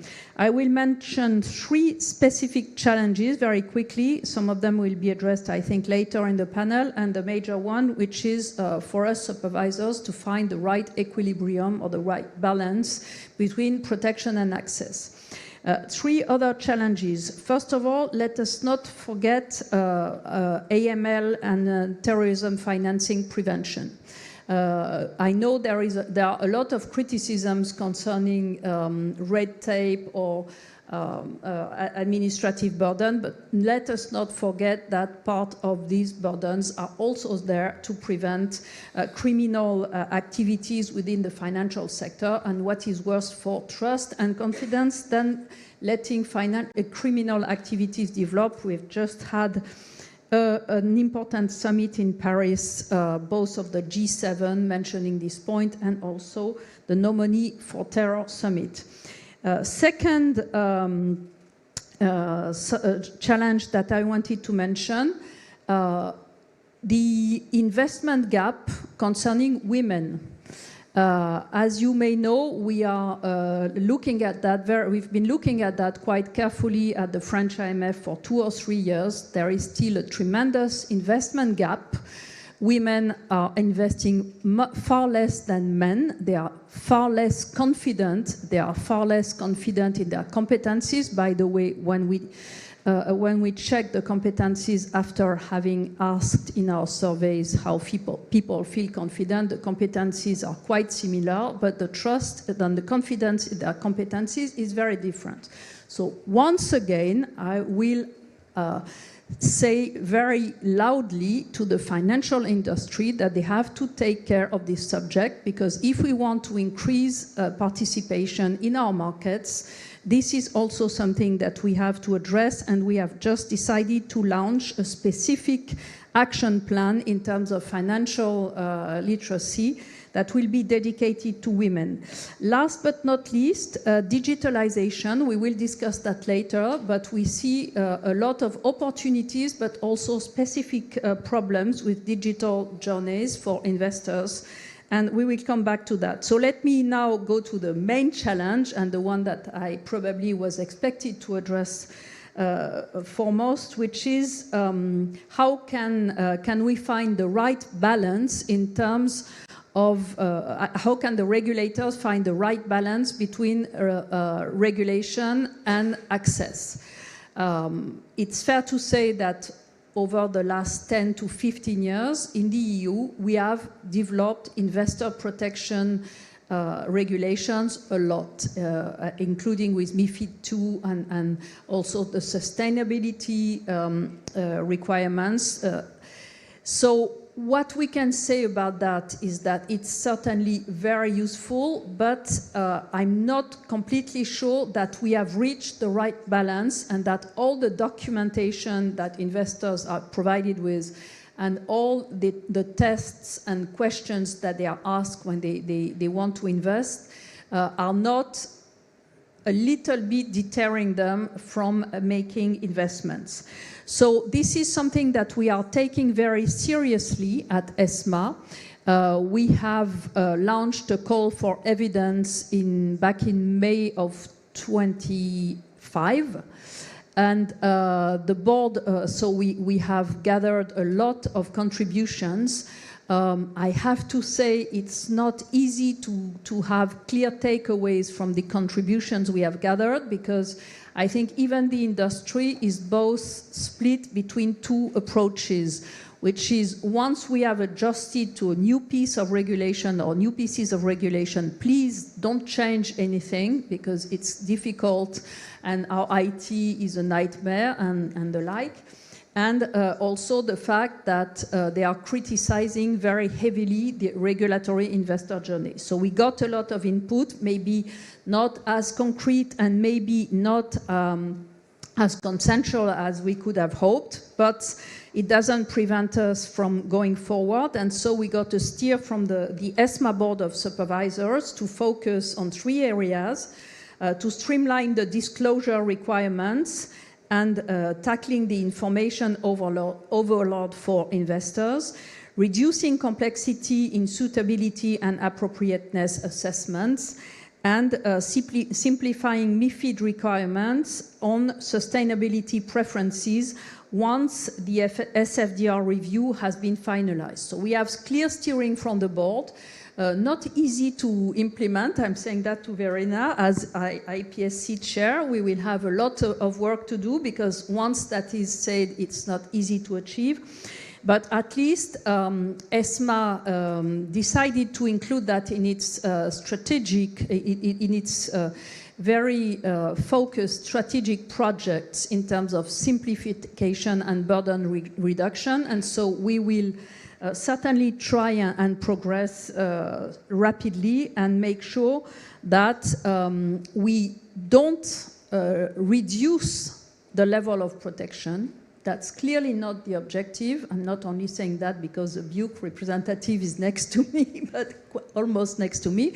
But that's not the objective, but trimming it, simplifying it in order to make sure that it's outcome-based and reaches the right objectives, but maybe not piling up documentation and questions for investors. We have to make sure that everything is useful and is straight to the point. Because to be frank, if we look at the situation now, we have more and more regulatory requirements, more and more documentation, but we are still seeing a lot of problems, lot of complexity, lot of fees that are not easy to decipher for investors.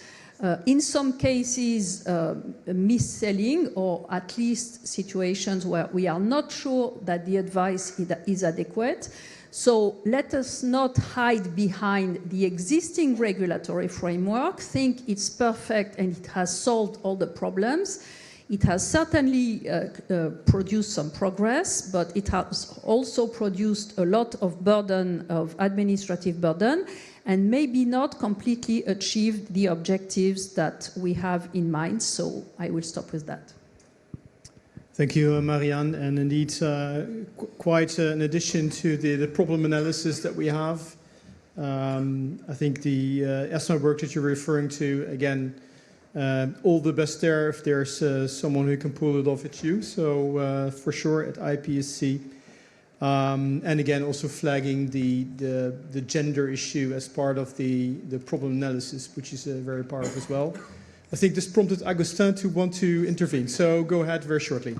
Yeah, thank you very much. No, just to say, I will be the first one to support getting rid of all this paperwork. The first one. The question is why we ended up with all this paperwork. It's because we were not able to develop well-functioning markets for consumers. And the reason is that we have been hiding all these problems behind disclosure because we were not able to create a competitive market. And this is what we're lacking. Services and products that compete at quality level, that compete at return level. And that is where we had been developing all this disclaimer and disclosure to put the burden at the end of the day on the consumer. But if we will have a well-functioning market, that we will have much less need of all this paperwork.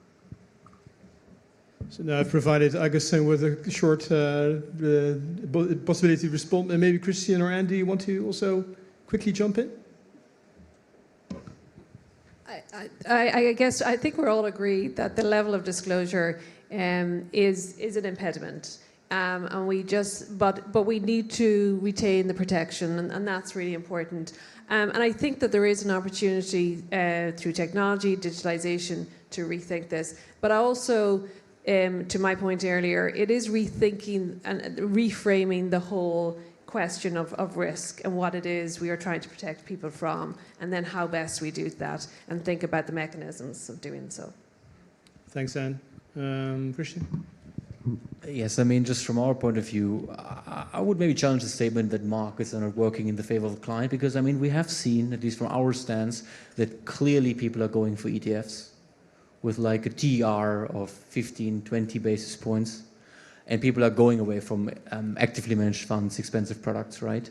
And so I think we have already the toolkit on the table. And I mean, we might even see some other encouraging examples, like now the new LTIF regime. I know that there's, of course, a broad spectrum of products, and we will see what products prevail and offer the best benefit to clients.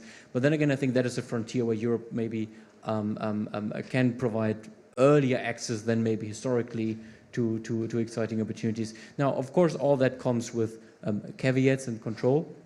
But I think we see that a market has been created where people are going without advice to a variety of products, which I think offer decent, if not even great, value for money. And I think the more regulation we put around this, we just shy people going from this. So I believe the market has done its job quite decently in the last years. Thank you, Christian. I know you want to react, but I'm afraid I need to move on. I'm so sorry. So because we have a next Slido that will lead us into the next round. So I'm not sure whether the slide is open. Yes. So I'll read the question while you're grabbing your phone. So if Europe wants more retail investing that supports European businesses, what matters most? So first is easier access. Second is better products and low cost. Third is more trust and confidence. And fourth, automatic enrollment into pension savings and simple investment accounts. So the floor is yours, and that will provide food for thought for the panel members, for sure.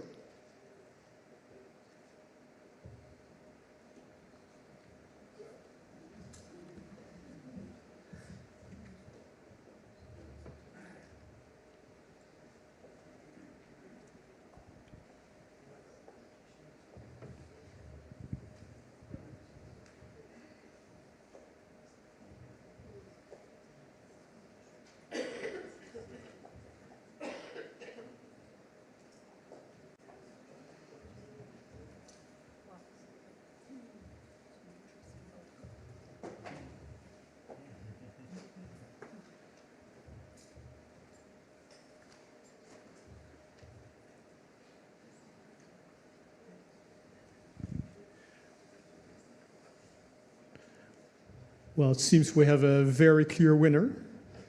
And also, quite surprisingly, low score for more trust and confidence. There may be various reasons for this, but I think, it's your lucky moment, Augustin, so I'll give you first the floor to make a bit sense of what this is about.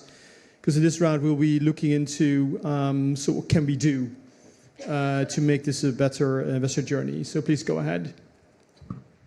Thank you. And just to say, ETFs are great. Huh? They are really, really, really good. I'm not saying that they are not good, but we want this diversification. And we want also diversification of European products. And here's where I come with my pitch, reflecting also what is on the screen. Well, we have the problem that we're facing is that we don't have enough proper competition at product quality level. That has to do with a question of distribution as well. The whole discussion around kickbacks and inducements on one side. There is a question of scalability as well in Europe, because when you have products that can scale up in Europe, it also means that you can reduce the costs and therefore give better returns. And it's a question, of course, of complexity and the need for more simplicity. And what I found really, really interesting, why the solution is to enroll people in a savings plan, is because, again, we have failed in providing them products that they can simply choose across. There is, of course, an element of cost of living and being able to have money on the side to put in products. But if we are having this conversation today, it's because we have a market that is not delivering at competition level. And then when we look at the different, of course, solutions, I don't want to give up on having a competitive market for financial investment products. No, this is probably part of the solution, but we still need to look at the broader markets. And here there is a question as well of supervision. We need to lift the floor on supervisory practices as well. We also might need, and I know that maybe the capitals don't like this so much, but we might need also a certain level of centralization, especially in cross-border situations. And this has to do with the fact is that for market integration, you need to have not only convergence, but to a certain extent, some level of centralization, which I don't believe that it means getting away from the markets. The NCAs play a fundamental role here as well, but you need to have much better coordination, especially at conduct supervisory level. And the thing is that when we cannot force competition in a market, we need to have much deeper interventions. And that relates, for example, to the whole debate around value for money. So, for example, when it comes to retail investment products, products that fail to beat inflation after cost, they should have no place whatsoever. And I will even go a bit further. Why do we have to tolerate products that systematically underperform indexes in the risk category to be actively sold to consumers? So this is a significant intervention if you think of, but this is because the markets has not delivered the competition that consumers need, or the market also should expect. Then there is an important point that relates to the auto-enrollment and standardization of products. Here, again, the question of quality is fundamental. We cannot auto-enroll people in a bad product. That's not only going to be bad economically speaking, that will be politically and societally a disaster. So if we're going to put people in a standardized product, make sure it's a very good product and above the average. So that is kind of fun. I have some friends in the room, it seems. And then on the last point I would like to raise is the rule of online solutions. They can play a role, and we have seen that with the success of ETFs. Dashboards also can create more awareness for consumers, but still we are talking about complex markets. Kickbacks are also being applied in execution-only markets, and this has an impact, of course, on the cost structures. There is also in online environments the question, for example, of dark patterns. When through user interface people can be steered to certain type of products, which might not be the best product for you. So this is something that also requires supervisory attention. Thank you. Thanks, Augusta. I think indeed auto-enrollment in products that are subpar, that would be not a wise idea. And also good that you reflect on auto-enrollment seems to be some kind of proxy for not being able to empower investors to make up their own mind. So that resonates, I would say. That brings me to Anne. So you see, Anne, in the second highest scoring is better products and lower cost. I think in your problem analysis, you already gave away some of your solutions, I think implicitly, but let's hear from you. Yes, well, Augusta and Christian have given me license to talk about ETFs, so I'm glad I didn't introduce ETFs into the conversation. And congratulations to Marina and ESMA on the 15-year anniversary. We too are celebrating an anniversary this year, 25 years since we brought ETFs to Europe, over 30 years since we created the first one in the world. But it is a genuine, when all of the things we've talked about so far, about good product, transparency, liquidity, cost effectiveness, diversification, scale, ETFs are increasingly a product of choice, and their ability to interact with digital platforms, which is where, as Christian says, we are seeing trends happening, where we're seeing naturally, organically, people starting to invest. There's something there that we can all lean on to drive this initiative forward. And so genuinely, I do think that that's really, really important, because if you've got good products that are price effective and you give people easy access to them, that builds the trust and confidence, which is the whole ecosystem that we're trying to drive here. And just reflecting on people's observation about automatic enrollment, we see that globally, that again, where you either take decisions away from people and you make the decisions on their behalf, or you ensure that, so whether that's auto-enrollment or simplified guidance or nudges, that is all helpful in getting people involved in investments. And we talk a lot about financial literacy, but actually participation leads to financial literacy. So, and I agree with Augusta that if we do that, then we have to make sure that the investment underlying it is credible, it has integrity. But we do that all of the time for pension funds, and so to do that more broadly, I think makes a lot of sense. So from a product manufacturing point of view, again, we are just one part of this whole ecosystem, but we talk to investors all of the time. And so we're always bringing new innovation on the basis of what our investors want and tell us that they want. But the main thing that and it's not about products, I should say that.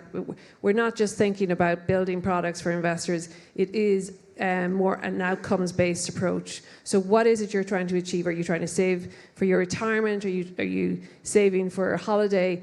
We can build a product that delivers that outcome that you're expecting. And I think, again, that comes back to how we build the trust and confidence. Thanks, and also congratulations on the anniversary of the ETF. So that's good.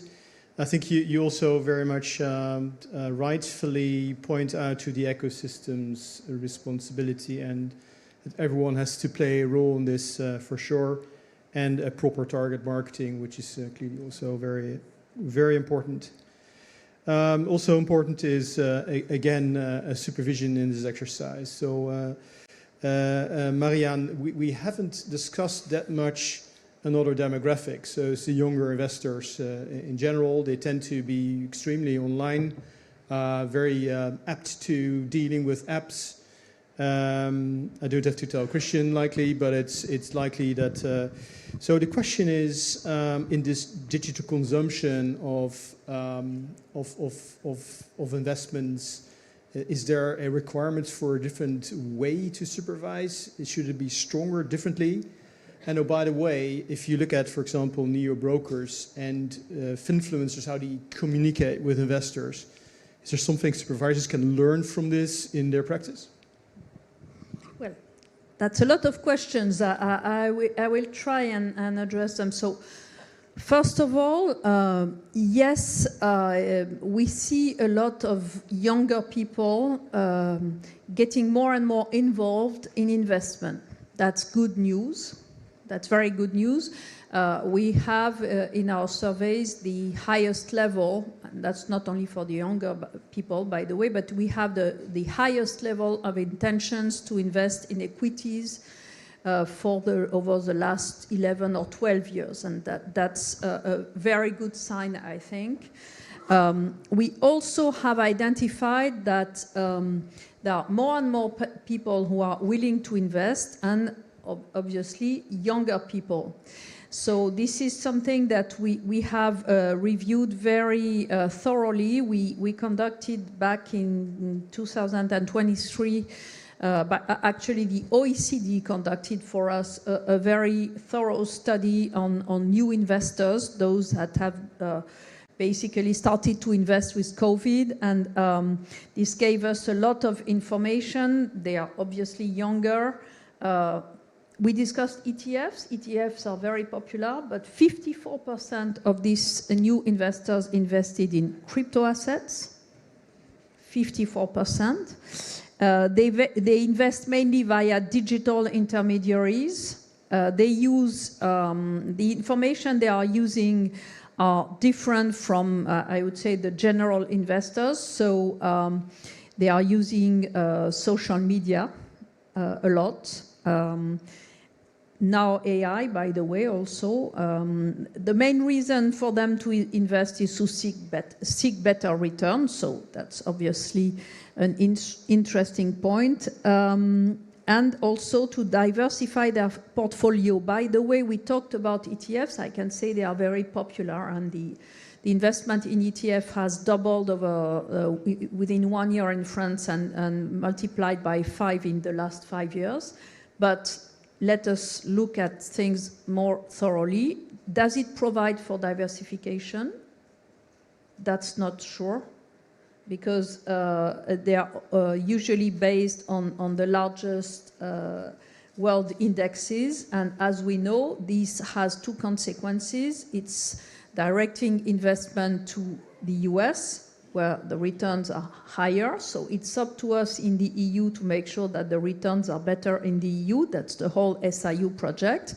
But still, let us keep that in mind. And also, they tend to be as concentrated as the indexes are.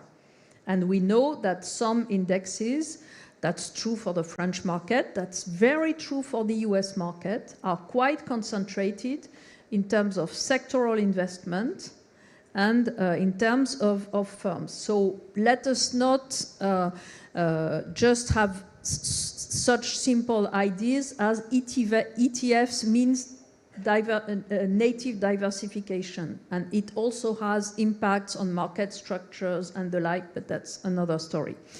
So to come back to our younger investors, they also tend to overestimate their financial knowledge, and they feel quite confident in their abilities, but then when we test their actual ability, it's not exactly the same story, and their understanding of core financial concepts is often limited. So that creates an environment that makes these new investors vulnerable. They are vulnerable to scams, and this was mentioned already. Scams are surging, especially in the digital world. 16% of French citizens estimate that they have been victims of financial scams, and the proportion is up to 32% for the under 35-year-old.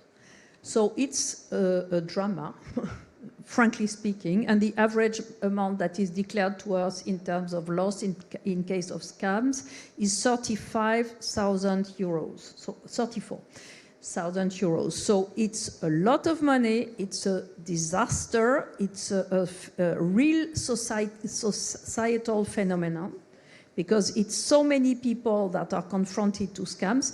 Not to say that everything online is scam, not at all, but it's also a world where, no, I wouldn't say that, but it's obviously a world, and I think while we are speaking, maybe 10% of the people in this room have received a message from their bank or whatever that could be a scam. I myself keep receiving them, so I'm a client of many, many banks, apparently, that I'm not aware of. So just to say that obviously this creates a really new environment. This really led us to completely change our financial literacy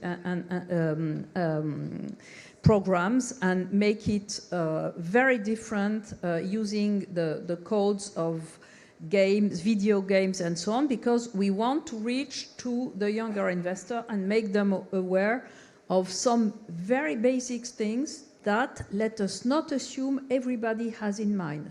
That there is a link between risk and return. That if you are pressed into investing rapidly, it might not be the best of ideas. That is going to be our next campaign. Investing is not a game. So we have to be careful about that, because in terms of marketing, we see a lot of gamification also happening, and that is not a good thing, because investment is not gambling, and it has to be clearly different. What we see also, because we just conducted a mystery shopping campaign for online investment, is that compliance with the investor protection requirements is not really quite there yet. So let us not think that just going online will facilitate compliance with investor protection requirements. This is not what we are seeing. So let us also be careful about that.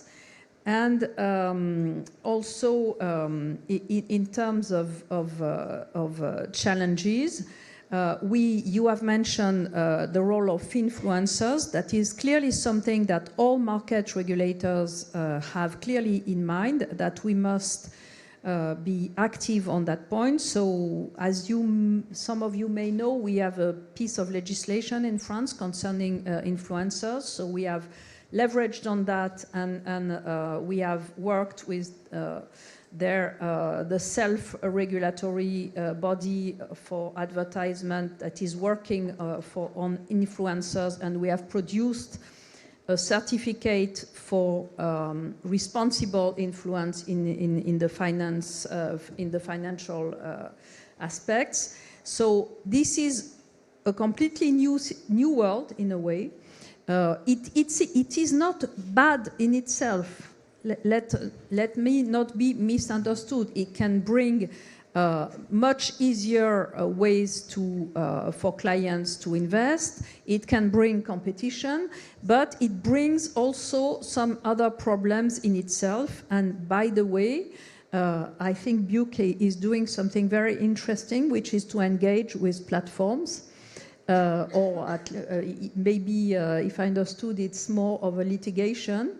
At ESMA, also the IPSC, we have started to have a dialogue with platforms in order to get them to be more involved in preventing scams from happening. And of course, we get some interesting answers, although quite diversified. And I will stop with that. Thanks, Marianne. And apparently the investor journey is not one notion. There is an investor journey for the young, apparently, and for the not so young as well, as I understand. But it requires a different approach, and apparently a dangerous place as well every now and then. Turning to Christian. So, Christian, you with Trade Republic, I could say you really have used the digital investor journey to attract customers to the platform. But if you would look forward for the future, and you would build basically on that notion of digital investor journey, how would you attract retail investors basically to invest longer term in capital markets in the EU? Yes, and I want to collect some of the thoughts shared now in the round before. I mean, again, we see that people already coming to the Republic have not invested before. They're young, they're choosing ETF savings plan, they're sticking to it despite quite volatile markets, macroeconomic crises, and they're really staying put. And today, 5-6 years later, they're enjoying reasonable returns, rather diversified, at low cost. And maybe just a word about Trade Republic. I think everybody would expect me to say, well, we need deregulation, we need less, right? Because we're fintech. Whatever fintech's telling you. I don't think we're such a company. I think unlike many of our fintech competitors and peers, we never had any problems with the regulator. We're quite proud on that fact. Why? Because we see it as a moat, right? Because eventually it's about being a good citizen, a good player in this fast-moving playing field, and then trying to build trust. And I think that resonates quite well with this poll here. I mean, unfortunately, Trade Republic spends an awful lot of money to market research to understand all the 18 member states. And the biggest hindering for future growth of Trade Republic is the social stigma and insecurity of the broader public to invest in capital markets. Because we have an industry which has told people for the last 10, 20 years, maybe longer, that it's utterly dangerous to build up a pension in capital markets, right? It's risky, it's a casino. Like, I come from Germany, I think maybe we are even the tip of the iceberg, right? Where we try to lecture people that it's kind of ludicrous to prepare yourself for a pension if you invest. And now, this is changing little by little, right? And so I would do agree, and that is what our findings are showing, that the moment you create state-driven programs, and we can debate the construction of such, you basically are solving the social stigma it has.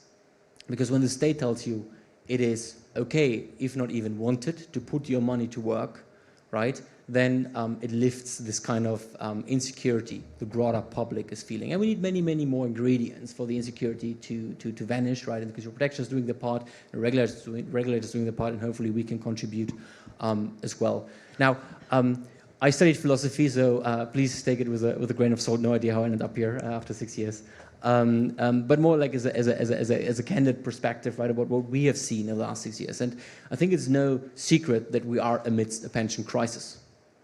In Germany and the member states, right, it is a brutal truth that the people who are now 20 years of age will not have sufficient pension from the state when they retire. And so these people are looking urgently for solutions. And we cannot leave the battlefield to these advisors or other people who give you like these promises of get rich overnight, right? And maybe even the crypto community, right? I think it's not about that. It's about, as we talked about, diversified long-term savings plan solutions. But I think what I've seen personally over the last years, whenever we immerse ourselves in the conversation with regulators and other authorities, we see that there's like this hidden system, which you might talk to, of people who are mystifying, like not demystifying, but mystifying investing and advocating for advisory. And I've seen advisory is a scapegoat for expensive, shitty products. Most of the time. Obviously, it's an oversimplification, right? Forgive me for being a bit pointy here, right? But eventually, the moment we try to press people into these relationships, they end up what we see is not the best product after all, right? And I think there's a precedent of the last 10, 20 years when it is, right? And frankly, we've seen the same debate on market infrastructure, right? I'm a company which is the core victim of the payment for order flow ban, right? Which now is fine, and we will work with that and live with that. But again, I think it was not in the favor of retail clients after all, but it's another debate in the past. So water on the bridge. So if I can just leave one at least observational thought from our point of view is that I can just encourage everybody to just talk to the actual people on the street, on the ground, because what I'm seeing personally throughout thousands of engagements and millions of customers is that what these people on the street fear, want, and need is oftentimes different what we get from regulators. So I can just like leave that as just an encouragement, just really like try to be closer to the customers, because I represent now like 10 million clients, most of them which are in diversity ETFs, which basically struggle to understand certain regulatory notions which they all of a sudden find and feel which comes to them, right? And we talked about the simplification of this. And in the previous talk, we've talked about the GDPR in Europe is maybe like the gold standard internationally. I would beg to differ, right? I mean, wherever you click away this cookie banner, you feel what over-regulation can mean in your daily life, right? And some of that notion you see sometimes in that. Now, obviously, I understand that this question is much bigger and broader than just my personal learnings within Trade Republic, that the public is much more diversified than young academic affluent people I maybe have on my platform, right? And that different age groups, different sizes of population need different solutions for sure. But again, I can just encourage the relations sometimes to be closer to the human needs, which we sometimes feel is dissected from what's happening. It's a thought-provoking exercise indeed. Be as close to your clients and therefore a lesson for regulators and supervisors. So I think we've come close to the finalization of the panel. However, I've seen quite some frowning and nodding next to me when some reactions were made. So is there anyone who wants to come back, actually, one of the topics raised during... Yes, go ahead, Augustin. Sorry. I'm going to be very, very, very brief. If we want the state to tell to people it is fine, it is safe to invest, let's make sure that people have the right investments at hand. And I will give you just one little example. We have in our office a lovely, lovely lady that takes care of helping us with arranging everything to make sure that we have everything at our disposal and a tidy office. Unfortunately, she doesn't know how to read. No? She needs a lot of help in order to use even her bank accounts and everything. And once she came to my finance director with a question because someone from her bank called her to offer her an investment scheme that later was considered to be a toxic product. So my financial director called back the bank and told them, what you're doing, it's a crime, and I'm going to denounce you. You can imagine the panic of the person there.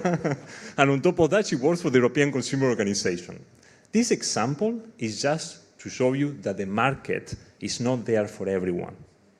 So we need to make sure that if we want people to invest in capital markets, if we want people to take their money from the saving accounts and put it to work, that they have decent products to do that. Thanks, Augustin, for that very powerful example. Hopefully the market is for everyone in the end, I would say, because that's what the investor journey is all about. Let me see whether any final... And you look like you want to say something, no? No, you're good? Okay, great. Then I'm going to close with a big thanks to the panel members for their insights and their experience to share. I think rethinking the investor journey, I think we've done a great job, or you've done a great job, but there's still quite a lot of things to do and to work on for the future. Thanks a lot.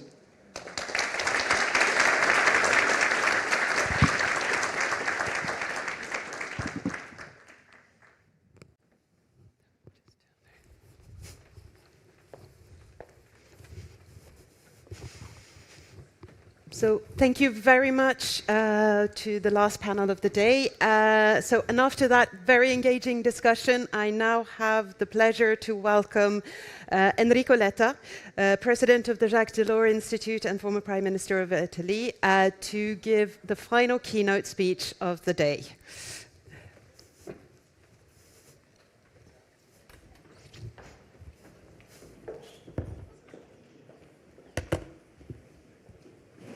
Thank you so much. I'm very pleased to be here. I'm very pleased to be here for one principal reason, and the priority for me is to be here to say thank to Verena for her work, for the fact that we work together very well in these years. I'm very grateful for the cooperation and what we did together, and the fact that all the big inspirations I had in the work that we had together for a very complicated period of time and for a very complicated mission. So I'm very pleased to be here, first of all, to say that, and I think I'm not the only one saying so. And taking also advantage of this opportunity, I have the feeling that we are among believers here. So I will try to say a few words on where, in my view, we are in the situation at the European level in this relaunch of the possibility to have the integration of financial markets, which are the conditions to get it, and which are the principal obstacles that I see today. Knowing that there is an acceleration, there was an acceleration, there has been an acceleration in the last months, it is clear. The acceleration is due to political reasons, and this is for me the most important part, because I already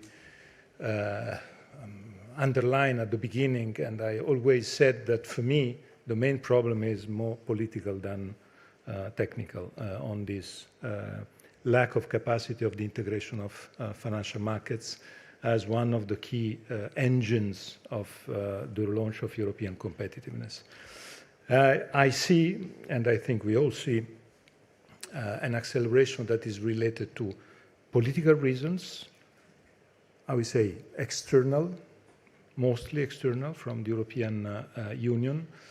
We have to take advantage of that, but I think we have to be also very quick in considering that the urgency and the possibility to get results as soon as possible is the precondition to be successful, because for many reasons, we know very well that today we are living in a moment in which what I see as the main obstacle is this typical mismatch, this typical gap between, in Europe, two levels of expectations. We are discussing about topics where we needed maybe to have what we would like to have now, we needed to have it 25 years ago. And so we have to recuperate 20 years. And we can't recuperate 20 years in 2 months. But at the same time, we are living a year, 26, in which the expectations for the economic, political degradation, and someone is talking about recession, others about stagnation, stagflation, the possibility to have a rise of inflation and to have all the consequences that we know very well are the main consequences that are today at the center of the political debate. And I have to say that I see this point as the most crucial when I have to put the conditions and the obstacles that we have in front of us. We have the acceleration, we have what happened in the last 3-4 months, but we have some big obstacles. The first one is this mismatch. When I say mismatch, I say what I understood, what I felt in the political debates in Brussels and in the capitals of the member states that I visited in the last months to push this One Europe, One Market project, is related to the fact that the political world, the voters, the business, the entrepreneurs, the stakeholders are all expecting reactions immediate reactions to calm down the storm. And these immediate reactions, they are not linked to what is necessary for a structural reform set of measures that are necessary to recuperate what we didn't do for 20 years. And I see this mismatch as the most important part. You can see it not only in the financial markets. I think the epiphenomena is the energy sector, because in the energy sector you have the entire spectrum of stakeholders, consumers, voters, political parties, leaders asking for relaxation of Stability Pact, subsidies, state aids, and whatever you can put in the basket, knowing that nothing of these kind of measures had any link with structural reforms. These are subsidies that are necessary to calm down the situation today. And the main problem I see is the fact that the political priority risks to be, as usual, la fin du mois au lieu de la fin du monde. And this topic of what is necessary now is, in my view, the toxic part of the political debate we are having. This is for the energy side, this is for the financial side, but this is in general for the entire package, One Europe, One Market. The second big obstacle I see, and when I see the obstacles, I see also the reasons to try to overcome these obstacles, is related to the fact that on the financial side, I follow the example of the lady of the consumer's office. It is clear that until now we were not good enough to transform this entire discussion in something that people can eat or can understand. We are still in a bubble. I can tell you that I was in a meeting at the ECB with the Commissioner Albuquerque on these topics. Commissioner Albuquerque is Portuguese.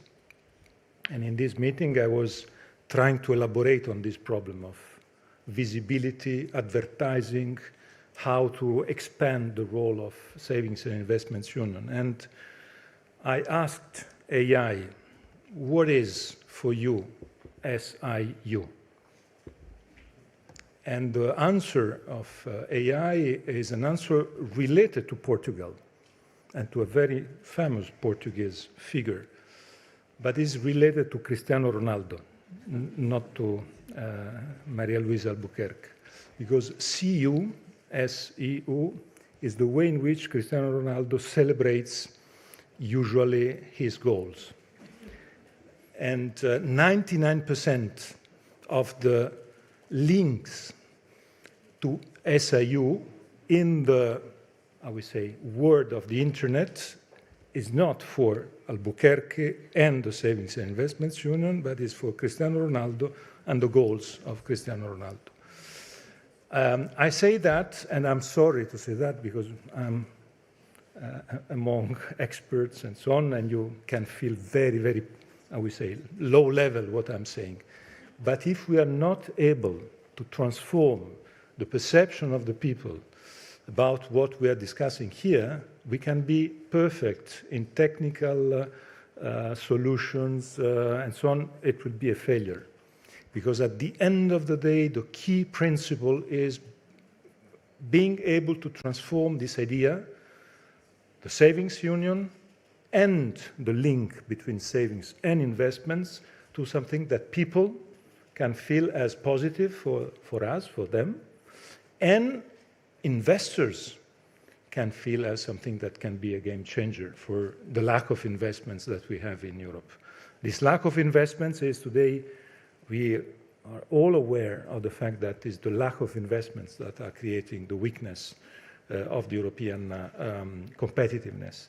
And this lack of investments can't be only linked to public investments. We have to change our mind. We have to enter into the consideration that all this big amount of savings that we have we have to transform them in the engine that is absolutely fundamental for our future. So this second obstacle is still there, and it is a big obstacle. And the only possibility, I don't know, maybe the possibility is what I said to Albuquerque, maybe to hire Cristiano Ronaldo and to try to create a link between the two brands.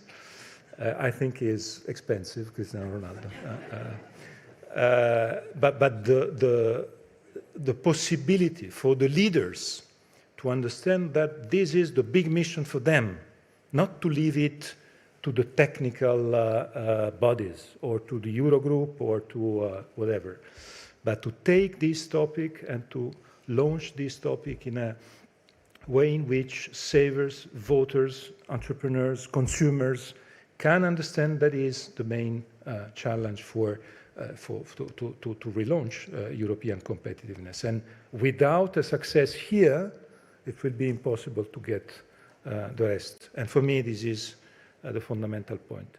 The third obstacle I see is the obstacle related to the fact that it is not very clear what is the way in which we will take the crucial decisions. I try to be clear on that. There's a discussion, a debate about coalition of the willing. There's a discussion, a debate about the group of the six, about and so on and so forth. And I don't know, frankly speaking, if there is someone who knows how to deal and how to run this discussion until the final conclusion.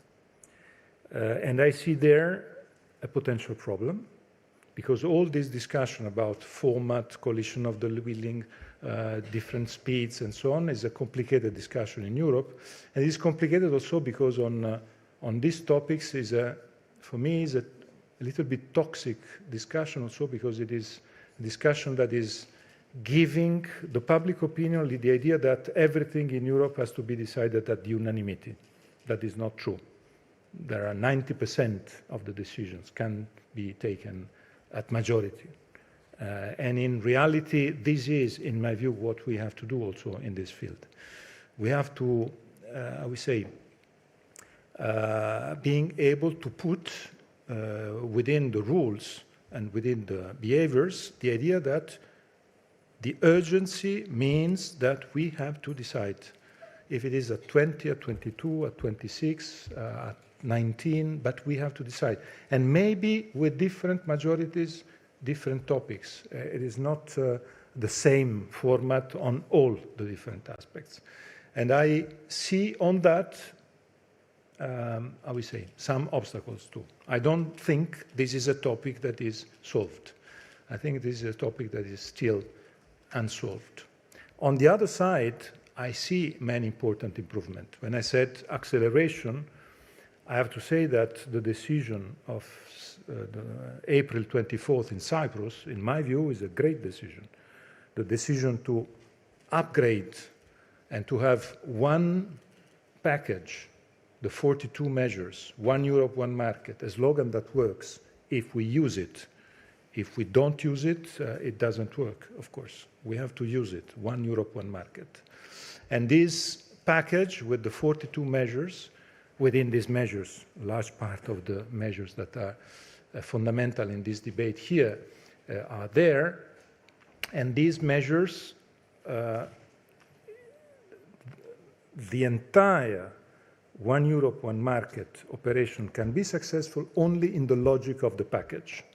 And I insist on that because it was, for me, since the beginning, the key issue. Why the package? Because the package was the typical Delors method of the first single market achievement. Package means that you can have everyone on board because everyone has a flag. Everyone means political parties, everyone means countries, because if we have the sort of fragmentation of the different measures, politically I think it would be very complicated. So what is necessary to do, in my view, is to keep this package united. But to keep the package united, we need also to have a common narrative of the entire package, because the success of the Savings and Investments Union will be a real success if the Savings and Investments Union is the way to help the rest of European competitiveness and the rest of the package.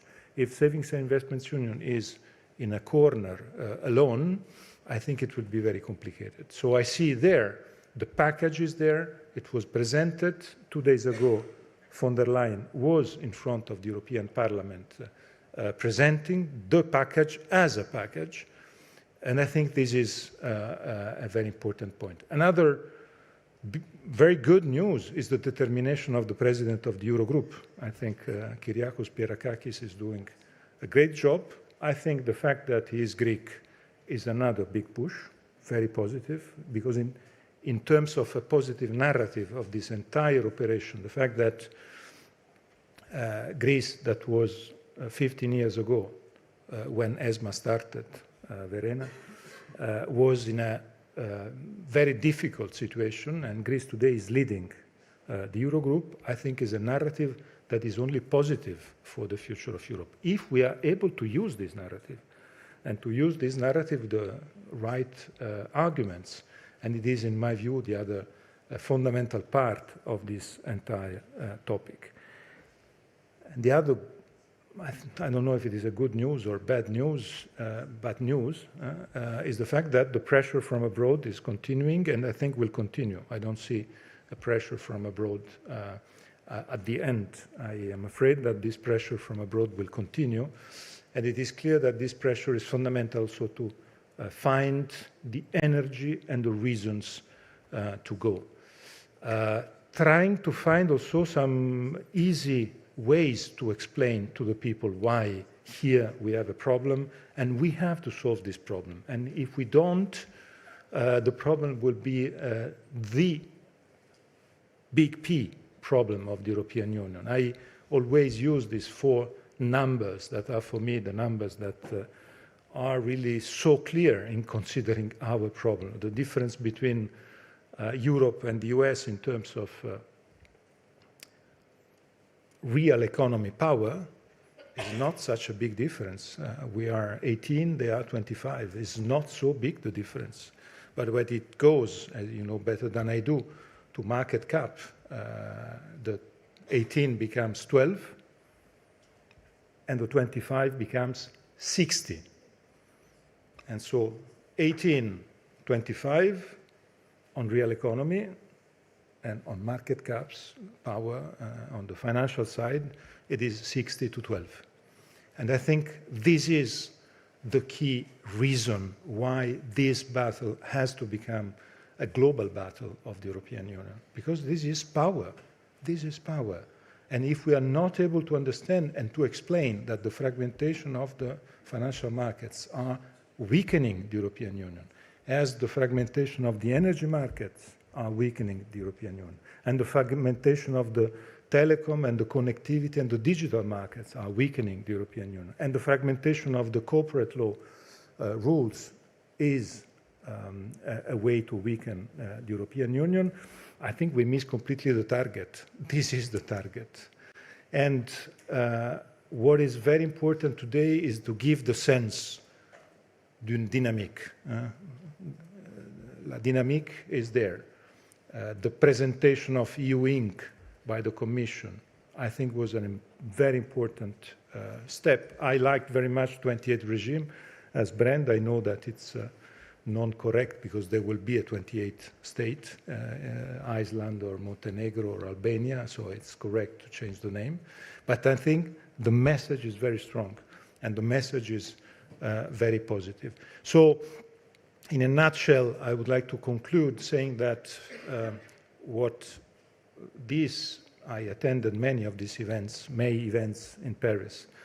The role of these events has been very important and will be very important also in the future to try to give the sense of where we are in terms of the awareness, the results, the steps. And I think for the first time today we see some big avancées, but we have to be aware of the obstacles. We have to be aware, first of all, of the first obstacle that I mentioned. There's a big expectation of immediate solutions, of subsidies for energy or subsidies for or relaxation of stability pact. Considering that all the battle is for these, I understand very well, and it is important to give answer to the immediate problems, to avoid inflation, recession, stagflation. But it is also very clear that if we focus everything and all our energies are there, and we miss, as usual, as it happened for 25 years, the sense of the need of completing the integration of the single market, where the single market is not integrated, I think it will be very complicated to have structural solutions that can avoid the European Union to be always in a storm where the situation is complicated. I am among those who are looking at these topics as today something very important also to mobilize energies. Is the typical momentum. I think the people that are here discussed on these topics for decades, if I'm not wrong. I think you feel that today there is a momentum, so it is worth it to put all the energy, and I think it is really the moment to do so. Thank you very much.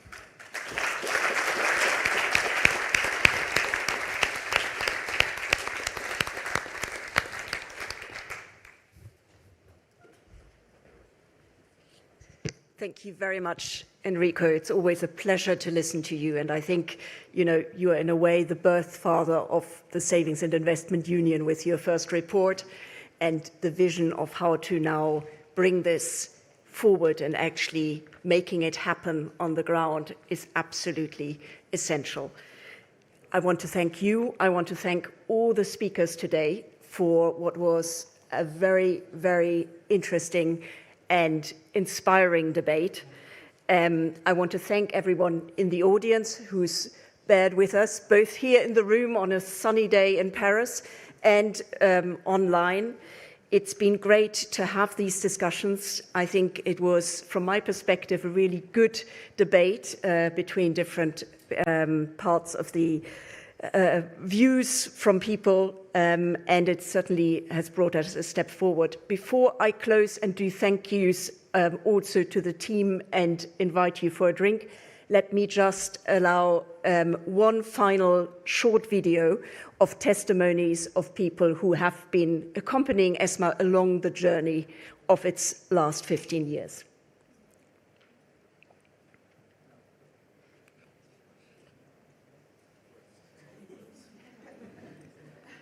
15 years ago, the European Securities and Markets Authority was born out of necessity and out of conviction.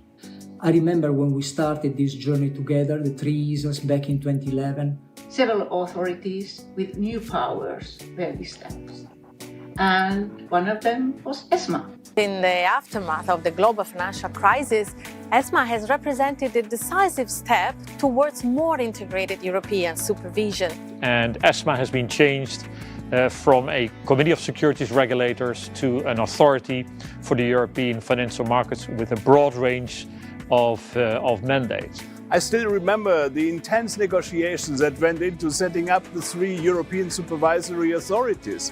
It was fascinating covering the shift to more transparency in regulation, as people like Stephen Mayur and Verena Ross saw the value in talking directly to journalists like myself. ESMA has succeeded in writing most of a common rule book.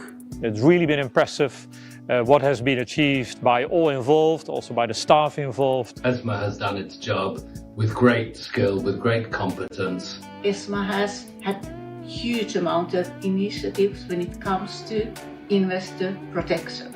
Its role has been central in promoting supervisory convergence and technical innovations, and also risks related to new phenomena.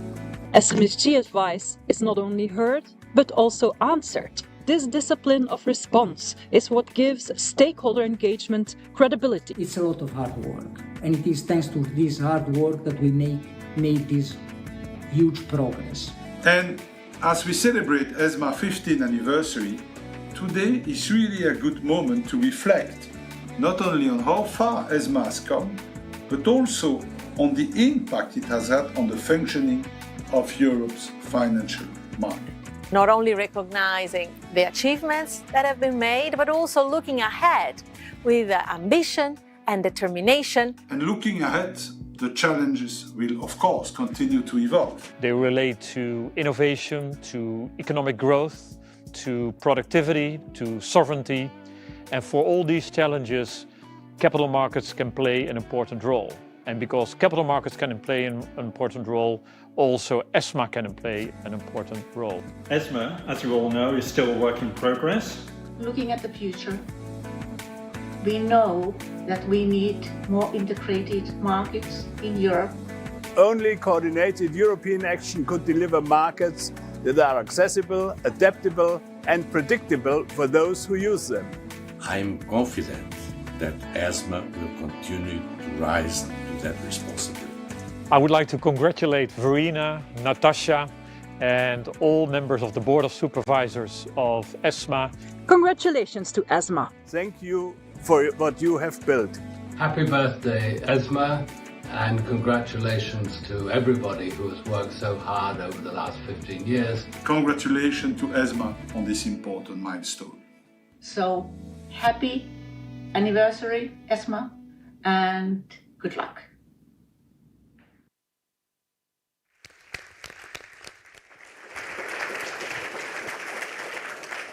So thank you so much for being here with us today to celebrate that 15-year anniversary.